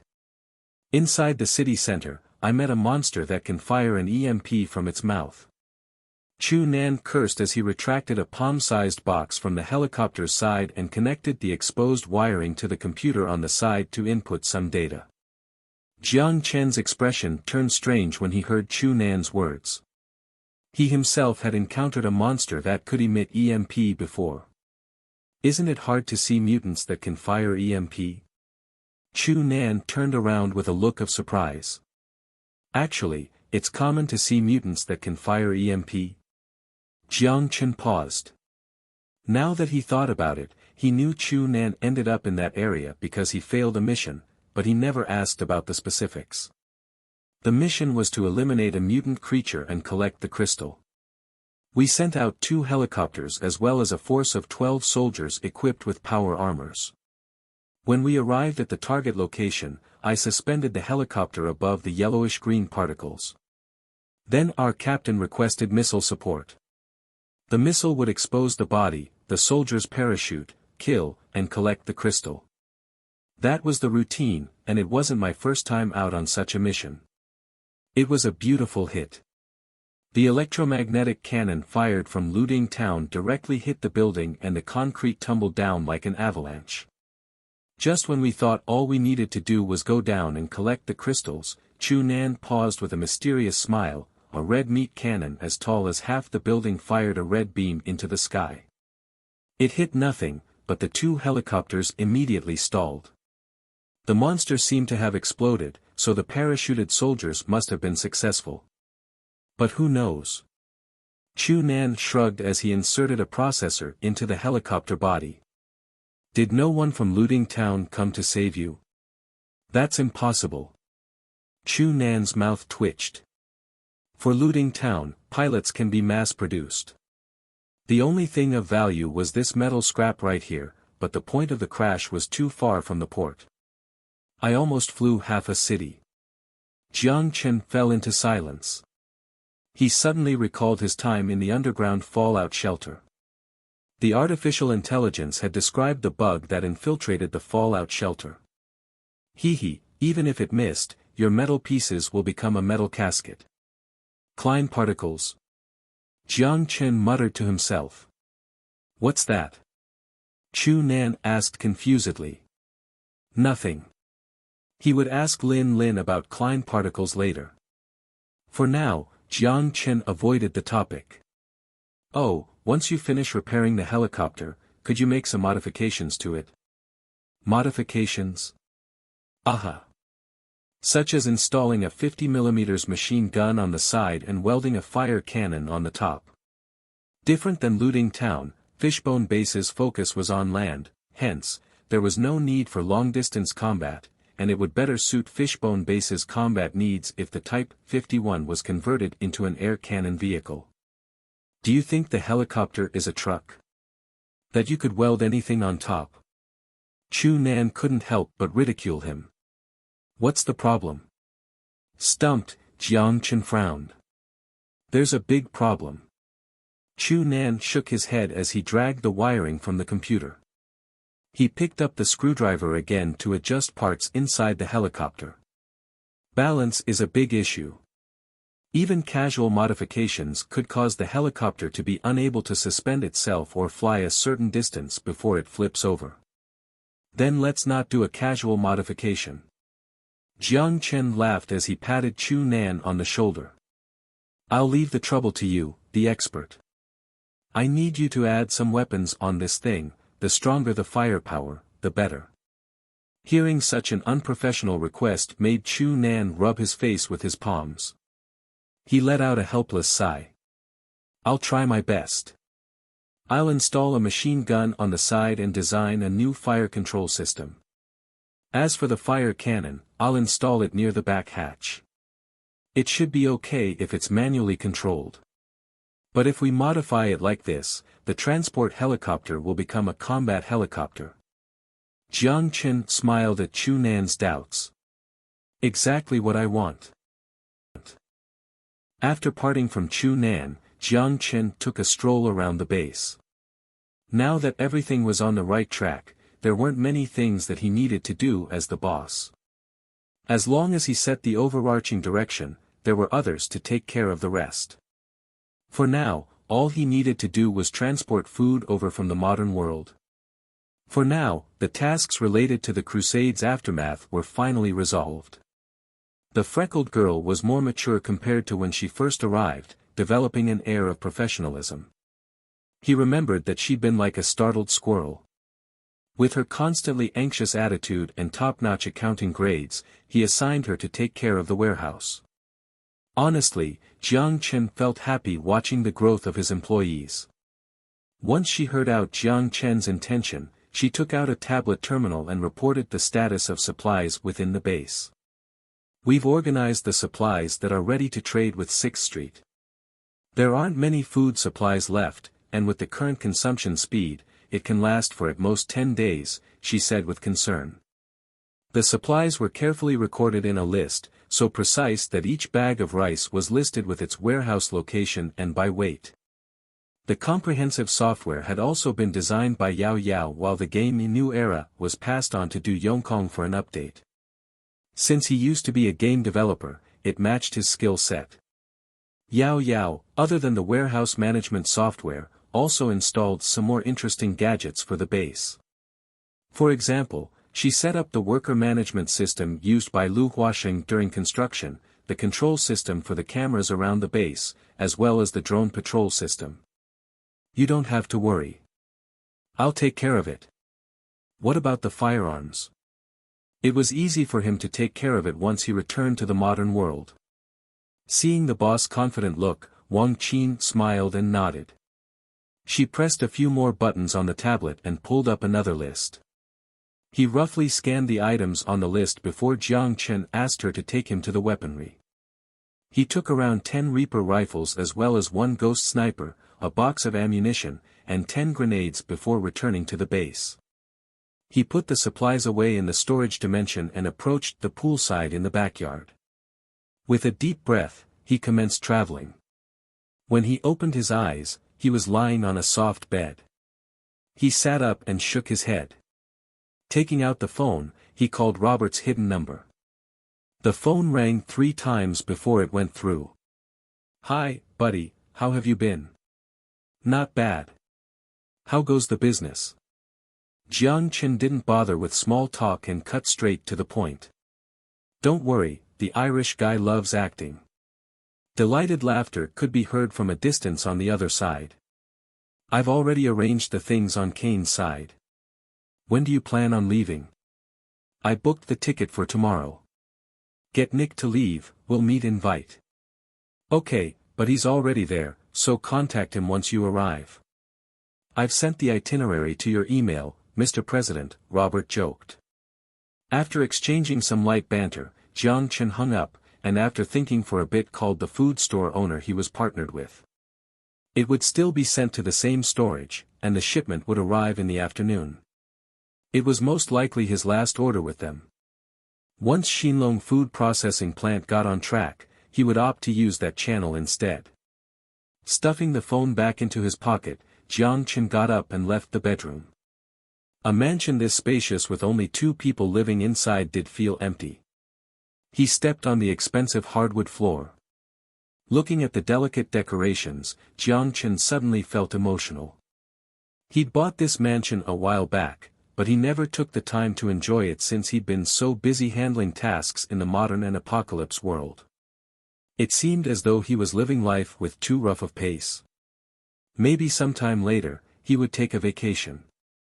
As he ruminated, Jiang Chen strolled into the kitchen. He gently pushed the glass door to the kitchen and saw Aisha with an apron, concentrated on chopping vegetables. A smirk appeared on his face as he sneaked closer and embraced Aisha from behind. The serene figure stiffened but loosened up as soon as she realized who it was. "You're back." Aisha gently smiled and intimately tilted her head to rub it against Jiang Chen's face. "Aha, did you prepare the meal for me?" This girl's Han was getting better and better. The technology of the future was truly remarkable. "Not yet, but I am now." Aisha smiled and softly squeezed Jiang Chen's hand. She led him to the side and opened the fridge. "What do you want to eat?" "My cooking has improved a lot." "I want to eat you." Jiang Chen grinned and blew into her ear. Her perfect face colored by a tinge of pink, she looked away from embarrassment. She faintly asked, "Could we wait until after the meal?" "After the meal? Don't you want to do it here?" Here." A hint of anxiousness appeared in her eyes. Seeing her adorable look, Jiang Chen was satisfied and didn't tease her anymore, so he finished his sentence with the same smirk. "I want to eat you, our cooked dishes." Aisha froze, then angrily threw a few soft punches at Jiang Chen's chest before leaving his hug. "We'll eat fried fish today." It was one of the few times he felt like the head of the family. He didn't interrupt Aisha from cooking anymore since he didn't want to eat overcooked dishes. He sank into the living room sofa and relaxed while watching a Hollywood film in his home theater that cost 10,000 RMB. It wasn't as sophisticated as the one in 6th Street's Paradise Island Hotel, but it was a different experience. It was the perk of being rich. Most people used their laptops to watch a film on 720p, and some would spend money to see it in IMAX or 3D. But the real luxury was to enjoy a theater-level film experience in the comfort of your own home without the annoying kids. It would be even better with some popcorn. The movie finished exactly at noon. Aisha virtuously set the table before calling Jiang Chen over to eat. A full-course lunch. In the center was a fried fish dish seasoned with red soup and green onion. It was Aisha who thought to combine Han and Middle Eastern dishes. Without a doubt, the aesthetics were superb, and the taste was ephemeral. Wow, your cooking is getting better and better, Jiang Chen raised his thumb and exclaimed. Aisha softly smiled. As long as you like it. How have you been? Pretty good. The environment here is peaceful, Aisha exclaimed. She lowered her head to look at the utensils in front of her as she quietly said, just like heaven. Slightly lost, Jiang Chen watched Aisha's face, but the words he was about to say was stuck in his throat. Sensing Jiang Chen's hesitation, Aisha was confused and tilted her head slightly to look at him. I'm just uncertain now. Jiang Chen sighed, saying with a troubled smile, I planned on taking you to Ukraine tomorrow, but since you just escaped from war, you would probably hate going back to it. Aisha quietly stood up and walked to his side. She surrounded him with her arms and gently pressed her face against his. I am yours. I'm willing to become your sword, to fight for you. If you need me, there's no need to hesitate, just use me. I never thought of you as a tool, Jiang Chen lightly said, placing his hands over hers, and I've never used anyone. If you feel repulsive towards weapons, there's no need to force yourself. The rest was blocked. The silence lasted for a brief moment before Aisha removed her finger. If I felt weapons were repulsive, I never would have used them in the virtual reality. That thing doesn't belong here, right? Jiang Chen wasn't surprised, but his smile was still a bit forced. You knew. Although the mutated human that appeared out of thin air should have exposed something already, Aisha never asked, so he never had the opportunity to explain. Aisha nodded. That training. Once you pass it, it'll unlock new weapons and new training materials that include more powerful rifles and even rifle without bullets. No bullets. Is it a Gauss rifle? Du Yongkong had misinterpreted Jiang Chen's words.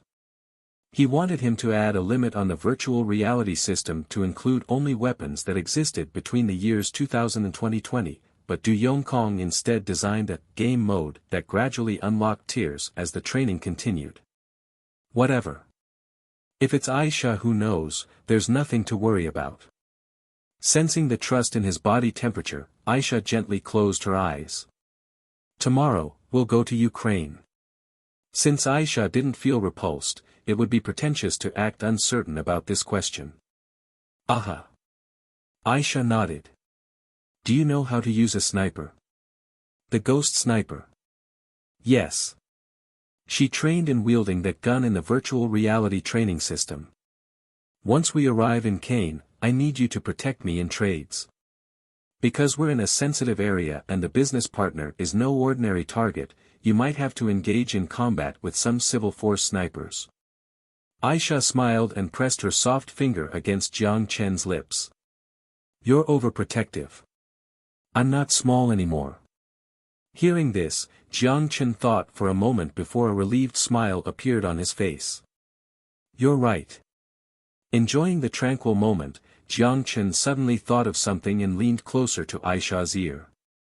Speaking of which, it's after the meal. She remembered her promise to Jiang Chen in the kitchen, and she blushed again, lowering her head shyly. Let's go back to the room. No. Back to the kitchen. It was an evil laugh. That's right, incredibly evil. _min_also, Jianhu is a great place to discuss the novel. Make sure to check it out. Boris Bor International Airport. A young man in a black sweater, casual pants, and a duff bag looked around the empty airport. What is your purpose of coming to Kane? A middle-aged man in uniform looked up and glanced at him a few more times than usual while fidgeting with the passport in hand. Asian face, 2 years ago, it would not be rare. But right now, any foreign face was worth the extra glance. Travel. The man smiled and exposed his white teeth. The middle-aged officer was clearly shocked as he looked at him oddly again. I hope you enjoy your trip. The passport was fine. The officer didn't say anything as he mechanically stamped it and let him go. Phew. Walking out of the airport, Jiang Chen relaxingly stretched and scanned the unfamiliar street. Vite's sky was clear. Bright sunshine, clear blue sky, clean street, as well as the towering trees. Baroque and Byzantine style of architecture could be seen everywhere. The colorful brick walls resembled a small town in the Middle Ages. Other than the modern-looking street lamp and signs, the vibrancy of rich culture was everywhere in the city.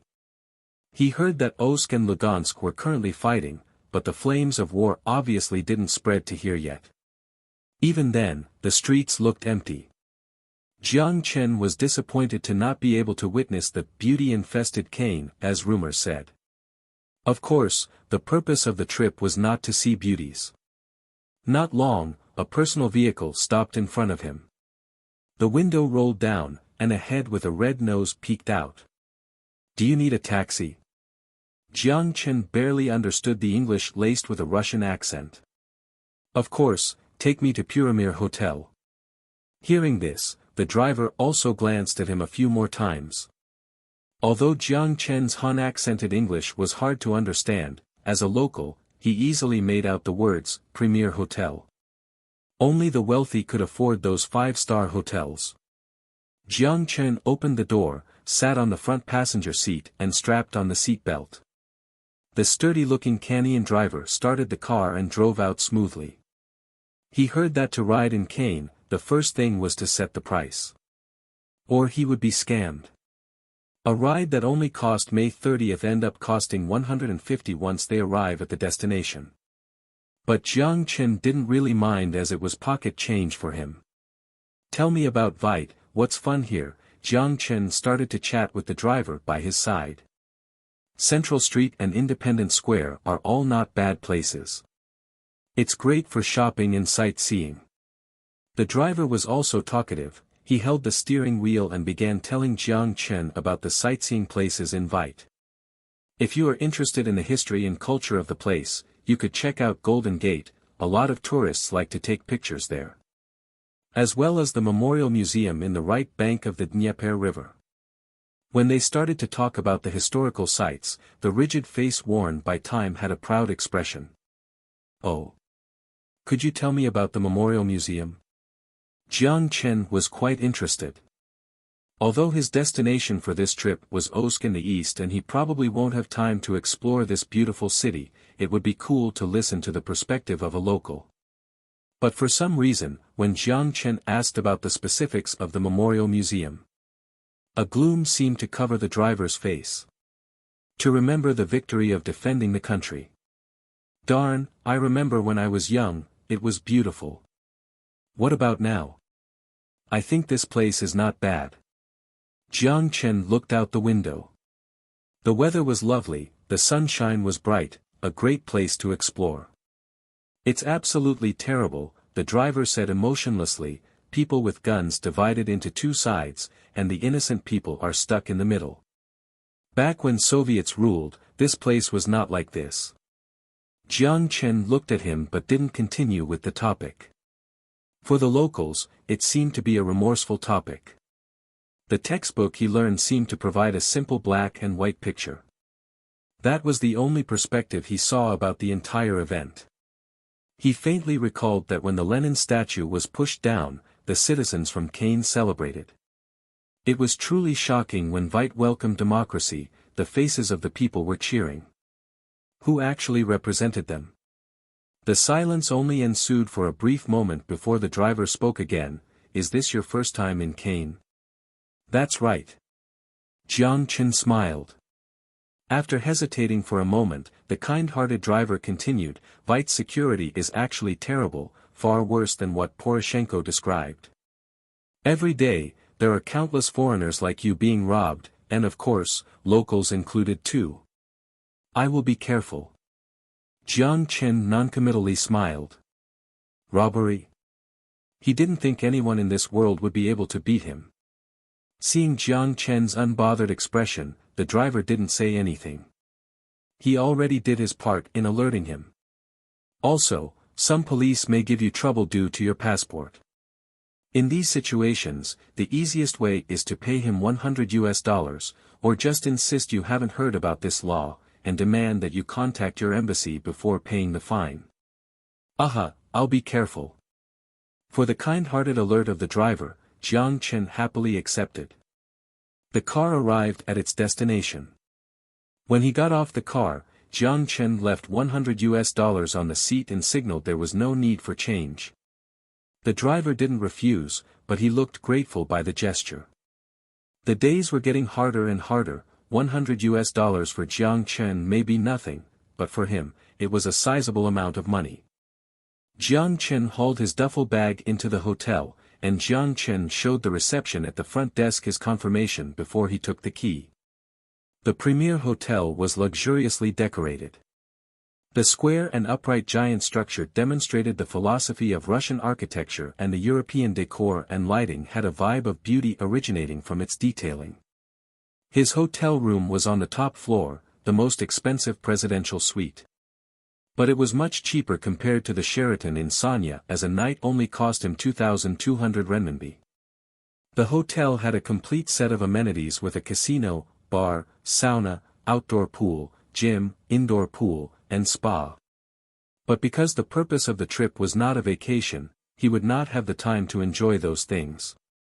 He carried the bag into the elevator, went to the top floor, and walked to the room that belonged to him. Needless to say, Jiang Chen looked out of place standing there. Most of the people living here were all men in suits. His casual wear on the top floor filled with presidential suites did look odd. But who cared? Being able to live here proved his financial ability. The moment Jiang Chen took out a key, a blonde, blue-eyed, gorgeous-figured beauty walked up with a cheerful smile. "Do you need service?" Surprisingly, although she stuttered a little, she spoke Han. But after giving it a thought, Jiang Chen cursed in his mind. How many fellow citizens did she service to be able to speak Han this well?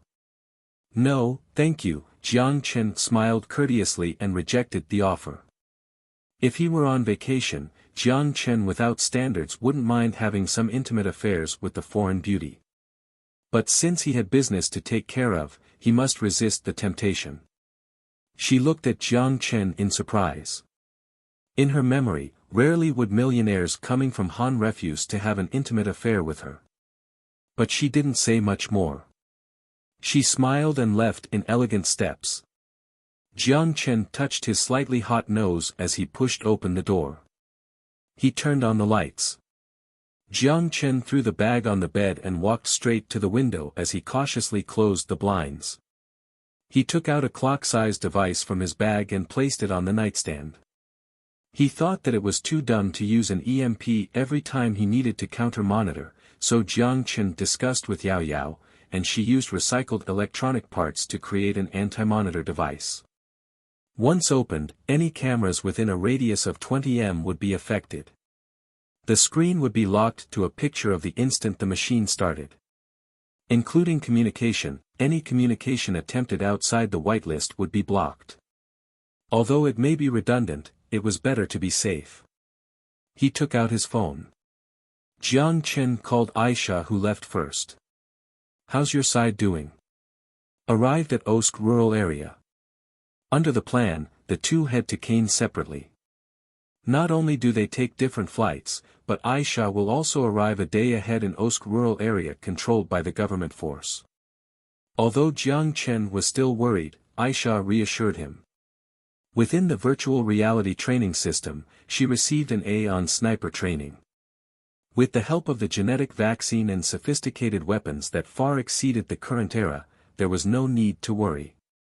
Perhaps just like what Aisha said, sometimes Jiang Chen could be a little overprotective. "Aha. I will meet Nick tomorrow and then head to Osk.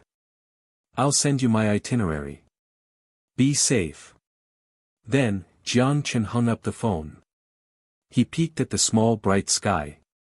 Jiang Chen stretched, and then took out the laptop from his bag. Connected it to the Wi-Fi, and opened up his email. Sender, Robert Information, Markinov, Male, 36. Government force official, ranked colonel, brigadier of the 92nd Mechanized Infantry. Note, confidant of the current president. Corrupt. He stared at the word, corrupt, as a dubious smile appeared on Jiang Chen's face.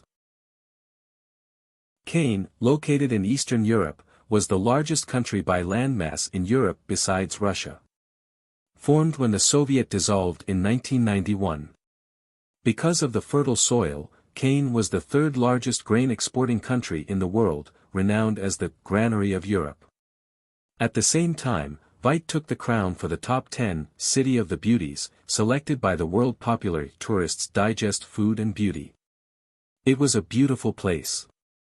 But the smokes of the war cast a gloom in this poorly trained place.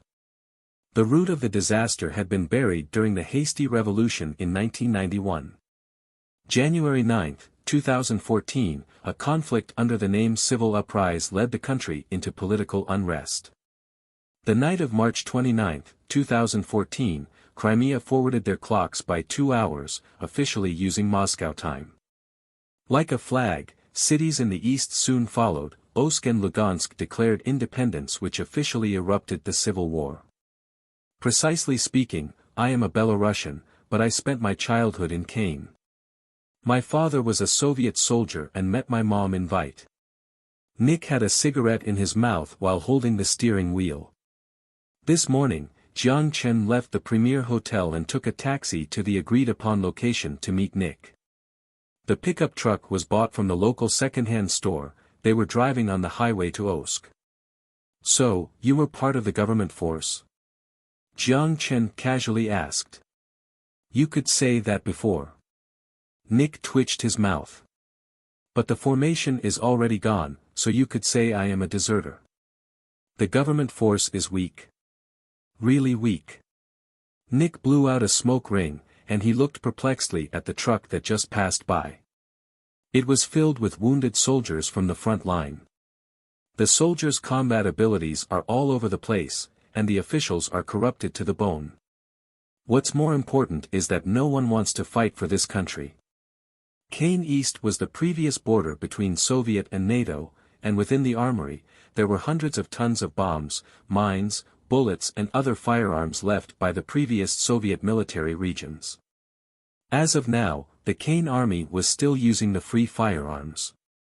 And because of this, the Cain national defense industry has regressed to a frightening point. Cain military's Phonex National Defense Battalion even dragged the 122mm howitzer used as a salvo for years in Vite onto the front line. The armored cash truck was currently being used as an armored vehicle. At the same time, the lack of military funding also decreased the soldiers' will to fight. A company commander's salary is similar to Kazakhstan's soldier's salary, which is equivalent to 1,500 renminbi, not even comparable to a waitress in a Han restaurant. The salary was not enough to sustain a living. The soldiers were poorly trained. Selling the weapons in storage illegally to make money became a trend within the army. It was satirical that a lot of weapons were being destroyed in the front line, and without the ability to replenish the equipment, an ordinary citizen could still buy an armored vehicle for 10,000 USD. It was the current status quo of the Cain army. The civil force, however, was well equipped and had high morale. They possessed potent firepower and armored force. The war lasted for almost a year, and the civil force did not once experience ammo shortages. The large-scale bombing consistently left the Cain army scrambling. Based on reports, the 36,000 civil forces possessed 8,000 advanced Russian heavy weapons. Also based on U.S. satellite, troops stationed in the Russian-Cain border assisted the civil force at all time. If everyone fought for the country, I won't be here. Jiang Chen shrugged. At least for those people with ability, let them fight for the force they could swear their allegiance for. If weapons could be bought, then humans shouldn't be difficult at all. Although in principle, an active soldier of a country could not be sold to someone as mercenaries, but that was only in principle. If tank could be sold, what else couldn't be? Another thing to note was that the reason why Jiang Chen didn't buy a tank partially because the future tanks did not consume oil. Rather, it used a large fuel rod similar to the power armor, while levitating tanks used batteries. Another reason being that the modern age armor was way too thin. The material used was not even remotely comparable. Without exaggeration, the armored vehicle in the Fishbone base was comparable in armor strength with Frankfurt Primary Tank 2A6. Of course, the discussion doesn't include the effect of impact angle on armor penetration. Swear allegiance. It's not about being worthy or not, no one is willing to fight.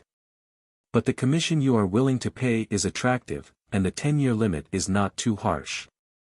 At least if they fight for you, they could retire in Europe with the money. Nick smiled. 1 million USD, enough to enjoy the rest of their life in comfort. The pickup truck drove relatively steadily on the highway, black smoke could be faintly seen from afar. This place was fairly close to the front line, but this region was still considered safe. But then, the car in front stopped. Traffic jam. Nick frowned and stopped the car as well. He put the cigarette butt in the ashtray as he got off and walked to the car in front. What happened in front? I don't know, the car in the front stopped, so I had to stop as well. A Slavic man stepped out of the car with a clueless expression on his face. The cars in the back slammed on their horns as they were trying to release their anger. The clueless people all got out of their cars and tiptoed to see what was happening up front. Okay, friends, don't be anxious, please get back to your vehicle. The special force is taking care of a small problem, please remain calm. A soldier in camouflage walked front the front as he patted the car roof of each car, signaling people to stay calm. I want to know, what happened in front? A chubby driver yelled out of his window. A bomb made a hole in the middle of the road, but it didn't detonate. To ensure that it will not blow you up when you drive by, we are trying to defuse it. The soldier shrugged as he leaned against the car. To be honest, his relaxed look certainly made people feel calm. He is lazy, sticking around in the safe area after reporting. I did that a few times, Nick half joked, and half cursed. Seeing the young face, he felt like he saw the young him. Jiang Chen looked at him in surprise. He thought Nick was the type to be meticulous at all times. Because it was not worth fighting for. He thought about it, but he instantly understood. Is it common to see these bombs? Jiang Chen looked at the soldier slacking off as he asked Nick. Very common. Nick, who sat back in the car, lit another cigarette to waste time. Both sides are wasting Soviet firearms, but these things are well past their expiration date. Take the .U tactical missile with only 10 years of service life, for example, once it leaves the launch pad, you don't even know where it will fly to. The soldier leaning against the car chatted with the driver with a smile on his face. He also took the cigarette passed to him. Jiang Chen's eyebrows twitched. He was worried about the ability of the Kane army. If it were these types of fools, he wouldn't want them even if they were free. Sensing Jiang Chen's concern, Nick smiled and spoke. Probably a new recruit. He could be an electrician yesterday, and today he was given a rifle to patrol the front line. Adjusting is hard. In this place, anything is possible. What about recruit training? Jiang Chen asked, dumbfounded. No money and no one wanted to do it. The guy we are going to find, Markinov, is a good guy. He will not use unqualified people to substitute good people. There are plenty of fighters in the Kane army. Take the army I was in for example. Although 6 out of 10 were recruits, the remaining 4 were great people. Especially the guy from Cossack, his shooting was insane. Jiang Chen fell into a short silence as he thought about another problem. Right now, is he willing to bring the fighters in the army out? Why not? Nick shrugged. The war is not going to be swayed by 1 or 2 soldiers. Especially since you are paying enough money. To the Markinov guy, Jiang Chen's bribe was also 1 million USD, payable in gold. The only thing he needed to do was to pick the right people, sign a few spots, and provide a few missing reports. Suddenly, a deafening explosion erupted from a distance. Thick smoke rose, and people watched the chaos from afar as they began to frighteningly curse. Some people took out their phones and started recording. The soldier was clearly stunned by the explosion as he looked blankly at the highway in front. After a long time, the soldier looked at the cane driver that he just chatted with. Perhaps our comrade successfully detonated the bomb. The cars in the front began to move gradually. The danger was already alleviated. Regardless, a bomb could not blow up twice. Seeing this, Nick also started the car. The good thing was that there were not a lot of cars on the road, to begin with. So, it didn't cause a massive blockage. When they passed the frightening bomb hole, Jiang Chen saw traces of bloody remains. Looks like the Special Forces' method of detonation is quite unique. Hearing that, Nick cracked a smile. His words had a satirical tone. Special Force.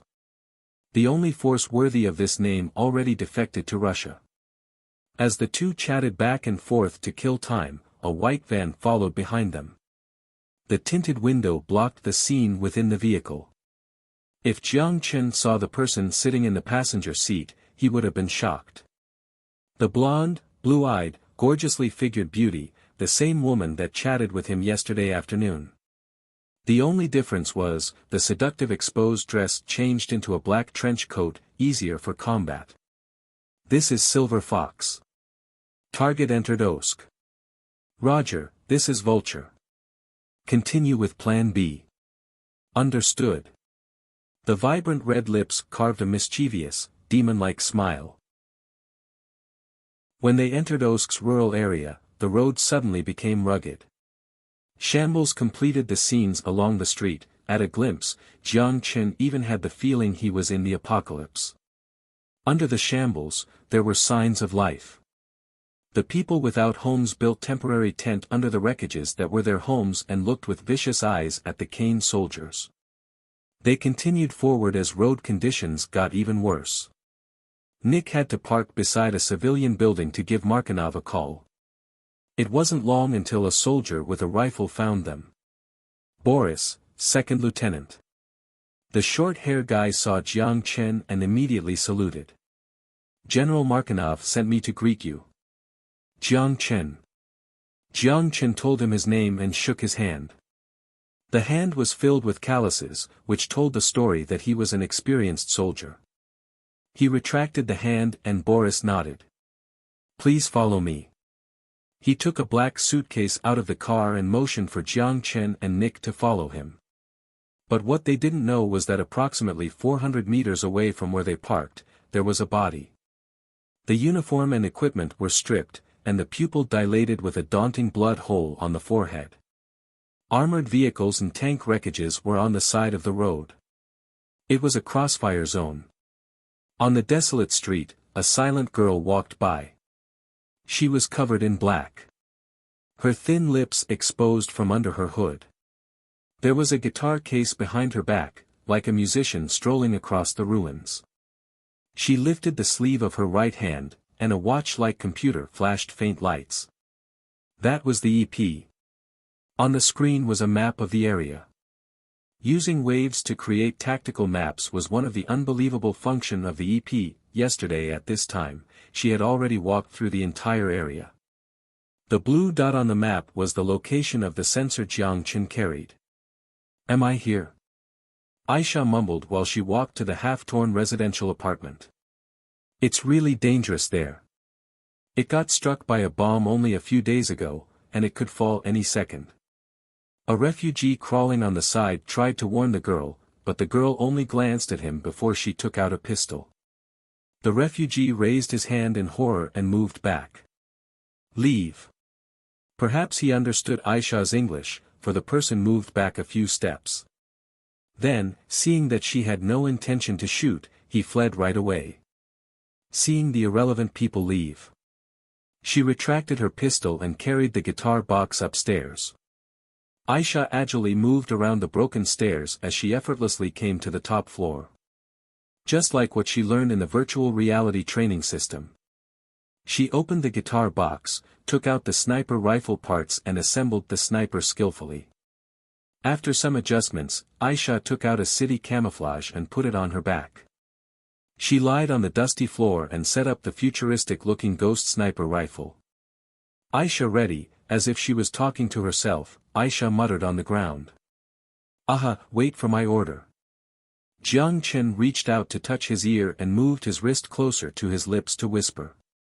Boris walked in front to lead the way. Nick followed and examined the surrounding without words. Jiang Chen looked rather relaxed as if he did not understand that he was in the front line. The rough, muddy road had wooden boards lined up, 2 meters tall, along the side of the road, creating a temporary fence. In the forefront, this thing is used to obstruct the sniper's view or unexpected shots. How long? Jiang Chen scanned the tank stalled on the road as he casually asked Boris up front. Soon, it's in front, Boris gave a vague answer. Oh. Could I ask you a personal question? Jiang Chen walked up to him and smiled. Of course, as long as it doesn't involve sensitive information. Your position in the 92nd Mechanized Infantry is? From the calluses on his hands, this guy must be a great soldier. Currently Markinov General's personal guard. Boris' English was fluent. He could understand Jiang Chen's Hun-accented English, which barely passes level 6 of the proficiency test. Oh. Then you must be a good shooter. Jiang Chen looked at him quite surprised. Not bad. Boris didn't seem to want to continue on the topic, but he paused, and then added, I am his nephew. The three continued for a bit longer, but at this time, Nick began scanning down the road, raised his eyebrows, and then stopped. The quiet him abruptly interrupted, the 92nd Mechanized Infantry already pushed up this far? Of course not. Boris shrugged and said something the two didn't understand. Nick had the fastest reaction as he instantly reached for his waist. But Boris, clearly prepared, was one step ahead and pointed his rifle at him. I suggest you don't move. Not including the gun in my hand, there is one pointing at you hundreds of meters away, Boris said light-heartedly, but he was looking at Jiang Chen. Very sorry, Mr. Jiang, someone wants to talk with you. Who? Jiang Chen smiled, with the same light-hearted tone. Obviously, this Boris was fake. Markinov probably did send someone here but got killed, and then substituted for this Boris. Although he was prepared for trouble, Jiang Chen didn't expect the trouble to not come from Markinov, but from a force he hasn't met before. The radio signal must have been intercepted. They are obviously not weak. But even knowing this, Jiang Chen's face remained emotionless as he looked at Boris with a bright smile. Boris didn't answer Jiang Chen's question as he looked at him slightly shocked. Mr. Jiang is not worried about your own safety. Safety? Why would I be worried about it? Jiang Chen pretended to be confused and shrugged. Since you want to kidnap me, wouldn't you guarantee my safety? Boris cracked a smile as he seemed to be intrigued by Jiang Chen's logic. Then he raised his left hand and made a gesture. A few people walked out from the shadows. Their skillful moves along with their professional positioning indicated that these people must be of the special forces. He looked at the unanimous Russian faces and recalled Nick saying Kane didn't have a special force. Jiang Chen had a sense of the identities of these people. Nick was tied up, but they were courteous enough not to do the same thing to Jiang Chen. Maybe from appearance, Jiang Chen didn't look like a dangerous figure. KGB. Jiang Chen tried to probe the question as he stared into Boris' eyes. No wonder he was a professional, his pupils didn't waver at all. Boris only smiled and didn't respond. Who we are is not important, handsome from the east. With a flirtatious tone, Jiang Chen heard a familiar voice behind him. The broken Han. It's you. Jiang Chen looked at the beauty walking towards him in astonishment. The tall figure, blonde, and blue-eyed was the same woman that chatted with him at the hotel. But the woman didn't respond to his shock as she simply muttered to herself. Jiang Chen, male, 25. President of Future Technology, 99% shareholder of the company. Force unknown, suspected of high technology in research capabilities. Initial capital originated from gold, used the UAE middleman Robert to offload 11.240 tons of gold. The large quantity caused a sell-off in the UAE gold exchange which amounted to a consecutive 3 days drop up to 2%. Hearing the description by this beauty, Jiang Chen was startled. Wow, basically they dug up my entire background overseas. Looks like you guys did a great job investigating me. Jiang Chen clapped and stared at her. And then? What do you plan to get out of me? I am not a scientist, nor a spy, only a businessman. I don't have anything to give you. It would be odd if you are just here for the 1 million USD worth of gold. You don't look like you lack funding. Exactly because you are a businessman. The Canadian beauty smiled, the eyes in her deep eye sockets gazed at him. Don't you think your appearance is unfitting for your identity? Mr. Jiang Chen. That's a great point. Jiang Chen nodded while he acted as if he was thinking. At least, Jobs or Bill Gates would not come to this place. Then, could you answer my confusion? She walked beside Jiang Chen and got slightly closer, half smiling. She continued, the reason why you are here. Of course, but before that, could I know your name? Jiang Chen cooperatively raised his hands, just like passing through security. He let the graceful-looking hands search through his body as he said casually. Natasha. She smiled as she didn't find any weapons. She then grabbed his chin, as if teasing him, teeth looks clean. I thought Han agents hide poison in their tooth. Have you watched too many dramas? Jiang Chen rolled his eyes, not feeling tense at all. Also, I am not an agent. Natasha. Seems like a popular name. Nonchalantly shrugging, Natasha stared into his eyes mischievously. That's hard to say. Now, what's your reason for coming here? Are you representing yourself, your country? Or, the force behind you? Jiang Chen looked strangely at Natasha as he said helplessly, why do you agents always ask this question? I remember an UA citizen asking me this before. Don't change the subject, Natasha said coldly. I choose C. Natasha paused for a moment as she was surprised by how direct Jiang Chen's response was. And then? Even if I say I work for a force, what are you planning to do? I didn't threaten your national security. He made up a story without his heart skipping a beat. Life is like a show, it's mainly dependent on one's acting. Oh yeah? Then we'll take you to a place. Once we are there, there will be experts discussing this problem with you. Natasha slightly moved away from Jiang Chen as she pressed the wireless headphone onto her ear. Package is retracted, requesting lift. Roger, this is Vulture, M171 deployed and on its way. Once the communication ended, she didn't say anything else but looked at Jiang Chen with a smile. What she didn't know was that the conversation between the guy with the code name Vulture was intercepted by the micro-communication chip in his ear. It was even translated into Han. Jiang Chen looked emotionlessly at Natasha, but his mind was spinning quickly. 5 Russian special forces, or agents. Only Aisha herself, Nick is being controlled, and it would be impractical to take care of 5 experts altogether. He was waiting for an opportunity. Like how she practiced in a virtual reality training system, Aisha quietly aimed through the scope. The center of the cross was Boris' face.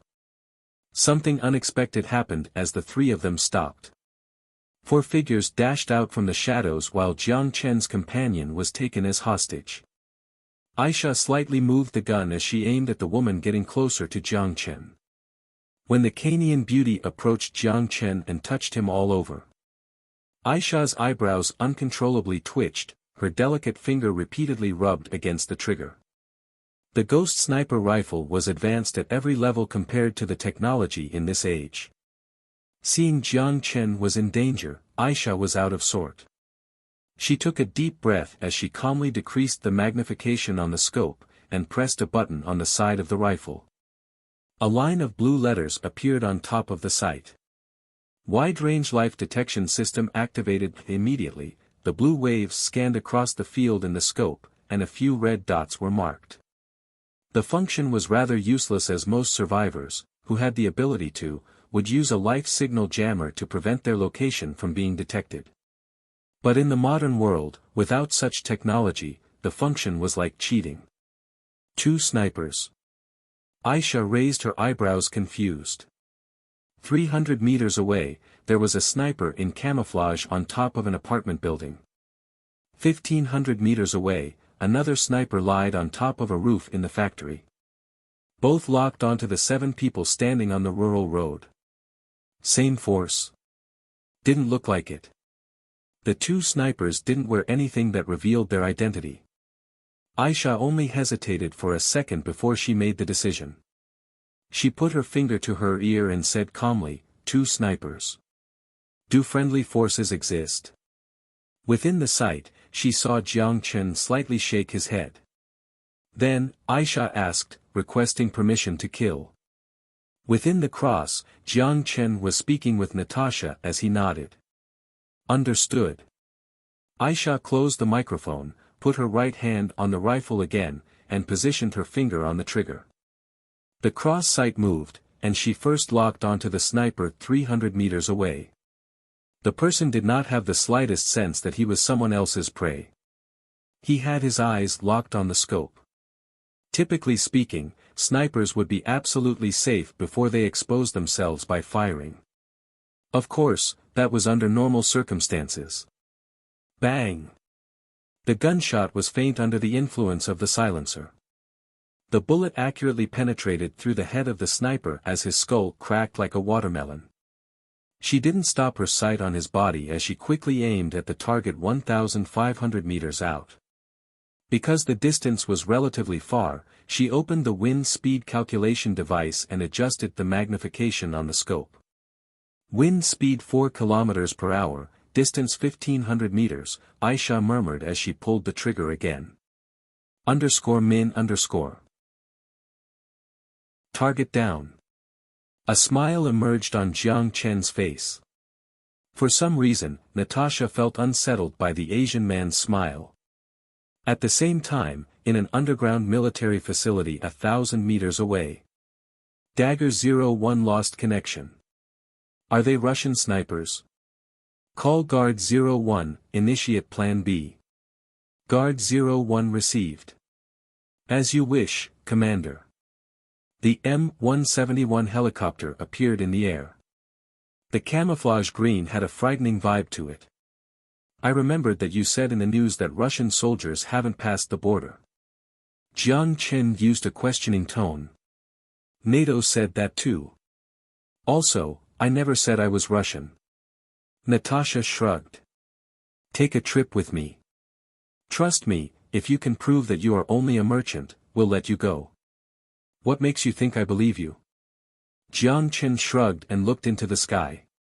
Crossing the border just for me, you are not going to let me go easily. But you don't have any other choice, Boris interrupted laughing. Don't I? Jiang Chen maintained his gaze at 75 degrees, looking at the sky. The violent turbulence forced his eyes to narrow. Then, hiding under the noise of the approaching helicopter's rotor blade, at an angle Natasha couldn't see, he pretended to scratch his ear and opened his mouth. Shoot the fuel tank. Roger. Aisha's calm and comforting answer transmitted into his ear. Bang dash. The bullet hit the fuel tank. But at the same time, a trail of fire erupted into the air and struck at the helicopter from a building nearby. It simultaneously hit the helicopter's engine. Jiang Chen was truly lost seeing what just happened. The ghost sniper has a barrel this big? RPG. Damn it. Like a mosquito slapped out of the air, the helicopter began to slant and dive unexpectedly to the ground.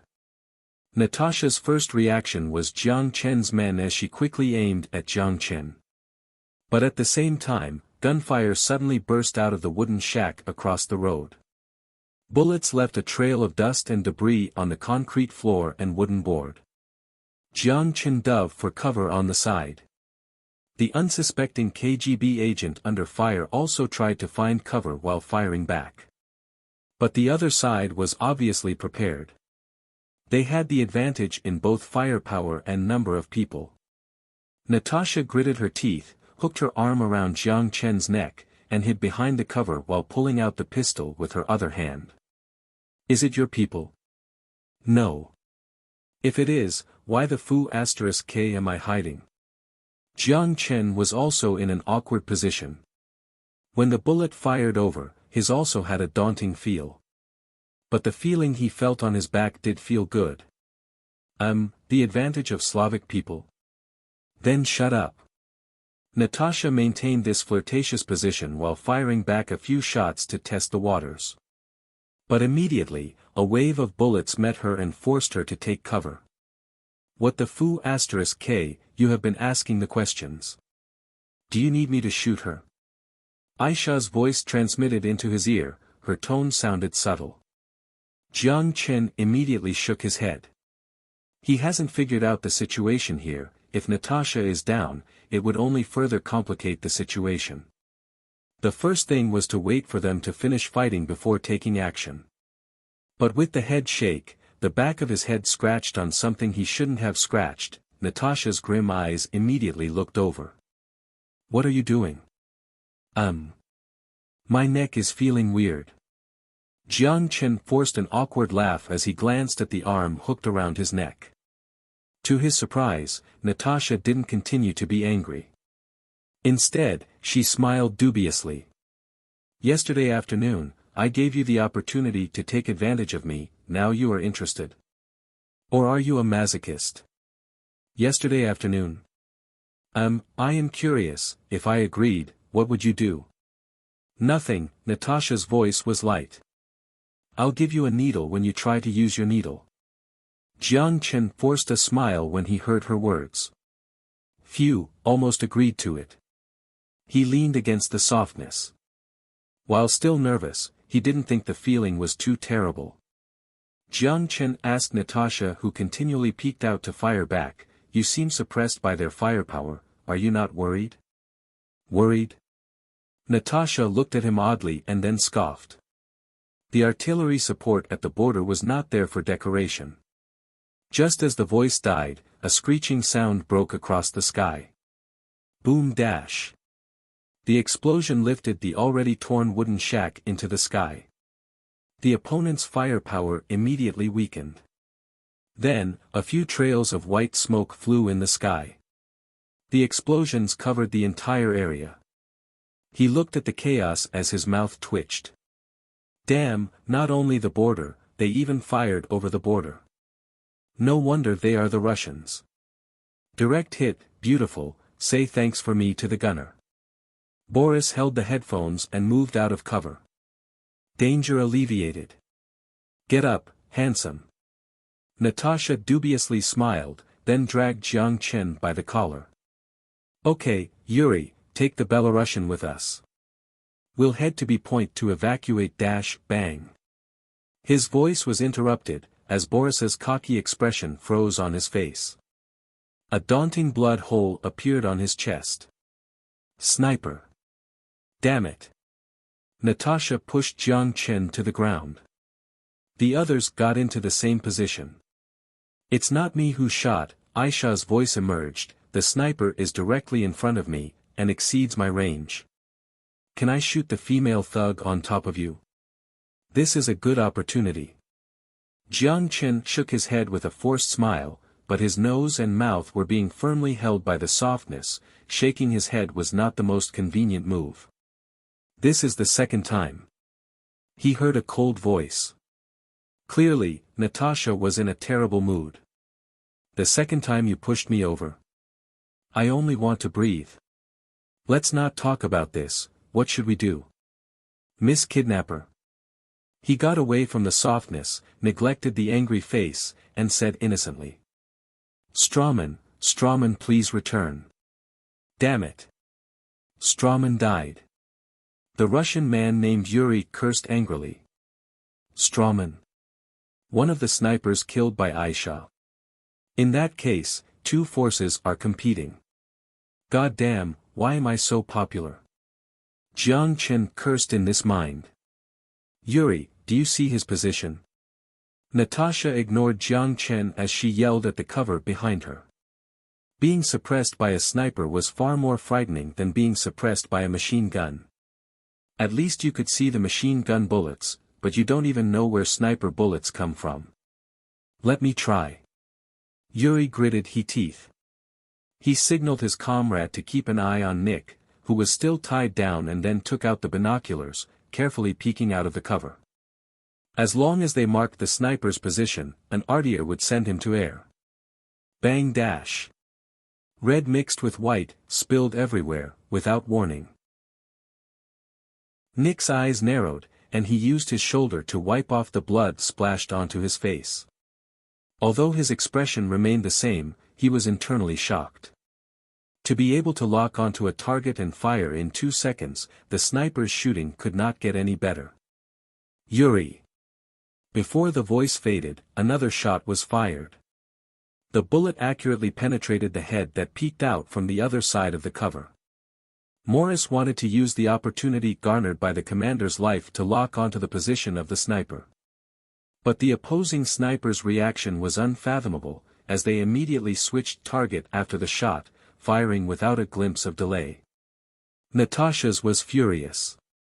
Within 1 minute, her team suffered 3 casualties. Damn it, Yuri, Morris down. Captain, we should request assistance. The other Russian agent beside Nick firmly leaned against the cover and yelled in Natasha's direction. We sent out all the help we could. Command Center, target X-13, Y-15, requesting smoke bomb launch. This is Command Center, permission granted, smoke bomb launched. The explosion rang once again as thick gray smoke covered the area. The smoke bomb with thermal reaction meant that even if the enemy was equipped with heat detection scope, it could block their vision. Natasha let out a breath of air as she carried her rifle and dragged Jiang Chen by the collar, about to get up. But now, sensing the opportunity was here, Jiang Chen's eyes moved, and he clamped both of her hands.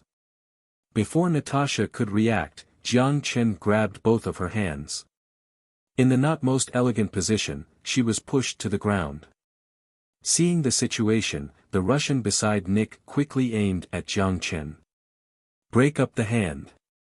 The grim words came out, and Aisha simultaneous pressed the trigger. The bullet ripped apart the right wrist of the Russian as the horrifying bone was exposed in the air.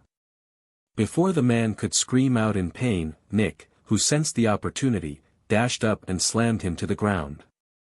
With his knees pressed on the arm, Nick used the rope between his hand against the Russian's neck and choked him unconscious. Seeing as the Russian didn't move anymore, Jiang Chen signaled Nick to treat him and tie him up, before he looked at Natasha again. The Ukrainian girl riding him had a face full of humiliation as she desperately tried to fight back. Her face was steamy red, but regardless of how much force she used, both of her hands could not escape from Jiang Chen's iron claw. She couldn't imagine this guy, who identifies as a merchant, could use one hand too tightly clench onto both of her hands. Despite how hard she tried, she could not move the slightest bit. Stop, don't waste your energy, Jiang Chen said casually as he looked at the balls, distorted against the concrete floor, with a grin. He then mocked, mimicking her tone, 3rd time. Seeing as struggling was futile, Natasha decided to stop moving. She turned her face as she used the corner of her eye to angrily stare at Jiang Chen, who was sitting on her waist. Did you lock onto the sniper's position?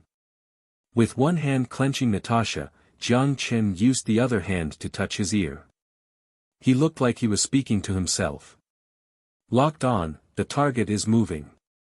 Although it was outside of her range, that rat's life signal was already marked on the map.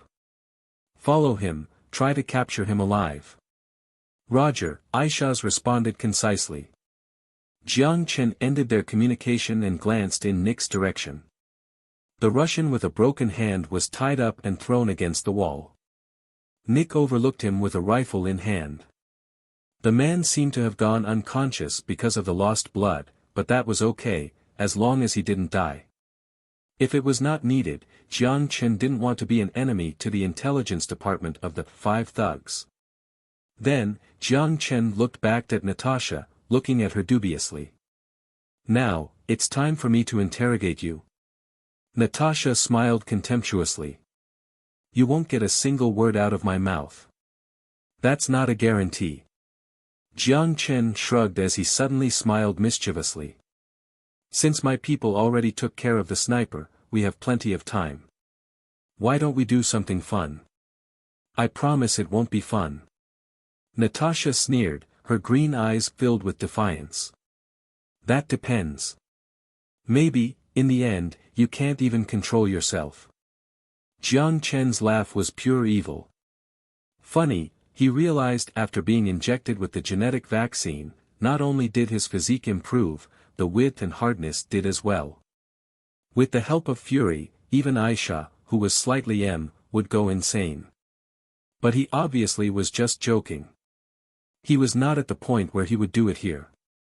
With you? Natasha's contemptuous voice ignited a flame in Jiang Chen's heart. I can't take this. Jiang Chen was immediately unhappy. Do you want to test it out? On a block 500 meters away. A slim figure, carrying a sniper rifle, was moving quickly through the street in shambles. This area was the front line between the government force and civil militant. The glass along the street was shattered, and busted tanks and armored vehicles were everywhere on the road. Gunshots could be faintly heard from afar to what seemed like a fairly large-scale attack. She ducked down and maintained her running position. She then looked at her right arm. The dangling right arm illuminated with light. The radio life detection system synced with the gathered data on the EP map. Right now, the red dot on the map already stopped moving. That sniper must have arrived at the backup sniping point. If she just wanted to kill him, one shot would be enough from such a distance. A sniper with exposed coordinates was as good as died. But to capture him, naturally, she had to get close. Aisha was getting closer and closer to the target, her rapid steps started to turn more cautious. Quickly, her distance with the target was only 1 street. Aisha leaned against the wall as she examined from across the street. It was an abandoned office building. The revolving glass door was cracked with wrecked armored vehicles slammed into the door. Aisha retrieved the sniper rifle from her back. She looked into the scope and scanned the building. After confirming the exact location of the target, Aisha hoisted the pistol by her waist, slowly took a deep breath, and then dashed into the street. She carefully docked across the shattered door, with light steps, and cautiously sneaked upstairs. Usually, once sniper is in position, their awareness to their surrounding decreased to null. For snipers that worked alone, mines and traps were pretty much a must. She carefully followed the safety tunnel to the 5th floor. At the corner of the hallway, she stopped. She stopped, let out a sigh, grabbed an EMP grenade from her pocket, and slid it out after detonation. Static noise. Aisha held the pistol, turned around, and continued to the 5th floor door. At the door, a mine sat there. But the infrared emitter on top was destroyed by the EMP. She stepped over the no longer functioning mine, with agile steps, and sneaked to the end of the tunnel. Vasily quietly laid on the ground with eyes locked on the scope. Based on the image from the drone, the 4 people didn't leave. Instead, under cover of the smoke, they went into a shack not too far away. The plot's progression surprised him. The command center explicitly stated to capture, took down the KGB agent in 1 move. The intelligence department said he was just an ordinary person. An average person that could take down an agent with 1 move. Regardless, he was still there. As long as he maintained his position on the sniper, he only needs to wait for reinforcement, and take them as hostages. But for some reason, his felt unsettled. Suddenly, someone kicked him in the butt. He immediately flinched. The moment he turned around, he also reached for his pistol. But before he could, a black shadow covered his entire vision. The headphones dropped to the side. Aisha emotionlessly looked at the bloodstain on the gun barrel, and then at the Russian with his nose smashed. Dagger 02, Dagger 02, report your status. Aisha crushed the headphone as she took out handcuffs and cuffed the unlucky guy. She opened the mic, target retracted. Beautiful, drag him over here. A smile emerged on Jiang Chen's face, but that smile in the eyes of Natasha was eviler than the devil himself. The sniper was captured. Interrogation should get out some useful information from him. But Jiang Chen was still curious as to how he drew the interest of the KGB. He looked at the Natasha, tied up on the ground, as he gave her a friendly smile. But the friendly expression did not receive the same recognition from her. Natasha used the same grim look and stared back at him. Don't look at me like that. Jiang Chen shrugged as he tried to defend his action. I said I am just a businessman, but you stick to me like flies. Did I bother you or trouble you? Fly. What do flies like to stick to? Natasha sneered. Jiang Chen first stopped, then laughed. Are you trying to enrage me? Is there any benefit to you for doing so? Natasha bit her lip, not responding. The blonde hair on her forehead was a bit messy. In her deep eye socket was a pair of piercing eyes. The vibe was certainly there. The look of, regardless of anything you do, I won't say anything. This made Jiang Chen troubled. To be honest, he personally didn't enjoy use force on beauty. He sighed and said, in my opinion, you should just cooperate. Tell me who you represent. Why do you need me? For what? And then I'll let you go. Such simple concepts. Although I am not an agent, I have seen entire Hollywood blockbusters and war dramas. Even if I haven't seen an interrogation before, at least I could try to use a thing or two. If I accidentally don't control my force, then do you think I am scared of death? Still the contemptuous tone. Mission outside of the border without the grant of the United Nations. For the glory of the country, even if she dies, she would not admit her identity. Jiang Chen stopped again, gave it some thought, and nodded while scratching his chin. Not a bad point.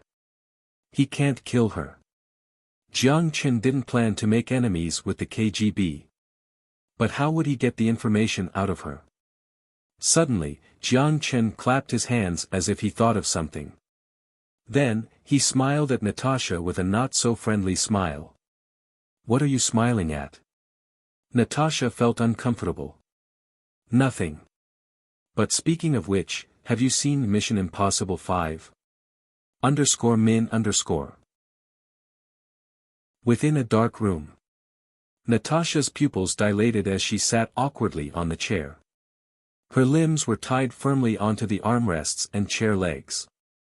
Jiang Chen glanced at her and sneered a few times. Don't be mistaken. Although he did say he wanted her to try, Jiang Chen didn't actually do anything to her. Instead, he asked Aisha to come and guard the door. He then walked into an inner room and went back to the apocalypse. He sent a message to Zhou Guoping, stationed in the 6th Street, and asked him to find out if there was any truth-telling liquid. To be honest, Jiang Chen wasn't too confident about medicine from sci-fi movies existing in the future. But when he heard his boss question, Zhou Guoping stated that it did exist and promised that he would send it over after he purchased it. Jiang Chen sat in the community center for a bit as he took the truth-telling liquid from the meticulous Zhou Guoping. After sending him back, Jiang Chen returned to the modern world. The trip back and forth took 4 hours. The sky was already darkening. Nick still stood outside, guarding without complaint, while Aisha also stood her ground at the door, coldly exchanging eye contact with Natasha. What happened after was simple. Natasha's contempt was better than Lin Lin's. Her resilience was also hundreds of times stronger, keeping her mouth shut. But Jiang Chen didn't waste time with her. In front of her, he slowly took out a needle from his pocket. Have you heard about the truth-telling liquid? The one in Mission Impossible 5. Natasha's face immediately changed as she desperately twisted her back to resist. Without any other solutions, Jiang Chen had to forcefully tie her onto the chair to sit her down. Then, he looked at her frightened expression pleasingly. Scared? What happened to the earlier you? He personally loved to put things in beauty's bodies. To be fair, the truth-telling liquid was pretty useless in the apocalypse. Based on what Zhou Guoping said, the principle of this was to force the target's brain into hypnosis, while only being able to perform simple information receiving and answering. But in the apocalypse, even the survivors injected with the cheap E-grade genetic vaccine would not be hypnotized by this kind of medicine. But in the modern world, using this thing was just unfair. After being injected, Natasha was much more honest. Jiang Chen would ask a question, and she would reply with an answer drowsily. Then, the sniper also had an injection, and after combining the responses of both people, Jiang Chen finally understood the story from beginning to end. But the truth felt heavy. Willy Society, a mysterious organization established before the Second World War, was created by the German politician scholar Karl Haushofer. Its members included Hermann, Himmler, and even Hitler himself. Based on rumors, a lot of the obscure technology came from there. At the same, the organization committed a lot of sinful activities during the war. After the war, it disappeared into thin air, as if it didn't exist at all. But that was not the key point. The key point was that the organization still existed even today. And within Kane. The new President Poroshenko was also a member. NATO allowed for its existence. It was a hefty piece of news, but he tied what he saw in the news before. Azerbaijani soldiers of the Mariupol force had the Nazi symbol painted on their helmets, as well as the cane soldier with the Nazi symbol attached to their arms, and began to think. The information was from Natasha. KGB's spy activity in Kane was mostly spent on the mysterious organization called Willy Society. It differed from what Jiang Chen had suspected. He thought the Russian agents were coming for him because of the artificial intelligence, but it was an obscure reason. The only reason Natasha found him was because of a phone call. Half a month ago, when KGB was tapping Poroshenko's confidant, General Markinov, they by chance got an interesting message. A man named Robert called him. 3 keywords, Jiang Chen, gold, mercenaries. By coincidence, around 1 year ago, when Robert didn't touch the Iran oil and simply played the middleman role diligently, he was in charge of selling firearms to the Kane government on behalf of the White House. At that time, he was successfully put onto the blacklist of KGB, and KGB did initiate a civil militant-led attack targeting him. If it were not for the Slavic man who could fight, he would have been done for. Then, after Robert left Kane, his name naturally came off of the blacklist. But Natasha didn't expect to see that name again. After some investigation, Jiang Chen's resume was put into her hands. But his history was too clean. Clean to the point that it was unbelievable. Therefore, the moment Jiang Chen got off the plane, he was monitored. Markinov is a member of the Willy Society. KGB wants to know the intention behind Jiang Chen's contact with him. The original plan was for Natasha to try and hit on Jiang Chen, inject anesthetics when they entered the room, then transport him out of the hotel through special means, and interrogate at the safe house. But what she didn't expect was that Jiang Chen was not as perverted as the information said, as he rejected her proposition. So she had to ask for permission to start Plan B, which was, once Jiang Chen left Vite, intercept him once they reached Osk. The further they drove east, the more advantageous the situation was for them. But unfortunately, KGB was not the only ones interested in Jiang Chen. Willy Society was also confused by the man from the east attempting to contact Markinov. It was okay when it was Robert since he represented the UA, but they questioned Jiang Chen's identity. Also, he belonged to a mysterious organization. They couldn't find a single piece of information related to the force behind him. They could deduce from current information that Jiang Chen belonged to an organization with unknown motive, unknown location, but strong research and development capabilities and substantial funding. As to Jiang Chen himself, just like KGB, they only managed to find a resume as good as scrap paper. It looked fake no matter how they interpreted it. Although Jiang Chen wanted to state that the piece of paper was real. The intelligence always overthought. So he'll leave them to their imagination. They also started to monitor Jiang Chen when he got off the plane. But during monitoring, they found an interesting person, Natasha, KGB agent. The Willy agent was immediately unsettled and they saw the contact between Jiang Chen and KGB, but they didn't alert them. Because it was a great opportunity. Not including Jiang Chen himself, if they operated correctly, they could even take out all the Russian agents behind Natasha. So, they also patiently waited for Jiang Chen to arrive at Osk, and waited for the Russians to make the first move. To put it in simple terms, he was targeted by the two troubling groups, Willy Society and KGB. As long as he was in Kane, he would not be able to get rid of these troubles. Are you okay? Aisha looked at Jiang Chen caringly. Yeah, keep an eye on her for me. Jiang Chen rubbed his temple wearily as he headed outside.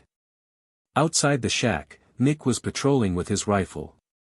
Seeing Jiang Chen walk towards him, he waved to say hi. How's the situation? Everything is normal.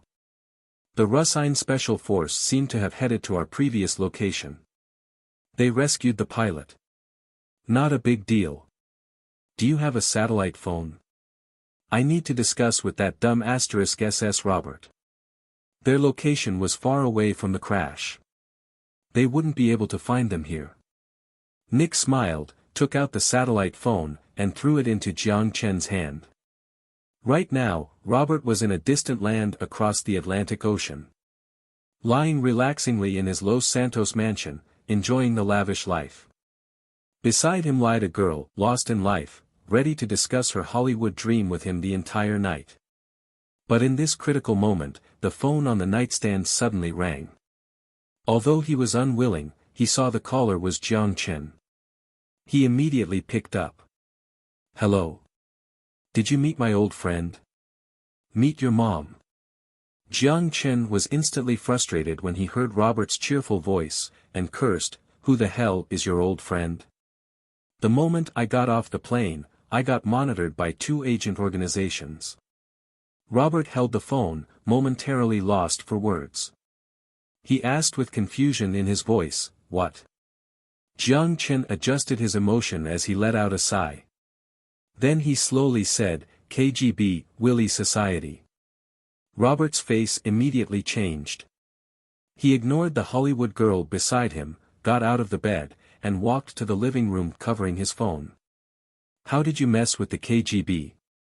And, what is Willy Society?" Robert said anxiously. Robert didn't even know. Jiang Chen was surprised. "Have you not heard about them when you were in Kane? It seems to be an organization with roots starting in the Second World War, with the Nazis." Damn it. What is this **T?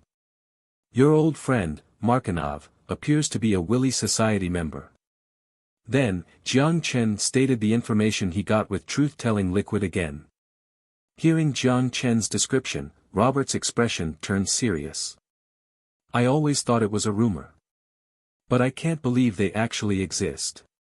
"Yes, they do, but what the **K does it have to do with me? I just want to know, how am I going to leave Kane?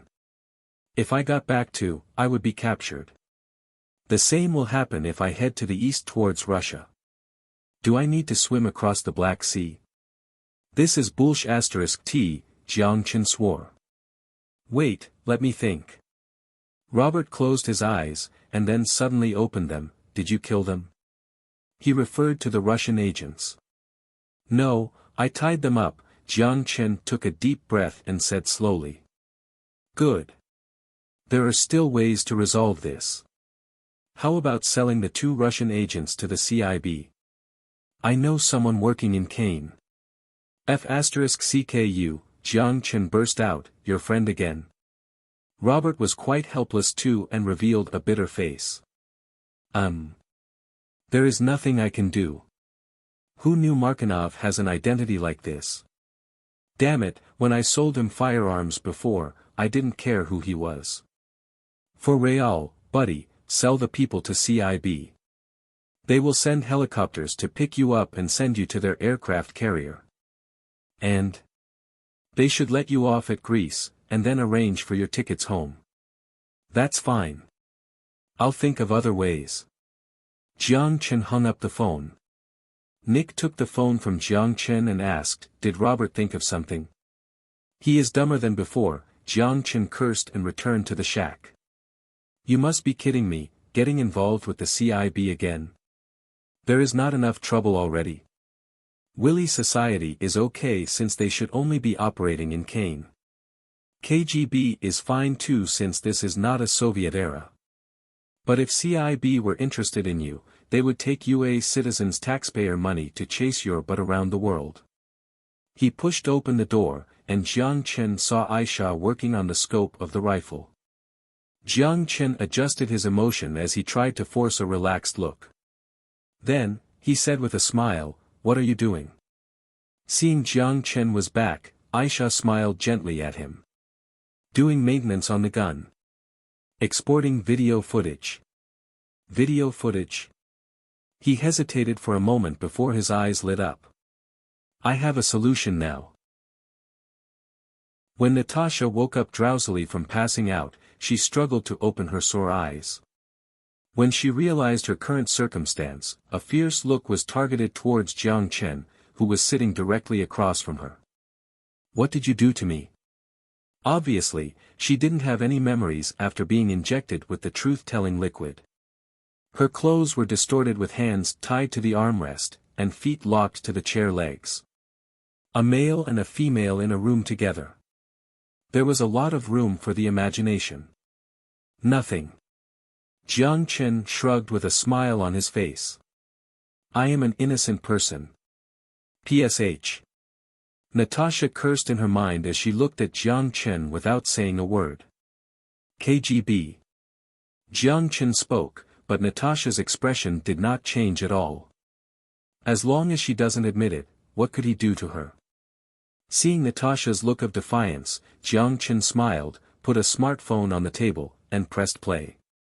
I am from the KGB, the purpose of your trip in Kane. To conduct intelligence, gather and provide intelligence for civil militants, questions and answers. The male's voice was obviously Jiang Chen's, the female was Natasha's.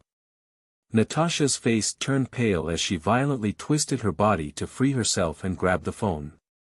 Seeing the girl's action, Jiang Chen only shrugged and pressed the screen a few more times. Before you calm down, I'll to show you something even more interesting. He ignored Natasha's deathly stare as Jiang Chen picked the phone up and played the video. The video's quality was high.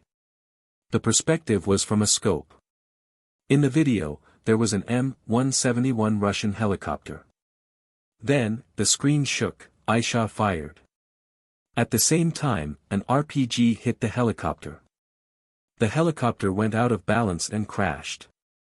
Then, what looked like Kane's special forces began to fire at the group. Of course, it was a joke that Kane has a special force. Right after, Boris in the front called for artillery support, and a few shells covered the entire area, sending the group of soldiers flying. Then it was Boris being shot in the chest. Then the Yuri guy being shot in the head, followed by Morris. Then, it was Aisha that broke another Russian agent's hand, but that part was cut. Natasha's expression was pale as she stopped struggling. I trust that you know what would happen if this video appeared on YouTube or other sites. Unauthorized military action in foreign countries. Artillery stationed in the border launching strikes against foreign targets. The video's resolution is much better than the UA's satellite. I remember that the White House didn't even capture images of you guys firing. Would this in my hand be considered big news? Just so you know, I also intercepted the communication requesting for artillery. Jiang Chen smiled delightfully. There was not a single trace of redness on Natasha's face. She knew exactly what kind of severe consequence would result if the video was uploaded. Give me the video. No, Jiang Chen smiled. You'll be hunted by KGB agents, Natasha threatened. If something happens to me, the video will automatically be sent out. You will get nothing out of it, Jiang Chen's fingers crossed as he said this, not caring. Natasha was silent. Then she changed into a flirtatious expression. If you are willing to give it to me, I will give you some unexpected services. Aisha standing by the door glanced at her, the emotionless face looked rather daunting. Are you not going to ask your little soldier to leave? I will make you really comfortable. Natasha was a different person, the eyes in her deep eye sockets were charming. To be honest, Jiang Chen was feeling a little hard. I'll pass. Who knows how many people have you done? I would rather pay. Jiang Chen closed his eyes to avoid showing any fluctuations in his emotions, hiding his awkwardness. He then continued, also, she is not a soldier, she is my wife. Hearing that, Aisha's eyes opened wide. Mist flickered in her eyes. Natasha glanced at the touched girl and continued to look at Jiang Chen with a smile. That might not be true. I am still pure. Who would believe it? Stop with this nonsense, let's make a deal, Jiang Chen, annoyed, spoke. He was afraid that he wouldn't be able to resist the temptation after being firm on his stance for so long. Deal? You think you are worthy enough to make a deal with the country? Natasha's eyes cooled down as she narrowed them. Country? Nah, I'm only making a deal with your intelligence minister. Jiang Chen ignored Natasha's contemptuous expression and said straightforwardly. If the video appears on the internet, the political career of your minister is over. Someone must take the blame for this. Then? As long as we pretend it doesn't exist. Jiang Chen shrugged and looked at Natasha. I'll let you and the sucker with the broken hand go. We both kidnapped each other so we can say we are even. If you dare to retake action on me, I'll release the video. If you want the video not to exist, then just don't bother. Do you think we'll leave a piece of evidence like this in someone else's hands? Natasha burst out laughing. Think about it. Jiang Chen also laughed. You guys know that I have a mysterious organization behind me. I already said I am willing to resolve this peacefully. Why are you giving me trouble? You want to cause a whole bunch of trouble and lose your job, or remain silent and pretend I don't exist. The choice is in your hands. I can give you back your communication device now. Why don't you have a chat with your superior? Natasha's eyes slightly shook, finally letting out a sigh. Okay. What happened next was what Jiang Chen had expected. The KGB head named Bart accepted this deal without hesitation. First, the two parties' conflict was resolved. KGB will no longer take action, and he will leave Kane in 3 days, keeping the video content a secret. If the video is leaked, KGB will be sent out agents to assassinate him. As to KGB's threat, Jiang Chen only shrugged and didn't overthink it. Also, Jiang Chen provided a USB to Natasha with the interrogation results of the sniper. Natasha would take his achievement back to her country, receive a promotion, and then sit within the office. Since her identity was already exposed, it would no longer be suitable for foreign missions. Jiang Chen's USB gave Bart the reason to promote her and also gave her a price to shut her mouth. The mission will be recorded as Natasha and her team engaged in heavy combat with Willy Society's controlled force, with the team suffering heavy casualties but obtained critical intelligence. As to Jiang Chen's existence, it will be hidden. Although Bart, the old cunning fox, suggested to Jiang Chen to transfer the sniper to the Russian side, Jiang Chen refused. He had other uses for this sniper. Jiang Chen didn't insist since the interrogation report was already comprehensive with everything they needed. But in the voice recording, the sniper often answered right away, without hesitation, which was quite obscure. The frail voice of the guy probably meant that he suffered some gruesome torture. When the communication ended, Jiang Chen untied Natasha. She moved her sore body as she gave Jiang Chen an ambiguous look. "You are brilliant. From what I know, you are the first foreigner to have come to an agreement with Bart." Jiang Chen shrugged. It did match the interest of both parties. "This ending is not bad for you or me, right?" To be honest, where he got the idea was from the dumbass Robert. Except compared to him, Jiang Chen was attempting something bigger. "Fair. Although, you are playing with fire. Where is Jaeger?" Natasha spoke as she extended her hand. "The guy with a broken hand?" "In the other room." Jiang Chen passed the USB to her. Before she left, Natasha still looked cautiously at the smartphone on the table. Inside contained videos that could affect Russia's image. It could even be used as an excuse to start a new wave of economic sanctions. As long as she destroyed it. But she also noticed that the quiet girl had her eyes locked onto her. She had the feeling that if she dared to make a move, the girl would instantly pull the trigger. "Not leaving? Going to miss me?" Jiang Chen smirked. Natasha smiled charmingly. "Are you really not going to reconsider my proposal? To be honest, I figured that you don't look as weak as I thought. It doesn't seem to be too bad to use you as my first." Aisha didn't say anything but maintained the same emotionless expression. Though her vibe was becoming more and more dangerous. "The negotiation is already over. If it is a personal invitation, maybe I'll say yes at a different time." Jiang Chen rejected smoothly. Natasha giggled and didn't respond. She then headed straight to the door. "When you have the chance to come to Moscow, don't forget to tell me. You suffered through a lot. I'll have to buy you a drink." Of course, Jiang Chen laughed as he said to her shadow lightheartedly. Natasha left with Jaeger. Then, Jiang Chen's group took the unconscious sniper to a different location. Under the disguise of the darkness, they traversed through the battlefield to an isolated community.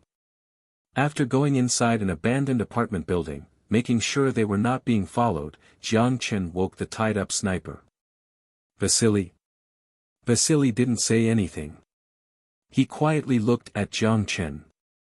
He didn't know under the influence of the truth-telling liquid, he has already exposed all of his secrets. "I heard that snipers usually have great patience, right?" Jiang Chen said lightheartedly. "Then you should know, interrogation means nothing to me." The Slavic-looking man stared at Jiang Chen, answering coldly. Nick stood on the side and translated it into English. Then he looked at Jiang Chen. Seeing as Vasily didn't say anything, Jiang Chen continued, "I don't plan on interrogating you, I only want to ask you for some contact information. How should I say this?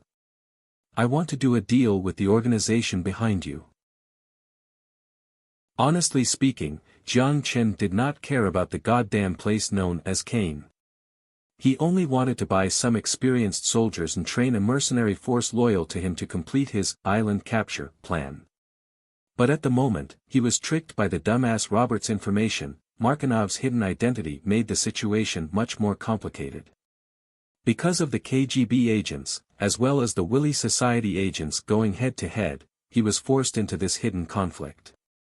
The fortunate part was, all these problems were resolved. Whatever conspiracy the Willy Society had, KGB can worry about it. He walked with Markinov, along the 92nd Mechanized Infantry base as the two chatted together. Nick followed behind them because Markinov's English was not too bad, so he didn't even need to translate. He just continued to walk along in his usual silence. As to Aisha, Jiang Chen stationed her in the distance, just in case. Although they were not in the most dangerous area, it was considered the front line. The conditions here were quite harsh. The soldiers would usually sleep by the dug trench, the wooden boxes used to store ammo were used as tables, they sat around eating cold canned food, chewing black bread. Seeing the soldiers' living condition, it was not even comparable to the survivors in the fishbone base. Jiang Chen had the illusion that he was too generous. There's plenty of great guys here at the 92nd Mechanized Infantry. If you see anyone you like, let me know. I'll chat with them. Of course, as long as he is not too dumb, he won't reject the offer. Markanov laughed. Seeing the general finally coming to the front line to check them, a lot of the listless soldiers regained their focus and saluted when he walked by. Seeing the soldiers, Jiang Chen was skeptical if they could actually defend against the civil forces' attack. But his face remained expressionless. Oh. If I take the aces from your force, are you not going to get a heartache? Jiang Chen half-jokingly said. The man has a pointed nose and sharp sight, with a faint scar at the side of his face. He looked like he had a fit physique. At a glance, Jiang Chen couldn't relate him to a corrupt official that sold national assets. He was also the confidant of the new president. What's there to have a heartache about? Markanov shrugged and laughed. What if you give me 100 aces, would they beat the volunteers from Russia? The outcome of the war never swayed towards us from the beginning. Let's not talk about that. Let's speak of something more practical. My own salary has been held back for a few months already. If I don't sell equipment, how would I pay the people under me? He didn't say anything. The gold worth $1 million was enough for him to spend the rest of his life comfortably in any country. So what if he is a confidant of Poroshenko? He had too many confidants. This guy didn't care about being alive or dead. Once he has the money, he doesn't care about what this God-forbidden place would turn into. Jiang Chen didn't respond. Before he already came to an agreement with Willy Society. He would leave Kane within 3 days. The purpose of the trip was to hire some mercenaries as bodyguards. The deal was personal. Although he did have an undisclosed organization behind him, they had no intention of stepping into Kane's mess. The sniper he captured would be returned after he safely leaves the country. If something unexpected happened to him in the next 3 days, the sniper's location would automatically be sent to Russia. The hostage would be transferred to the Russian side. Vasily didn't know he was injected with truth-telling liquid. Willy Society, therefore, wouldn't know part of their information was already leaked to the Russian side. Therefore, there would still be value in the sniper. Hence, to prevent anything unexpected from happening to Jiang Chen in the next 3 days, Willy Society even sent a few agents to protect him, in case the KGB secretly want to cause interference. But clearly, they overcomplicated the situation as Jiang Chen already reached an agreement with KGB. Even if there were still agents following him from afar, they would not make a move. Other than soldiers, do you need a tank? At 64. I'll sell it to you for $1 million. Tank? Where would I even put that? Jiang Chen jokingly cursed. You must be joking. You think I don't know that that's the historic remains from the Soviet? 400 T-64s lie in the tank graveyard at Kharkov with who knows how thick of dust covering them. It would be a miracle to find one that is still moving. Those things were scraps that even the steel factory wouldn't want. He followed the trench to the empty ground. Markanov and a second-in-command-looking person exchanged a few words in whispers. Then, he grabbed 2 chairs and sat with Jiang Chen, smiling. The 92nd Mechanized Infantry soldiers were interviewed in groups, with Nick the veteran making the call. Jiang Chen only sat on the side, doing some simple verification. To prevent agents from other organizations, he would only need to use some truth-telling liquid to ask them a few questions later. After around 2 hours, they finally finished the troublesome process. Kane had no special forces, but there were still a few experienced soldiers with skills comparable to special forces mixed in. Mostly comprised of Constanese, they were natural warriors with superior individual combat ability. Their equipment was taken off, and Jiang Chen took the group of soldiers already removed from the force to an abandoned warehouse 2 kilometers away. Jiang Chen signaled Nick to translate. I know you must have a lot of questions in mind, such as being forced to join the army and then somehow removed from the force. Jiang Chen stood on top of a broken shipping container and yelled at the lost soldiers. You already shed enough blood for your home country. Regardless if it is still worthy of your allegiance, you all did an excellent job. Now, we should talk about something practical. A 10-year work contract, and a salary of 100,000 USD a year. Fight for me, not the Poroshenko who can't even pay you, Jiang Chen said firmly as he scanned the eyes, filled with differing thoughts. Like a rock thrown into the middle of a tranquil lake, the soldiers all began to discuss. Jiang Chen patiently waited for them to come up with a result. No matter who, the decision that would change their lives would make people unsettled and lost. How do we know you are telling the truth? People tricked us to the front line, and we had a pity 1,500 hryvnia last month. We didn't even get paid anything this month. So what's your plan? Jiang Chen spoke calmly. Leave here, to Poland, since my name is already removed. Thank God, the soldier said without hesitation. If you see these things, do you still have the same plan? Jiang Chen shrugged and signaled Nick to take out the suitcase. The suitcase opened. Filled with stacks of USD bills. Instantly, everyone held their breath. This is private work. You fight for me, and I'll pay your salary. Poland. You become a refugee without dignity in another country. Utilize your only strength with me. Work for 10 years, take your saving and enjoy the rest of your life in any country. The opportunity is right in front you, and the door is behind you. To stay or to leave, you guys can decide. After saying this, Jiang Chen patiently looked at them and stopped saying anything. 10 years. 1 million. Not even 1 million, they haven't even seen 10,000 franklins stacked together. The soldiers erupted, but no one wanted to leave. They were still skeptical of Jiang Chen's generous offer. Can I ask a question? Finally, a middle-aged man with a rigid face stepped out and tried to ask a question. Of course, Jiang Chen examined the person and said nonchalantly. My name is Ivan. Ivan courteously stated his name, then said with a firm tone, before accepting your offer, can we know where we will be serving?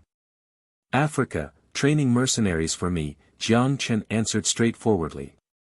When they heard that they were not being dragged to an unstable area as cannon fodder, they looked more relieved. Even with a lot of money, they had to be alive to spend it. Another question. How are you planning to pay our salary? A lot of us have family here. Jiang Chen interrupted him as he waved his hand in dominating fashion. Cash, transfer, whatever you want. Paid every half a year. I only have one requirement. Your contribution must be worthy of your salary. The conditions I gave must be met. He paused. Jiang Chen scanned these people, and then continued, I know a lot of you have a family. You can choose to move them to the family area at the base, or you can opt to leave them here, or whatever. I'll prepay 10,000 in salary. I want all of you to show up at Boris Bor International Airport 3 days later. If someone runs away with this 10,000 USD said in a cheerful voice, then wouldn't that be embarrassing for me? The remaining 900,000 USD will be the bounty for your head. When Nick explained Jiang Chen's last words, everyone gasped. Not because of the threat, but rather the Eastern boss was willing first to pay them 10,000 for their families. He could not be more compassionate. With such a genuine offer, who would leave? If someone did, they definitely had their head kicked before. Seeing no one posed any objections, Jiang Chen indicated to Nick to take out the contract. Once they signed, they could receive 10,000 USD in cash as money for family accommodation. After everything was taken care of, Jiang Chen immediately dismissed them. You are quite generous. Nick smiled, as he gave the suitcase with 900,000 USD back to Jiang Chen. Haha. Are you interested in working for me? I'll give you 1 million in salary. Jiang Chen laughed. Nick shook his head. Jiang Chen expected his response, that was a joke. Although Robert's head is pretty abnormal, he has his ways of looking after people. Jiang Chen passed him a cigarette and jokingly cursed. Nick grabbed the cigarette as he lit it up. Are you not smoking? He raised his eyebrows and blew a ring. Here and there, but rarely now. Jiang Chen shook his head, touched his ear, and alerted Aisha, mission complete, come back. Okay. After being injected with the genetic vaccine, he was no longer addicted to smoking. The powerful metabolic process meant that the toxins built up in his body would be eliminated through his digestive system. Precisely speaking, even if he constantly smoked, it would not affect his health. He could smoke freely now, but there was no reason anymore, so naturally, he stopped. Before it was a way to alleviate stress, but now, life seemed to be good. Just a bit busy. What's next? What are you planning to do for the next 3 days? Nick asked casually. He laughed, as Jiang Chen took out a stash of bills and stuffed them into his hands. This is your bonus. Finally came out of the country, how could I not enjoy myself? Nick cracked a smile as he didn't reject the money. Then he looked at the slim figure walking through the door. Black cape, while holding a sniper rifle. It looked comical against her size. Spend time with your girl? Nick mocked him. Aha! A rare softness appeared on Jiang Chen's face as he looked at Aisha in the distance. Time to make it up to her. Bright sun, blue sky.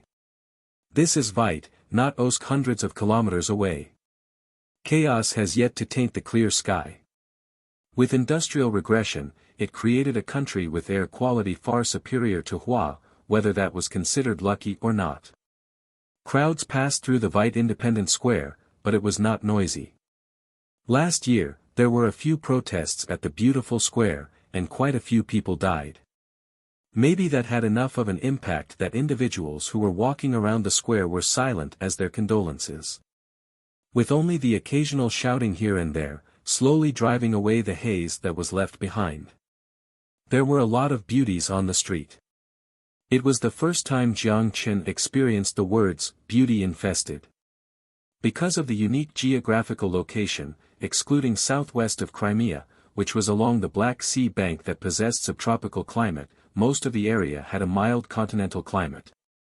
The winter was long, and summer was short. Along with lower than average daylight exposure, the people here naturally had paler skin. With the fact that it was located at the border of Europe and Asia, the multi-ethnicity allowed them to have quite a significant advantage in the gene pool. Of course, Jiang Chen's eyes didn't stay on the gorgeous-looking Kane girls because he was in the middle of a date. Independence Square, below the central memoriam post, a girl with a slightly stiff expression looked at the camera. Relax, smile. Hey! Don't be so shy.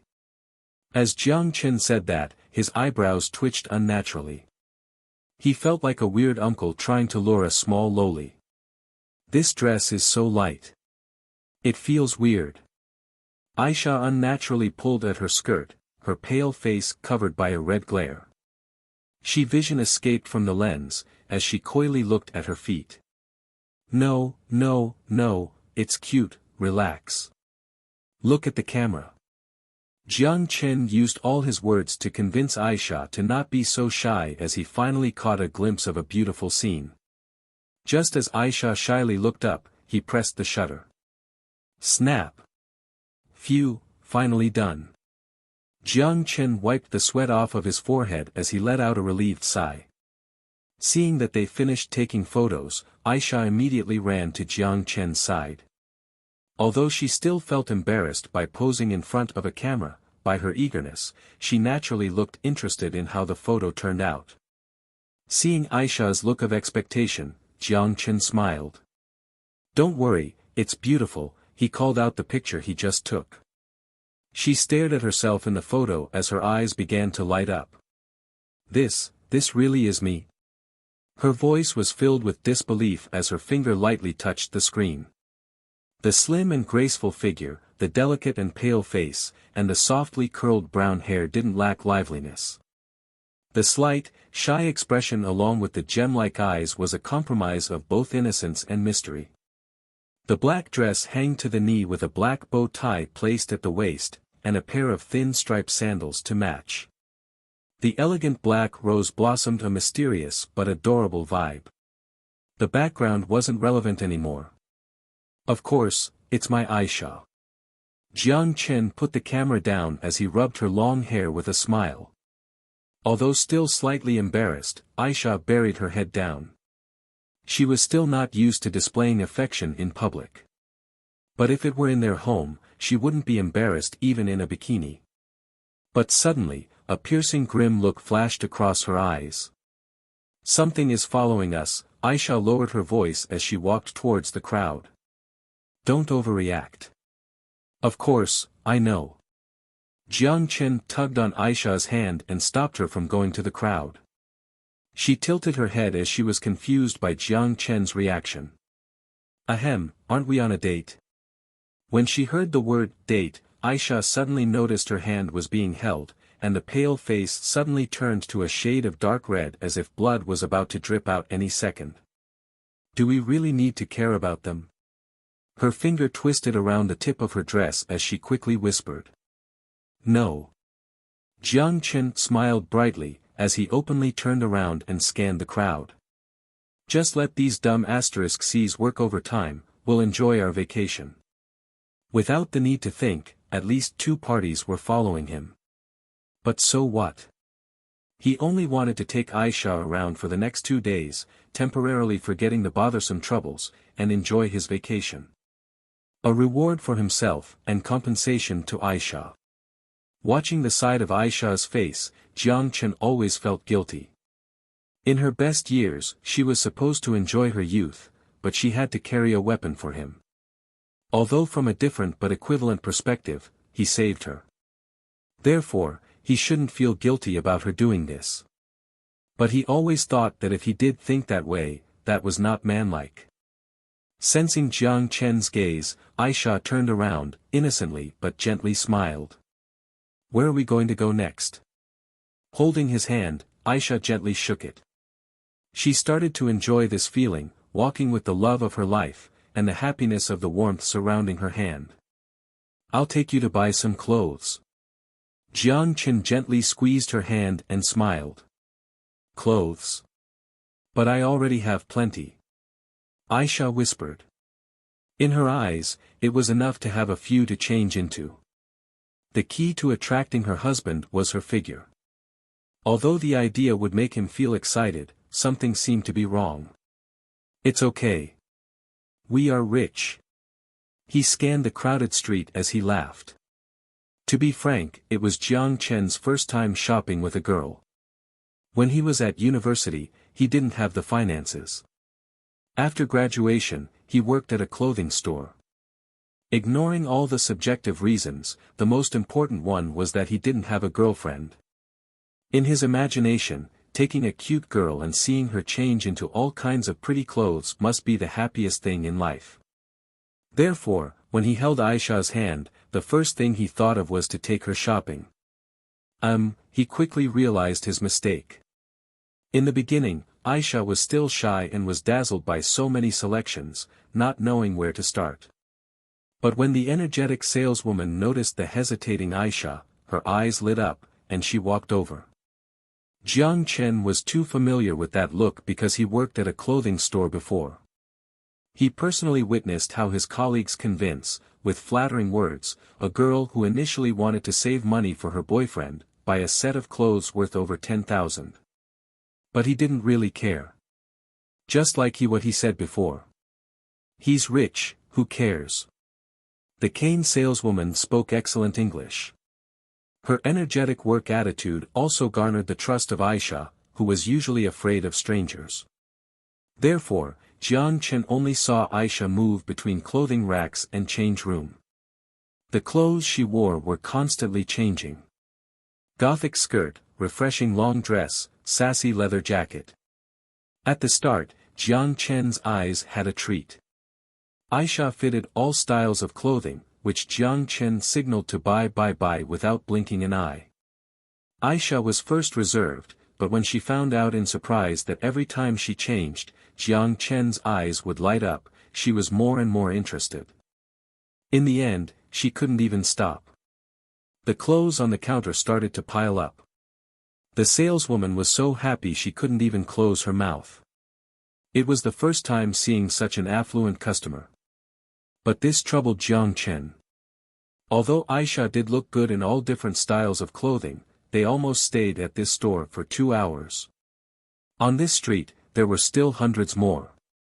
But since he already agreed, he must follow through even with tears in his eyes. She finally finished trying on the last piece. Aisha wore a white floral dress coming out of the fitting room.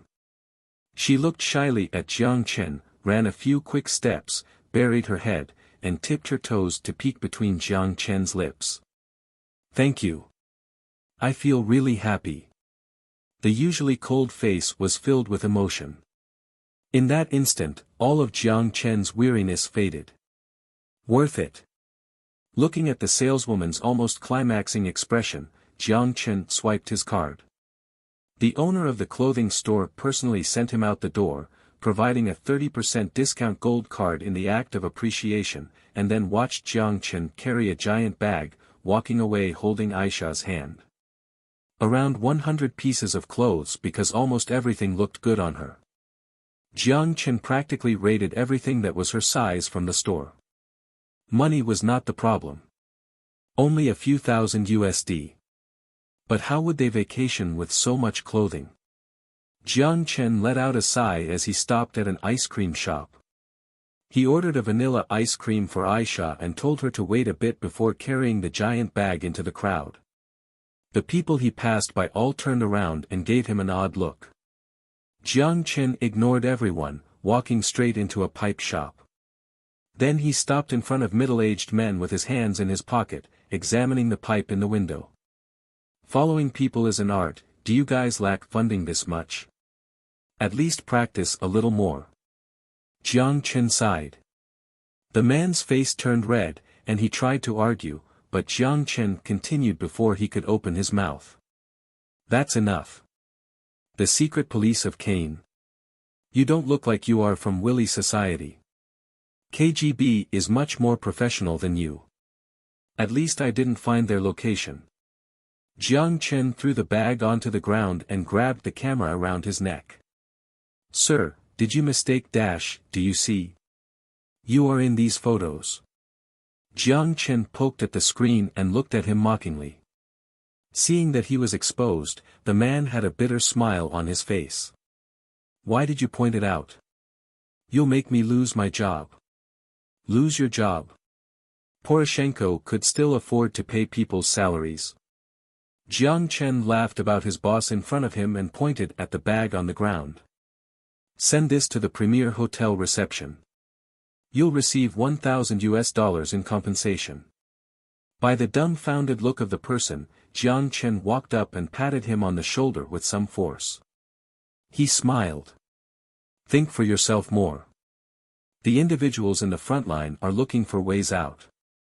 It's not bad taking some side jobs to feed yourself."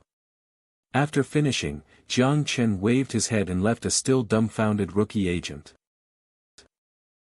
When Jiang Chen stepped into the ice cream parlor again, he saw an entertaining scene that his face could not help but reveal a thoughtful expression. Aisha in a black dress was sitting at the table. Her original impassive face was now layered with frost.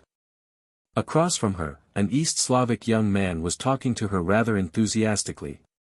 "Hey, gorgeous, may I know your name?" The young man with aquiline nose gazed at Aisha's eyes in what he obviously deemed as romantic. Ignored. "Ahem, I seem to have seen you somewhere before." No response. Oleg stared at Aisha in embarrassment. From a gentleman's perspective, if the other party had clearly expressed no interest, then pestering would only be regarded as cumbersome. But how could he endure it? Towards someone who was remarkably handsome, romantic, and suave like him, would there be someone who would thoroughly ignore him? He took a deep breath and decided to deliver his ultimate, cool, move. In one grand romantic gesture, he stood up, genuflected, and stared into Aisha's eyes affectionately.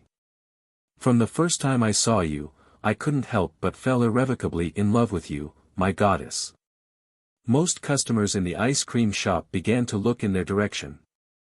Some young girls covered their mouth in surprise, and some even started to whistle. Proposals, like of marriage, would always be popular, no matter which country you were.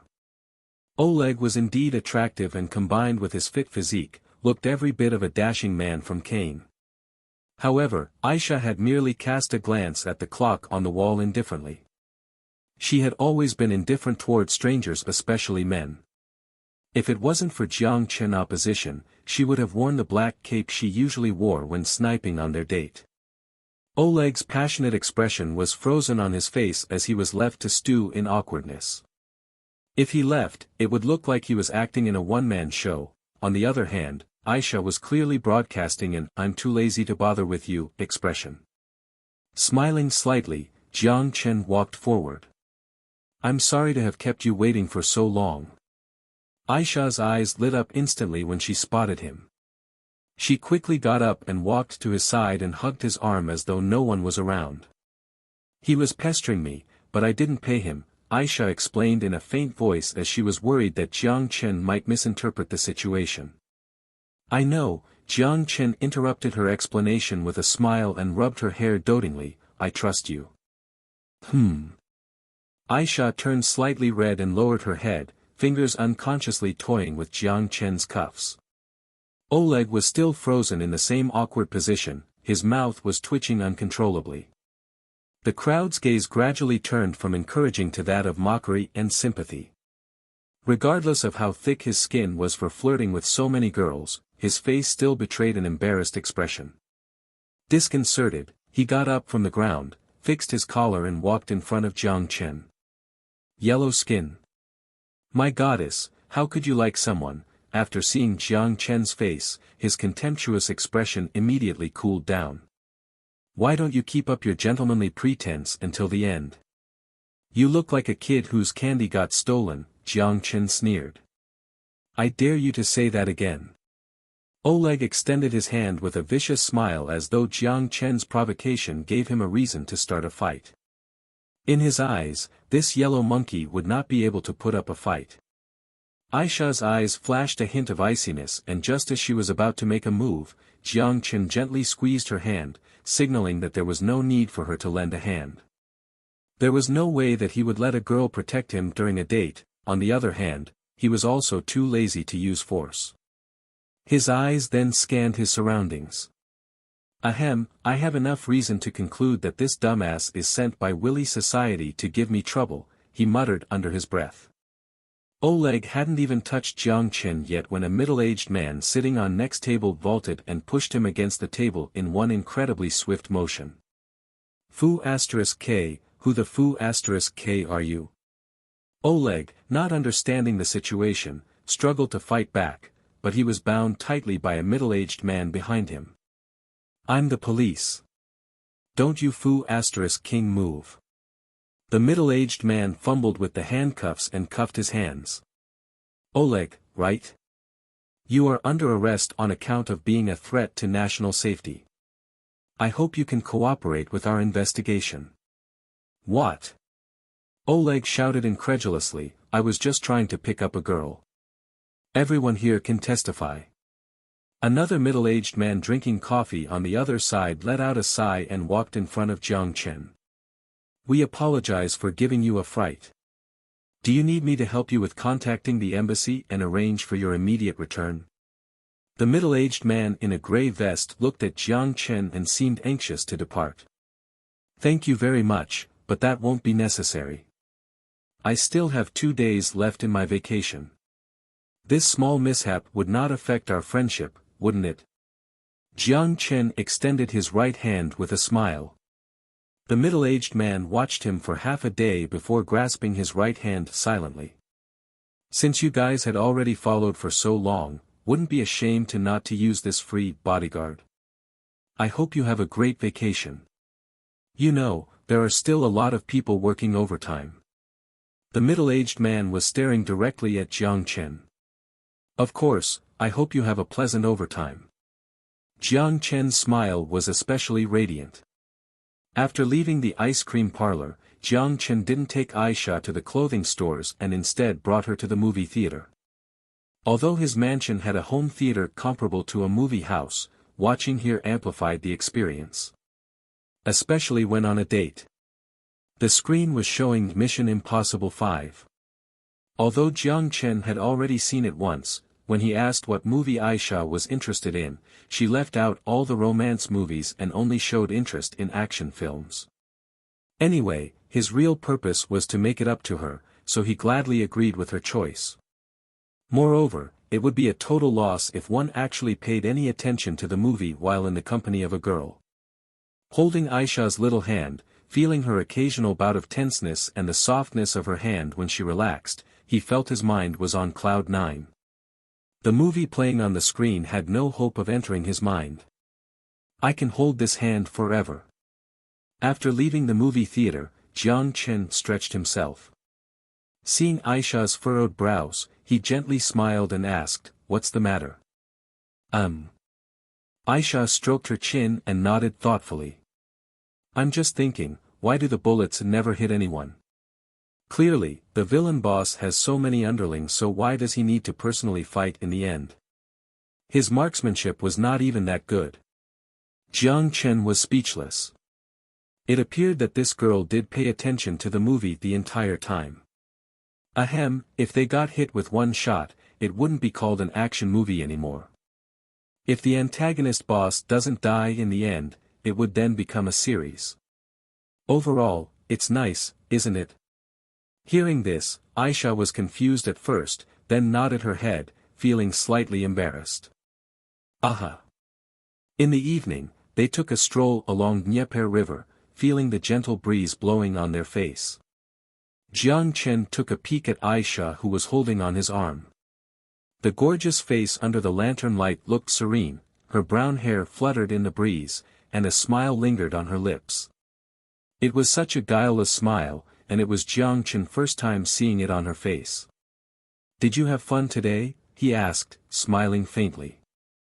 Hearing this, Aisha's pale face turned slightly pink. Slightly adjusting her position, Aisha stuffed her hand into his.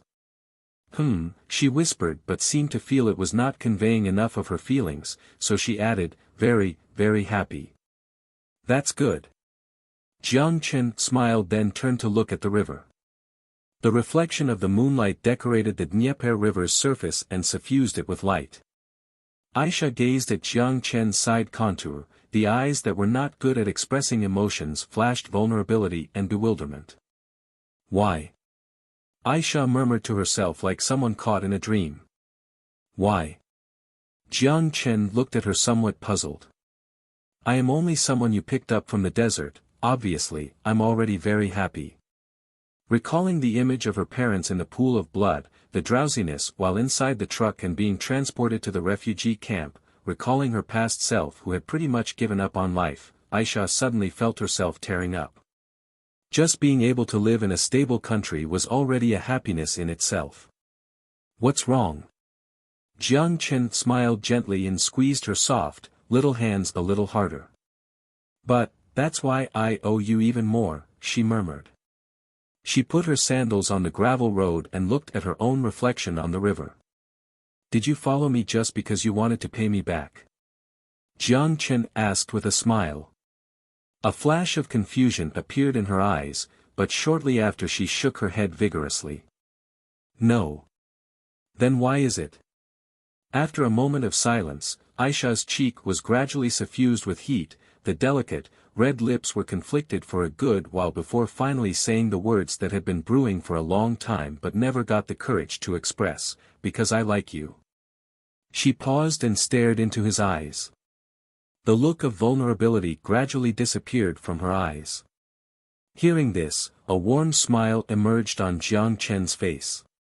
An answer he naturally expected, but no matter how many times she said it, it would never fail to make his heart race. "At first, I felt I owe you a lot and that's why I asked for this date, Jiang Chen murmured as he held Aisha's hand. Oh. Aisha asked confusedly. She couldn't understand Jiang Chen's choice of words. It was obviously her who owed him a lot. That's right. In my opinion, you're at your most exciting age, but I have kept you in the mansion and then had been busy with my own affairs, and now that I need you, I immediately gave you a gun. I don't mind being used by you. Aisha tenderly squeezed Jiang Chen's hand. People are more or less hypocritical, but that's not what I am talking about. Jiang Chen smiled and responded to her affection. He paused before continuing again. Just now, I suddenly realized that perhaps the real reason was not due to the feeling of I owe you. Rather, it is the same reason as yours. Because you like me. So I also like you, too. The two fell into tacit understanding. In the tranquil and romantic Dnieper River, two figures were locked in an embrace, their lips interlocking with one another.